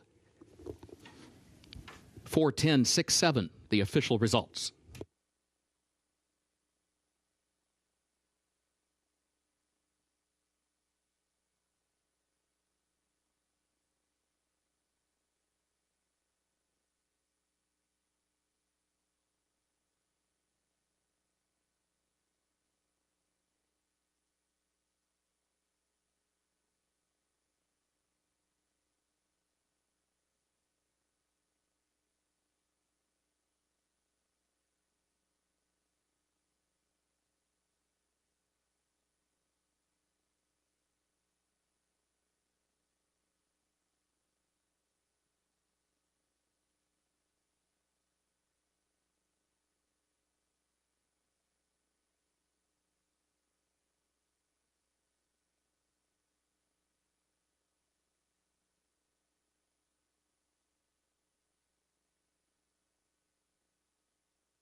The Grade 1 Toyota Bluegrass, the 98th running, goes to number 4, Zandon.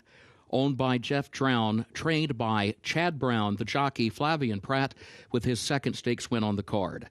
Zandon, a 3-year-old son of Upstart out of Memories Prevail by Creative Cause, bred in Kentucky by Brereton Jones.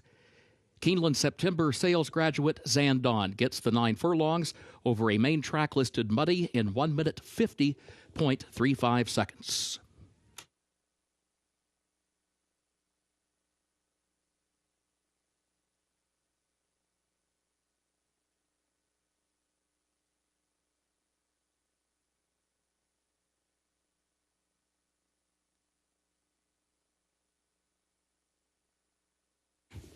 Pick 6 pays on 6 of 6 with a consolation 5 of 6. The late pick 5, or the all stakes pick 5 on 5 of 5 with a consolation 4 of 5. Trophy presentation coming up.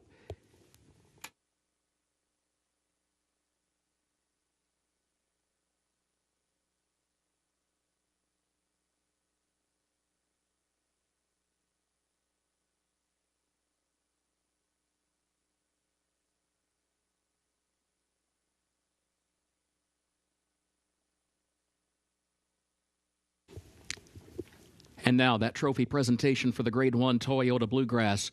Ms. Susan Elkington, President, Toyota Motor Manufacturing, Kentucky. Mr. Clay Green, Toyota Dealers Association, Central Kentucky. Ms. Roseanne Larson, Assistant General Manager, Toyota Motor Sales, Cincinnati Region. They present to the connections of Zandon.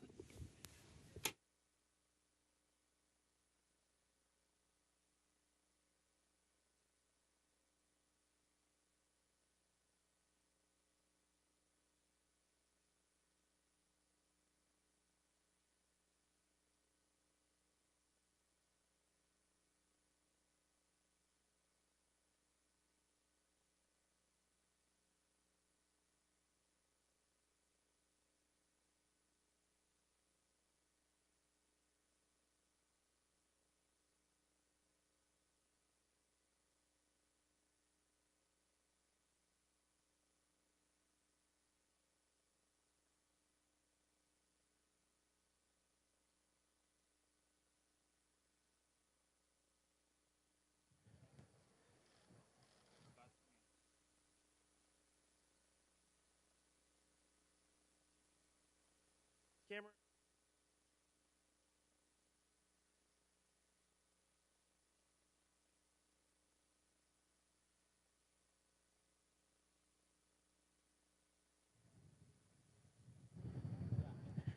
One of the more impressive performances that we have seen in recent history in the Grade 1 $1 million Toyota Bluegrass. Zandon exerting his dominance over this Grade 1 group. And Jeff Drown, the winning owner, joins me.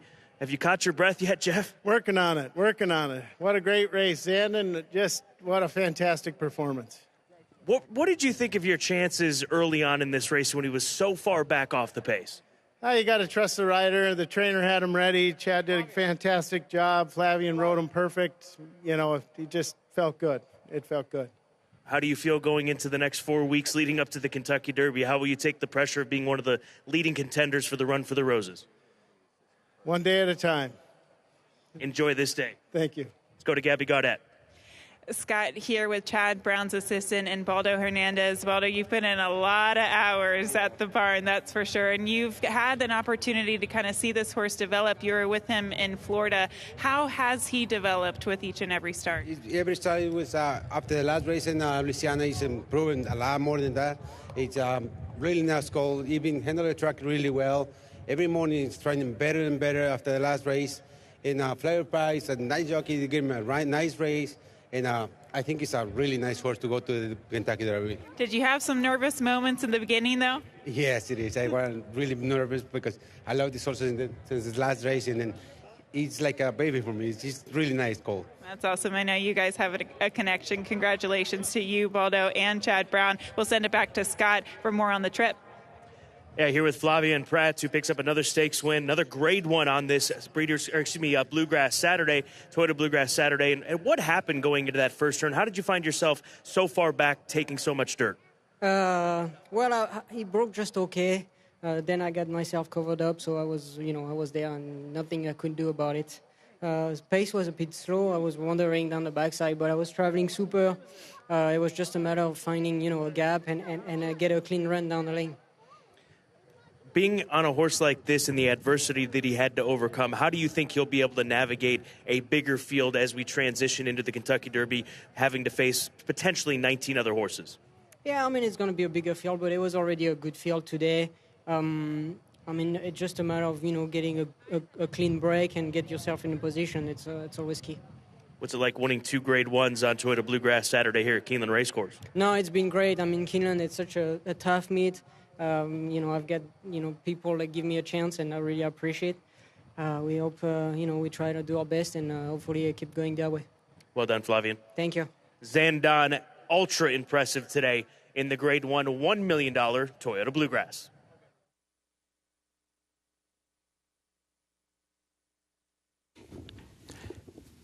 Thank you, Scott. Keeneland's 10th race is upcoming. Starts the last of the day's rolling doubles. This race at 1 mile and a 16th on the main track will finish in the short stretch at the first wire. Main track is listed muddy. Scratch the 10, Miss Imperial. Number 10 is scratched. Remember, the 1A, part of entry, 1A Good Penny, draws into the race, but contrary to the program, Adam Beschitza is the jockey. Part of entry 1A, Good Penny, will run, but the jockey will be Adam Beschizza. 11th and final race. Turf is listed good. Scratch part of entry 1A, Jammer's Justice. Scratch the 12, Striker. Scratch 14, Soaring Bird. And scratch 15, Coltonator. A reminder, number 13, City Drifter, draws into the race. Overweight, number 3, Creative Credit, the jockey 5 pounds over.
2 races left on Grade 1 Toyota Bluegrass Stakes Saturday. Race number 10 at a mile and a 16th for fillies and mares 4 and up. So it's late daily double time on this Saturday card. There's a look at the number 5 horse, Temper Time. She's 5-1 right now on the tote board. She's caught off tracks in the past and run well over them. She gets off the synthetic and comes into this race off of a victory. She's been very consistent. She sits forward. She can make the lead and go on with it, or she can track just off the pace. Telegraph Leon gets a good cozy draw here. I really like Temper Time in this spot, and I'm loving the price at 5-1. And she also looks like she can handle a main track with a little bit of moisture in it. The main track is still listed as good, or muddy, I should say. So I thought she was one of many contenders in this race, Scott. I thought this was actually one of the most complicated races of the day. You're going to a filly by Upstart. We just saw the colt by Upstart, Zandon, win the Grade 1 Toyota Bluegrass. It's Suki. She's been a well-traveled filly for 10 Strike Racing and Jeremy Sussman and Matt Shire. He claimed her at Churchill, took her to Del Mar, got a victory.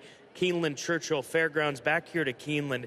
And she's been very consistent over the course of the time that they've had her. I don't know if she's the best horse in the field, Scott, but there are a couple of horses in here that it's their first start in a long time, like Iliogami, who I thought was, one of the top contenders. So I think this is kind of right place, right time for Suki to get a stalking trip and hopefully get them. I'll go to the 9 Tabor Hall as the next one part of this conversation. She is 10-1 on the tote board. Brian Hernandez riding for Kenny McPeak. She hasn't been seen in 9 months. She comes in with a series of workouts, most recently working in 47-4 over at Churchill Downs in the mud. She's yet to see an off-track in the afternoon, but she's a filly. Then when she's at her best, she likes to sit forward in these races. That was one of the horses I was alluding to. I think the class is there for Tabor Hall, but she's coming in such a long layoff. We know how hard it is to get these horses fit to go 2 turns first off the bench. Into Vanishing, the 11 horse for Jonathan Thomas in the Augustin stable. Second last time out in the Grade 3 Royal Delta behind Latruska, last year's champion, older female. So you can expect a move forward here today because there are no Latruskas in this group. Yeah, but I thought she would be a shorter price. I think 4-1 is probably a very fair price on her.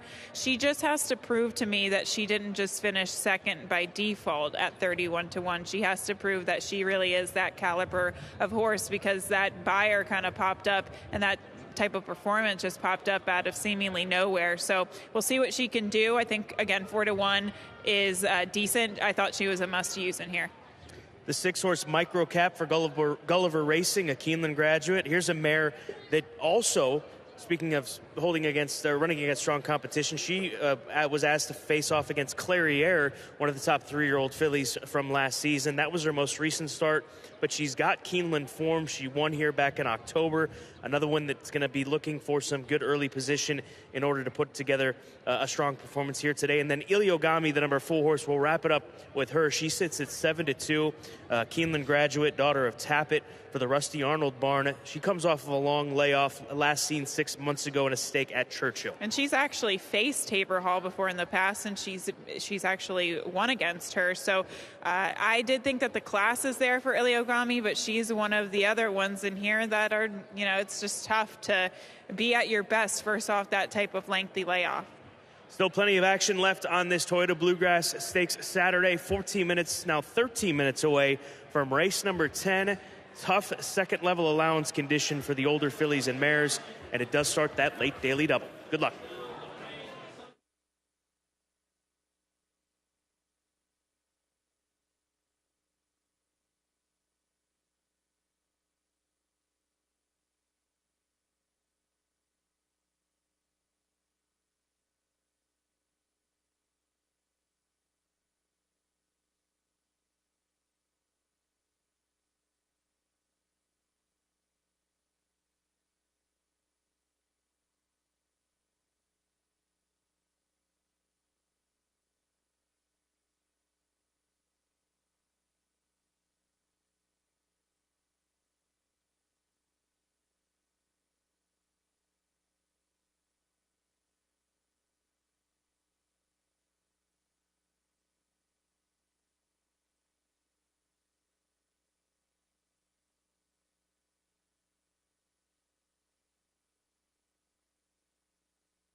Horses are entering the track for Keeneland's 10th race, the Claiborne Farm Allowance Optional Claiming Race, for a price of $62,500. Fillies and mares age 4 and up, a mile and a 16th over the main track listed muddy.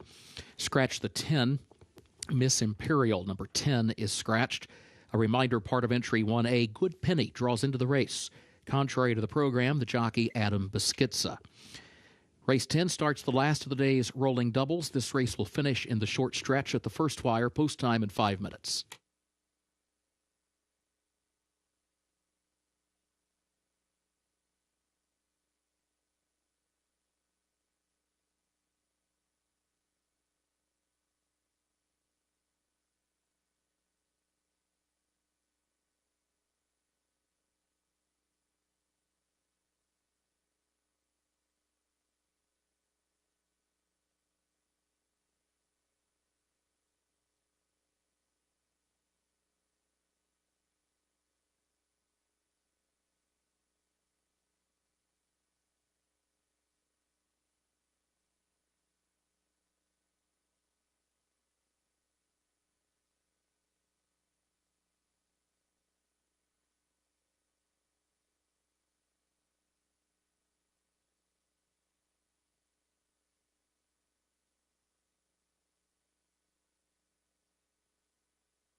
Four minutes as we sit front side before race number 10, second level allowance condition, one of the more difficult handicapping races of the afternoon. Here's a look at one of the clocker picks, Reina de Mollendo, a mare by Master Craftsman. She's a 4-time winner from 6 starts. She's making her U.S. debut for Ignacio Correas, who is very familiar with bringing these types of runners up from South America. And she's been versatile over the course of her career. Dirt, turf, and been able to win on both surfaces. And a lot of the time when you get these South American imports, they can absolutely run all day. Even this mare herself, she won at a distance of 1.25 miles on the turf. I definitely think she looks fit. She looks great on the track today at 12-1.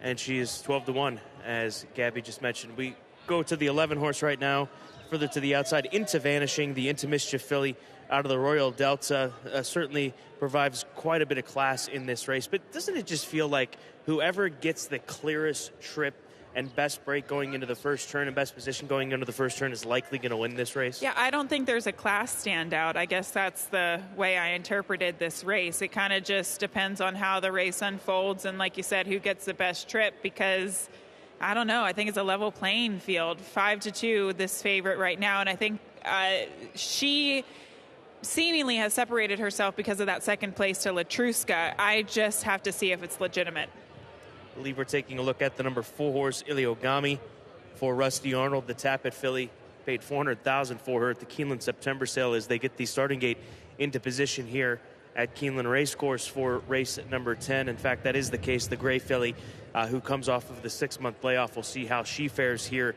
this afternoon. Less than 2 minutes away from post time. This is the kickoff to the late daily double on this 11 race card. Good luck.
Horses have reached the starting gate for Keeneland's 10th race, the Claiborne Farm.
First wire, they are at the post, and they're off.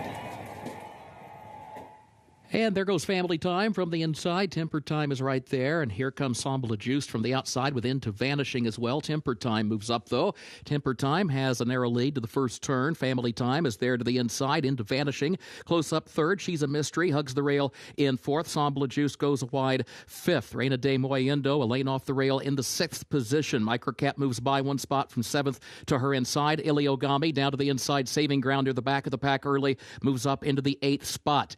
And then Tabor Hall is in ninth, followed by Good Penny, then Suki, and Clearly Smashing is last. As they head up the backstretch, it was 24.31 seconds. The time for the opening quarter. Family Time is the leader. Family Time leads it by 2 lengths. Temper Time is second a length. She's a Mystery, sneaks up against the rail in third, now to challenge for the second spot at the midpoint of the backstretch. Into Vanishing fourth. Up on the outside, she is still 4 lengths off the lead, though. Microcap is in fifth. Sambla Juiced, then Iliogami, 48.66 seconds. The time for the first half mile. Family Time leads Temper Time. 3/4 of a length separate the top two onto the far turn now. And Into Vanishing is still there in third, still 2.5 lengths off the lead, but being asked for more as they come toward the quarter pole. And then She's a Mystery, who travels in the fourth spot. Microcap, Sambla Juiced on the outside. Temper Time is the leader, coming to the top of the short stretch. Into Vanishing is still back in second, still 3 lengths off the lead of Temper Time. Family Time drops back in third. She's a Mystery is in fourth. Temper Time is the leader, coming inside the eighth pole. Temper Time comes toward the wire, 3-length lead, back to Into Vanishing. And then Family family time, Sambla Juice, Iliogami on the outside, all behind Temper Time.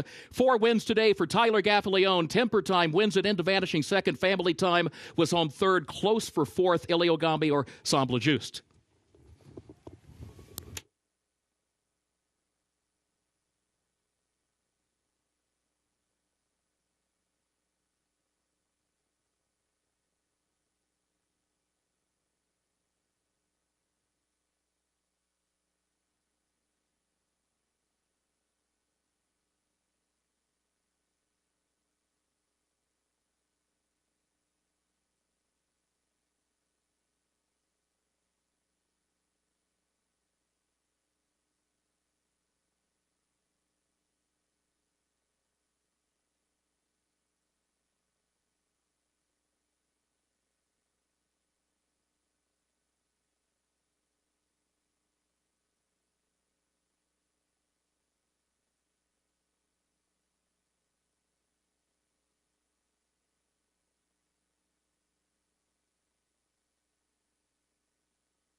The unofficial results of Keeneland's 10th race.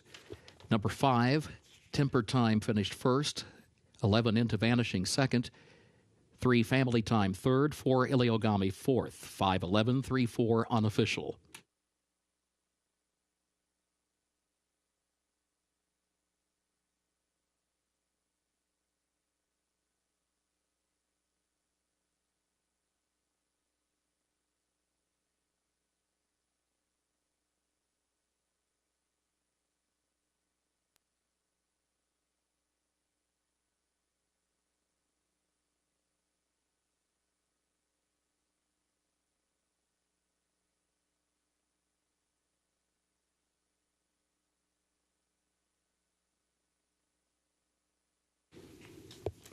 In the winner's circle, unofficial winner of Keeneland's 10th race, the Claiborne Farm, number 5, Temper Time, owned by Mark Stanley, trained by Dale Romans, the jockey Tyler Gaffalione. Temper Time, a 4-year-old daughter of Malibu Moon, out of Parading Lady by Stormcat, bred in Kentucky by Coffee Pot Stable. Keeneland sales graduate gets the mile in a 16th in 1 minute 45.77 seconds over a main track listed muddy. 4 wins today for jockey Tyler Gaffalione.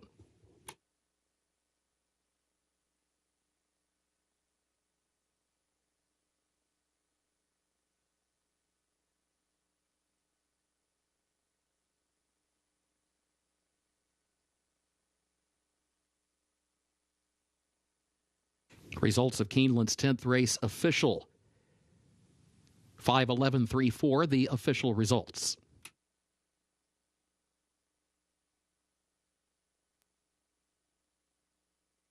In the winner's circle, the Claiborne Farm Trophy presentation to the connections of Temper Time.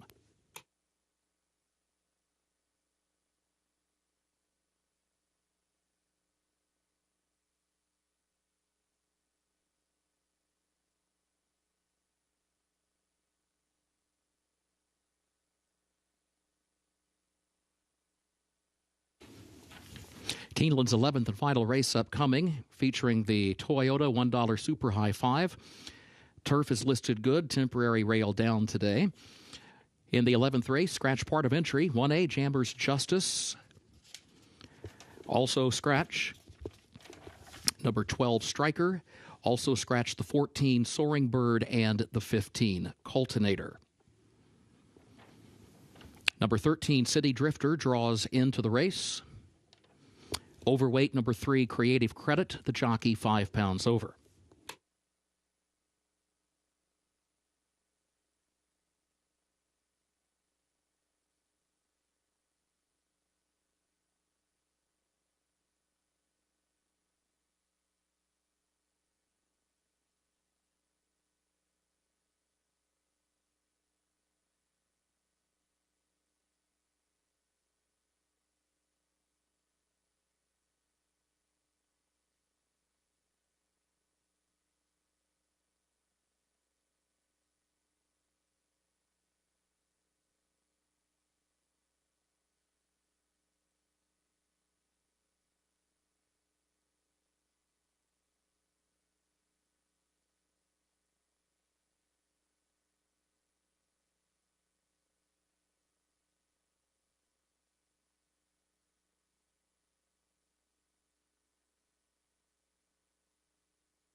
Final race on this Saturday afternoon moves back over to the turf course. It will be a sprint race going 5.5 furlongs. Turf still listed as good.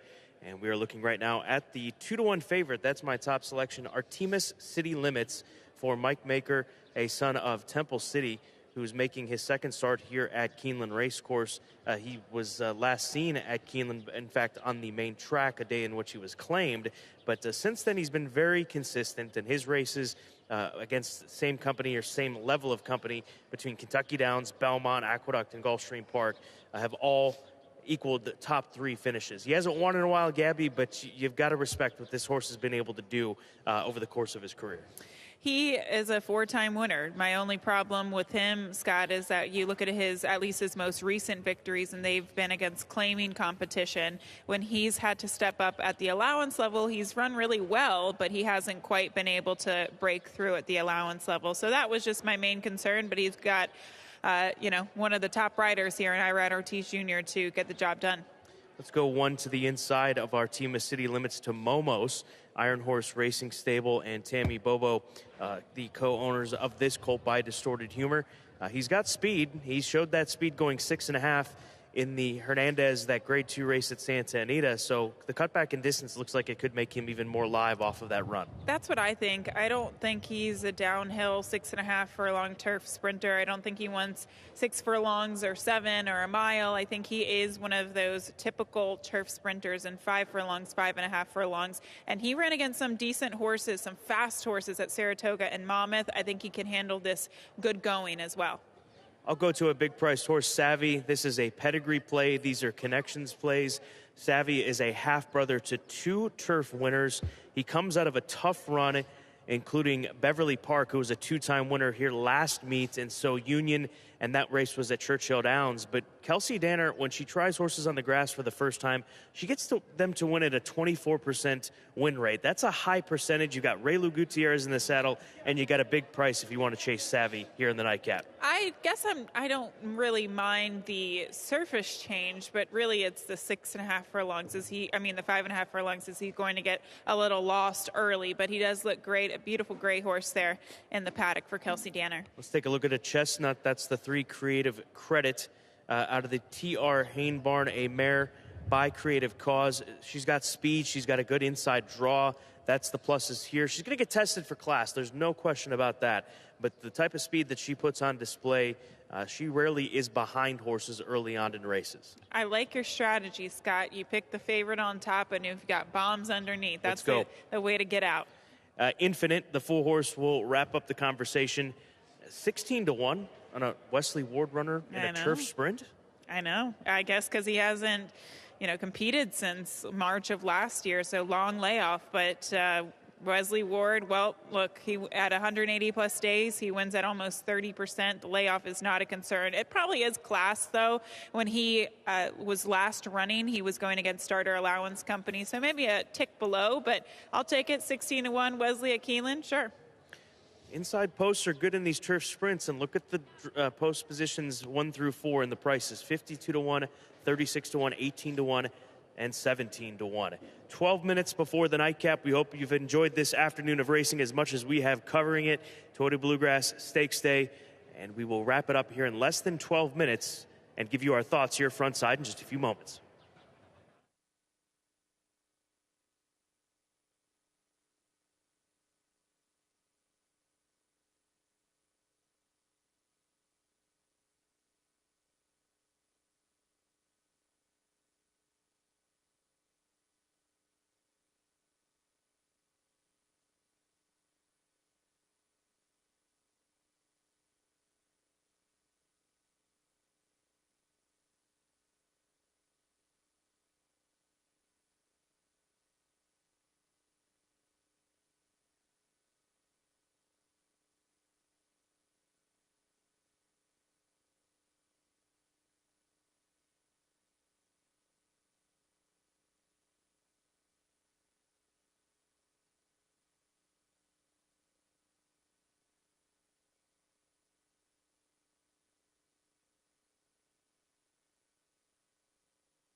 Horses are entering the track for Keeneland's 11th and final race, the Greenfield Farm, an allowance for 4-year-olds and up.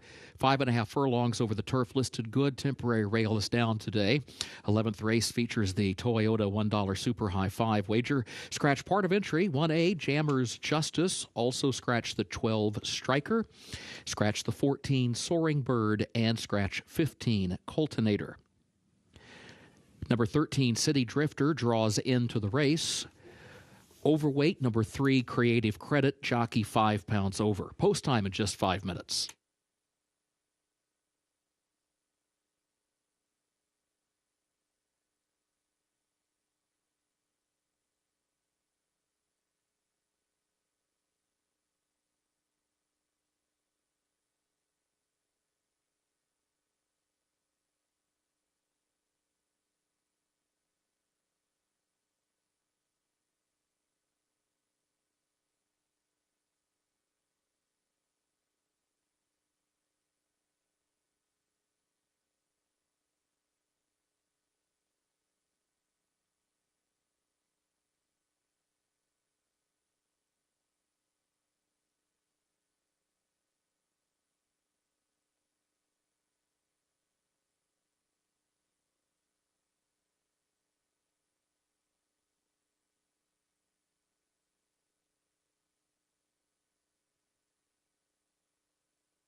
Bring you front side for race number 11, starting with the 7-horse Super Dormy for the Live Oak Plantation, a son of Into Mischief, who's winless at the last several starts. He broke through with a victory back in mid-March, I should say, at the fairgrounds. Since then, he's been fairly consistent, but he's a horse that tends to come from far back, and we'll see how he handles this going here today at Keeneland. He should be able to get enough pace in front of him, but Scott, I just thought he made a really nice appearance on the track. You can see him under Florent Giroux, his ears forward, just kind of goofing off a little bit in the preliminaries here, but really good in the flesh. I thought the same about the 8, Shackelford's Joy for Dwayne Lucas, as you see him on the other side of the pony. He's a big price right now at odds of 19-1, but big, thick neck, and if you look at his form on turf, he's got some. In fact, he's got some even right here at Keeneland, going back to last year in the fall against Second Level Allowance Company. He was 3-1 that day, and that's the last time he raced on grass. And since then, he's been on the dirt, sprinting. He's been not nearly as effective, so maybe getting back to the grass course will wake this horse up. Yeah, you can see him right there, just his neck bowed, just very confident here in the warm-ups. And what strikes me about him, too, is look at behind the saddle. He's really rounded out behind the saddle and has a big, powerful engine. So it's no surprise that, he is so good at sprinting on the turf. Sitting at 19s right now with less than 2 minutes to post. And we'll round out this conversation front side with, once again, Momos, a runner in the Joe Hernandez, going 6.5, shortens up here today. He was 4th in the Nearctic up at Woodbine, so he certainly has form and competitive form that deserves attention, and that's why he's the 9-5 favorite. And physically, Scott, to me, he looks like a true turf sprinter. He's compact. He's got a big shoulder. He's got big engine behind the saddle as well. He's not very tall. He's just all muscle. He's a very stocky-looking horse. So I really do like him cutting back to 5.5 today. Less than a minute to post. The 11th and final here at Keeneland.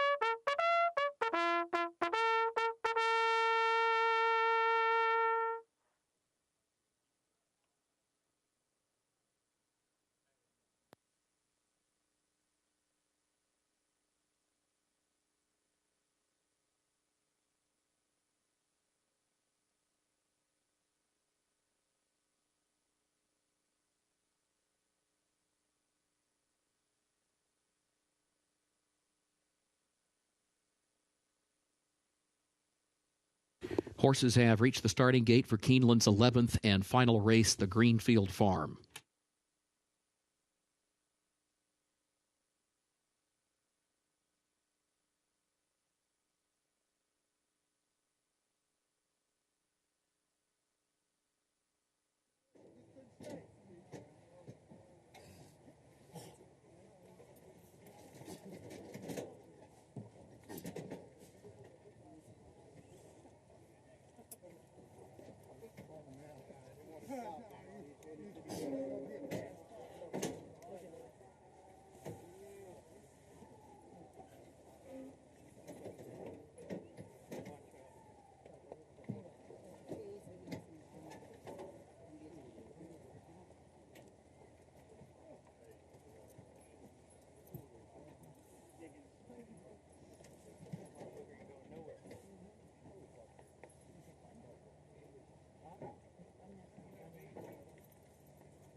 They are at the post. And they're off. Momos broke alertly, and so did Artemis City Limits. Artemis City Limits has the lead to the outside, and Momos is right there, and Infinite. Now, here comes Creative Credit. Creative Credit kicks in down to the inside, has a narrow lead. Momos is right there alongside. Artemis City Limits far outside is up to challenge again from third, a half length off the front pair, followed by Infinite in fourth. City Drifter is in fifth. Joyful Heart is sixth. The Rose for Raven is seventh. Super Dormy is a wide eighth. Charles Chrome is back in ninth. Gallant Guy is in 10th. Around the far turn, Shackelford's Joy is 11th, and Savvy is 12th and last. The opening quarter, 21.91 seconds. Creative Credit is the leader. Here comes Infinite from between horses. Infinite up to challenge for the lead off the far turn, and now Artemis City Limits kicks in from the outside. Infinite has a narrow lead. Artemis City Limits. City Drifter has gone to third, still 4 lengths off the front pair. Final furlong, and Infinite fights on gamely. Artemis City Limits right there on the outside. Infinite ahead in front. Artemis City Limits is fighting on. Late run from Gallant Guy to third. Down to the line. Head bobbing photo for the win in the nightcap. It'll either be Infinite or Artemis City Limits for the top spot.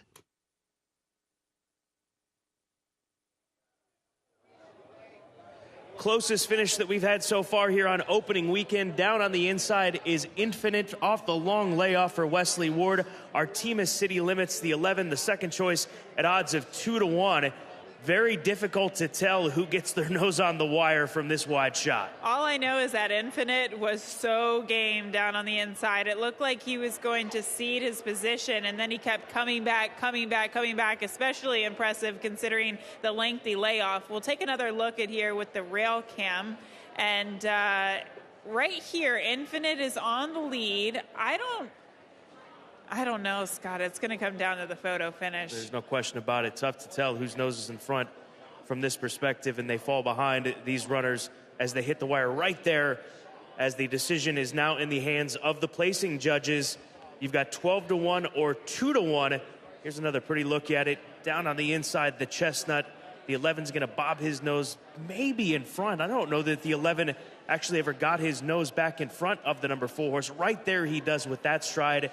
But it all comes down to a head bob in the nightcap. And from that perspective, inside. it does look like the number 4 horse, Infinite, gets there. Don't sleep on Wesley Ward. He wins. 12-1. Still a photo, though, on the board here for the 11th and final.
Unofficial results of Keeneland's 11th and final race. Number 4, Infinite, in the photo, finished first. 11, Artemis City Limits, was second. 1, Gallant Guy, was third. 13, City Drifter, was fourth. And 9, Savvy, was fifth. 4, 11, 1, 13, 9, unofficial.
Unofficial winner of Keeneland's 11th race, the Greenfield Farm, number 4, Infinite, owned by Mrs. Fitchery Hay, trained by Wesley Ward. Now the official winner, Infinite, trained by Wesley Ward for his second winner on the card. And Gerardo Corrales is the winning jockey here in race 11. Infinite, a 6-year-old gelded son of Scat Daddy, out of Feminine by Tail of the Cat, bred in Kentucky by Parish Hill Farm and Ashford Stud. 5.5 furlongs over the turf, listed good, 1 minute, 3.21 seconds. Results are official. 4-11, 1-13, 9. The official results for Keeneland's 11th race.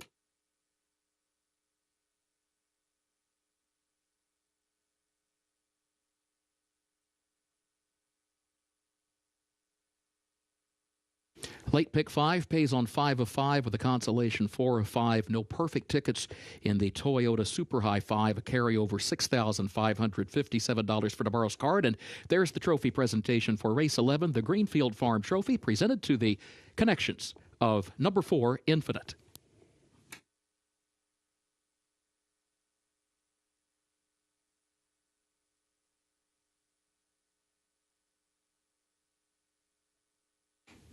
Here at Keeneland, the second-floor grandstand, including the sports bar and the mezzanine bar, will remain open for simulcasting for another 30 minutes. You may advance wager any races scheduled to occur after that time. We thank you for being with us. For now, on behalf of Keeneland and for Toyota, thank you and good evening.